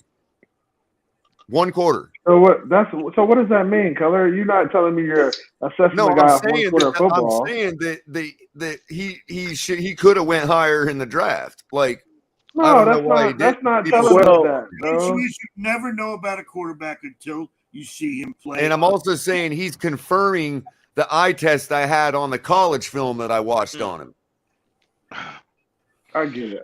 I mean, y'all guys, you guys got to realize that you can't crap on the QB class this year when there was not a lot of QB needy teams. A lot of teams had established quarterbacks, unprecedented. Everybody have had their guy. At least 90% of the league had their guy. Look. Pittsburgh's still looking for. Pittsburgh's still in a bad situation with their quarterback. There's plenty of teams in quarterback situations that could have drafted guys. They just chose not to. Because the guys weren't good enough to take. Also, they felt like they weren't good enough to take.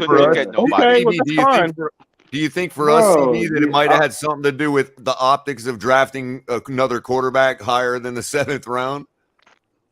Nah, I don't think. I mean, I think we needed a quarterback either way, and we were going to pick one. Anything late. higher than 7th though suggests that you believe in the guy. You know what I mean? Right. Another aspect of what's going on, guys, is that folks have been I think Scott not impressed with Teddy. Daniels look for in the quarterback. That's what I think. Man, he's a development. I don't know what's going on. I don't know development. That's what they was looking for. I don't know what's going. They due diligence in Skylar Thompson. They know what they was looking for. Exactly. Another But factor at play, guys. Guys, another factor at they play. also knew that this guy's going to be a development, not a Yeah, starter right away. All right, That's hey, what I'm yeah. trying to say. Look at Brady and Hey, Breeze. I really, guys, I really appreciate you guys coming out. I'm not spending the next hour talking about Skylar Thompson. We got a game to play tomorrow. Man, this dude. So, Why you running, hey, CB? No, I ain't don't running from run. Don't nothing, run bro. now. CB running from that smoke. I ain't running from nothing. I'm just not putting no energy into Skylar Thompson I'm tonight. just You're getting right, started. I'm just CB83, getting because started, he's going to CB. throw I 5 know you. touchdowns Hey, tomorrow night, I wish and you you would better have get brought your that jersey. heat. I wish you would have brought that heat earlier, Em. That's what I Hey, wish. hey, I'm just getting started, CB. A lot of this has to do with people being underwhelmed with Teddy, right? Rightfully or wrongfully, not impressed with Teddy, which is unfair to Teddy because Teddy. Bro, Teddy Teddy's has a nothing to prove. vet. What is He he has going to nothing to prove prove at in this stage in training his career. camp? Yo? That's why I said. But hey, But he hasn't KP, proved when I I don't say know, man. development, I don't when I know say what's going on with development something. quarterback, Got to I'm be talking going about on with somebody Teddy. sitting behind number 2. Something's I'm going on hearing with Teddy Teddy. just looks. Teddy just looks. He looks. I mean, his body language, bro. Bro, we're going to see Teddy tomorrow. Teddy is a game time. Watch him be a gamer, bro. Teddy has nothing to prove right now. No, nothing to prove. Watch when them lights come on tomorrow night. Watch when them lights come on. That's what y'all be talking about. Hey, Teddy let's is looking see. more like Teddy Ruxpin. I don't want to That's see what he's Teddy. I looking want to like. see Skylar the whole game. I want to see Skylar the whole game. I want to know because I want to see The Teddy whole out game. behind Scholar and y'all look crazy after the game. Skyler is throwing 5 touchdowns. Skyler 5. is a development. Hey man, EM don't know no That's the main talent, word, man. What is this guy Hey, the talking real about? ones Who know. is this dude, Hey, the man? real ones know what time it Get is, this baby. dude, man. Salute Hide this to you. dude, man. Salute to you. The real ones know what it is. The real ones always know. Yeah.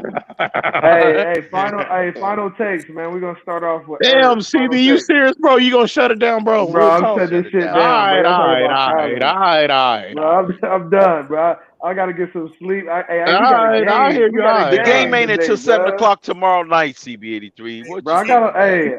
I got a lot of drink. I got a lot of pre-gaming to do, bro. I got a tailgate. I do all of that, bro. You gonna be well, where's the game at tomorrow? It's in Tampa. Yeah, it's in Tampa, right? I thought you gonna be at the game tomorrow? No, I'm gonna be at the crib. I'm gonna be at the crib chilling. Oh, okay. Oh, I thought you was I'm like. gonna get on the grill tomorrow though. I'm gonna do it up. You know. Oh, you tailgating at the crib? Okay, that's what's up. Yeah. I'll be doing the same thing. I'll Be doing the I'll same probably thing. have some people come through. You know, post up. I like my steak well done. I think Lewis said he's going to the game tomorrow. I'm We gonna just crank up the the big green egg. I know Lewis want to go. He want to go see Tua fall flat on his face. I know that's what he look. He taking the kid to the game, man. Hey man, hey, that's the homie right there. You gotta stay out, my homie, man. He's that's taking the the kid homie to the game. Hey, what I want y'all to do, I want y'all to get on Von Joe, man. Von Joe went to sleep early tonight, man. Caking with wifey, man. Right. Yeah, we'll get on him. We'll get him, man. Do what you got to do. Yeah. He's a I little appreciate y'all disappointed. coming Landon out, Roberts man. is going to be starting tomorrow. He's Hey, CB, know. real talk. Salute to you, man. Hey, man, I'm proud of you, bro. You out there getting it. And appreciate y'all boys coming through, man. Great show. Salute to you. Salute to you. Hey, CB, don't forget to Natasha because she's been good on here also. Yeah. Natasha can come on my show anytime. She's better than all you suckers on here, bro. Oh yeah, real talk. Real talk. Real talk. There you go. Hey, man. ladies first. Natasha, give us your final take for the night. Okay, fellas, thanks so much for having me on the channel. I really appreciate it. And I just feel that we're going to do well this year. And I'm excited. I've been a Dolphin fan since, who knows? I have brothers who played football. So I'm just ready. I'm ready. Awesome. I appreciate you coming out tonight, man. Thank you. Good night. Good night. Have a good one. Good night. Yep. That's We're all ready for football. Hey, Crypto, what you got for us, man? Listen, man. Good inaugural show, man. We enjoy it, man. But listen, here's the secret. The secret sauce, 60-40. What? Bro, what are you talking about, man? Westbrook got my back. I knew you was gonna say something reckless, so I had it queued up, ready to go. we gotta adhere to the formula, and we'll have great things bestowed upon us. If we stay away from that formula, we're in trouble. All right. Appreciate you coming out, bro. Oh man, Always it's been a good to pleasure, have you, man. man. Always All good. right, man. Hey, All EM, right, later. good one, Yeah. man.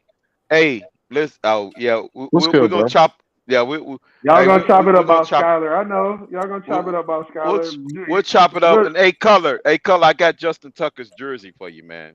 It'll Oh, be all right, appreciate it. man. Yeah. Make sure you put Skylar Thompson's autograph on it.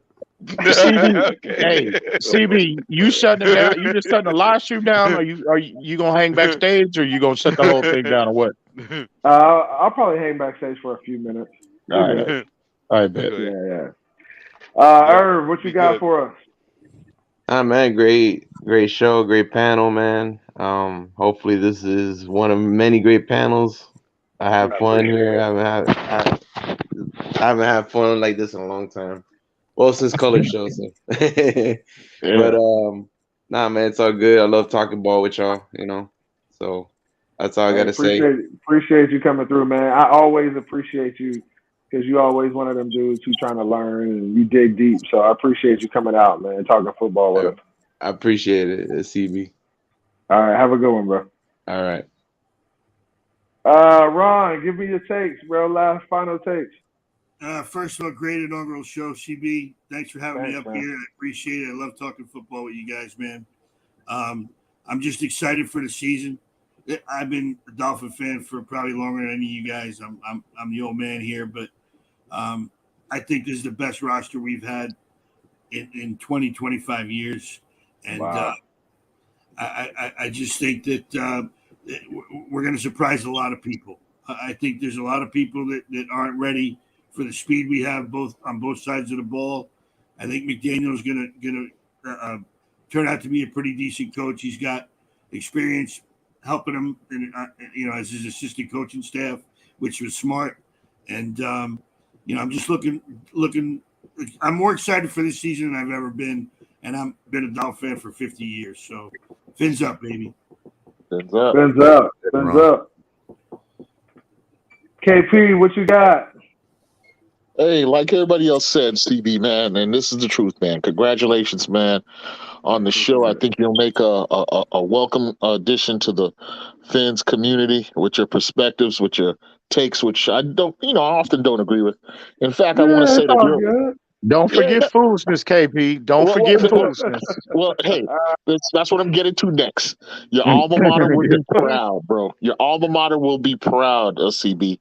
You are the Charles Hamilton Houston of defense for Tua, dude. He couldn't get a better defense lawyer than you, man. Hey, I may be exaggerating a bit because you're not all that. You're the Johnny Cochran of Tua defense lawyers. You know what I'm saying? Oh man, that's funny. But anyway, bro, well done, man. I enjoyed myself. It was fun, and we'll tune in on the next one, dude. All right? Yeah. Appreciate you. Fins Come up, on next fins time. up. Fins up. Peace. Mr. Pope. Hey, thanks for having me up on your first panel, and like I said, man, you got a bright future. To me, your voice wise, you're smooth like Johnny Gill and whatever, and you got good knowledge of the game, and appreciate that. And then to the panel, EM crypto, I'm on board with Scout, but the main word is development. But otherwise, I'm excited about our team. We seem like we're heading in the right directions, and all I can say is fins up, and we'll see. Appreciate you coming out. Always man. respect, Mr. Paul. Always respect, Mr. Paul. Yep. Hey, right. I respect. Oh, one thing, I respect you guys, and I'm learning from old school to new school. So please be patient with me. If I say something wrong, correct me, but please do it respectfully, because I'm learning from you guys. You guys got a lot of knowledge. All love, Mr. Paul. All love. Appreciate you coming out, man. All right, y'all take care. All right, have a good one. Be good, bro. All right, Color, what you got for me? Man, I'm telling you, bro, tomorrow, Teddy Bridgewater is going to take most of the snaps. That's why he was down. That's why he was out, down that's what I think too. I hope not, man. I don't want to see Teddy tomorrow. I want to see Skyler. But that's fine. You'll see him. But again, we'll be having this argument because it'll be in the fourth quarter against a bunch of scrubs. You know what I mean? Mm-hmm. But we'll see what happens. I don't think we're going to see Tua at all tomorrow. Real quick, if Skyler comes out and he starts the game tomorrow, what does that? I mean, what are you going to take from that? Then I would start to think that they're looking at him as something more than people think that they're looking at him as. That would be a clear indicator, yeah. Or that Teddy's hurt or something, but I mean, I don't know. It's tough. Or that they don't want to get Teddy hurt because they do favor him as the backup. I mean, yeah, there's so many variables that can go into that, man. Stuff. I mean, Teddy, in all honesty, even in camp, Teddy doesn't really have to be good right now. Like Kahari said, he really doesn't have anything to prove. So right now, he doesn't really have to be good. Yeah. This Skyler's trying to earn a spot, man. That's a different mentality. I might go with y'all if you were talking about, saving a third spot for him. Yeah, I'm there. You know what I mean? No doubt. And like I said earlier, if they ended up choosing him over Teddy, I ain't gonna lose sleep over it. You know what I mean? Yeah. That's what's up, man. Hey, well, I appreciate you coming out, Color. Yeah, always a good time. Again, bro. yeah, Always. I want to reiterate everything everybody else says. Great job, man. I really enjoy your show, man. It was, obviously we hardly ever agree. You know what I mean? But you really do a good job presenting it well. You know what I mean? Hardly ever. You're right. It's a comfortable atmosphere, man. You're doing it right. Just keep doing you, bro. You'll be all right. Yeah. Man. Hey, thanks, Color. Have a good night, man. You too, guys. All right, later. Be good, Color. Hey, and I saved the worst for last. The terrible take.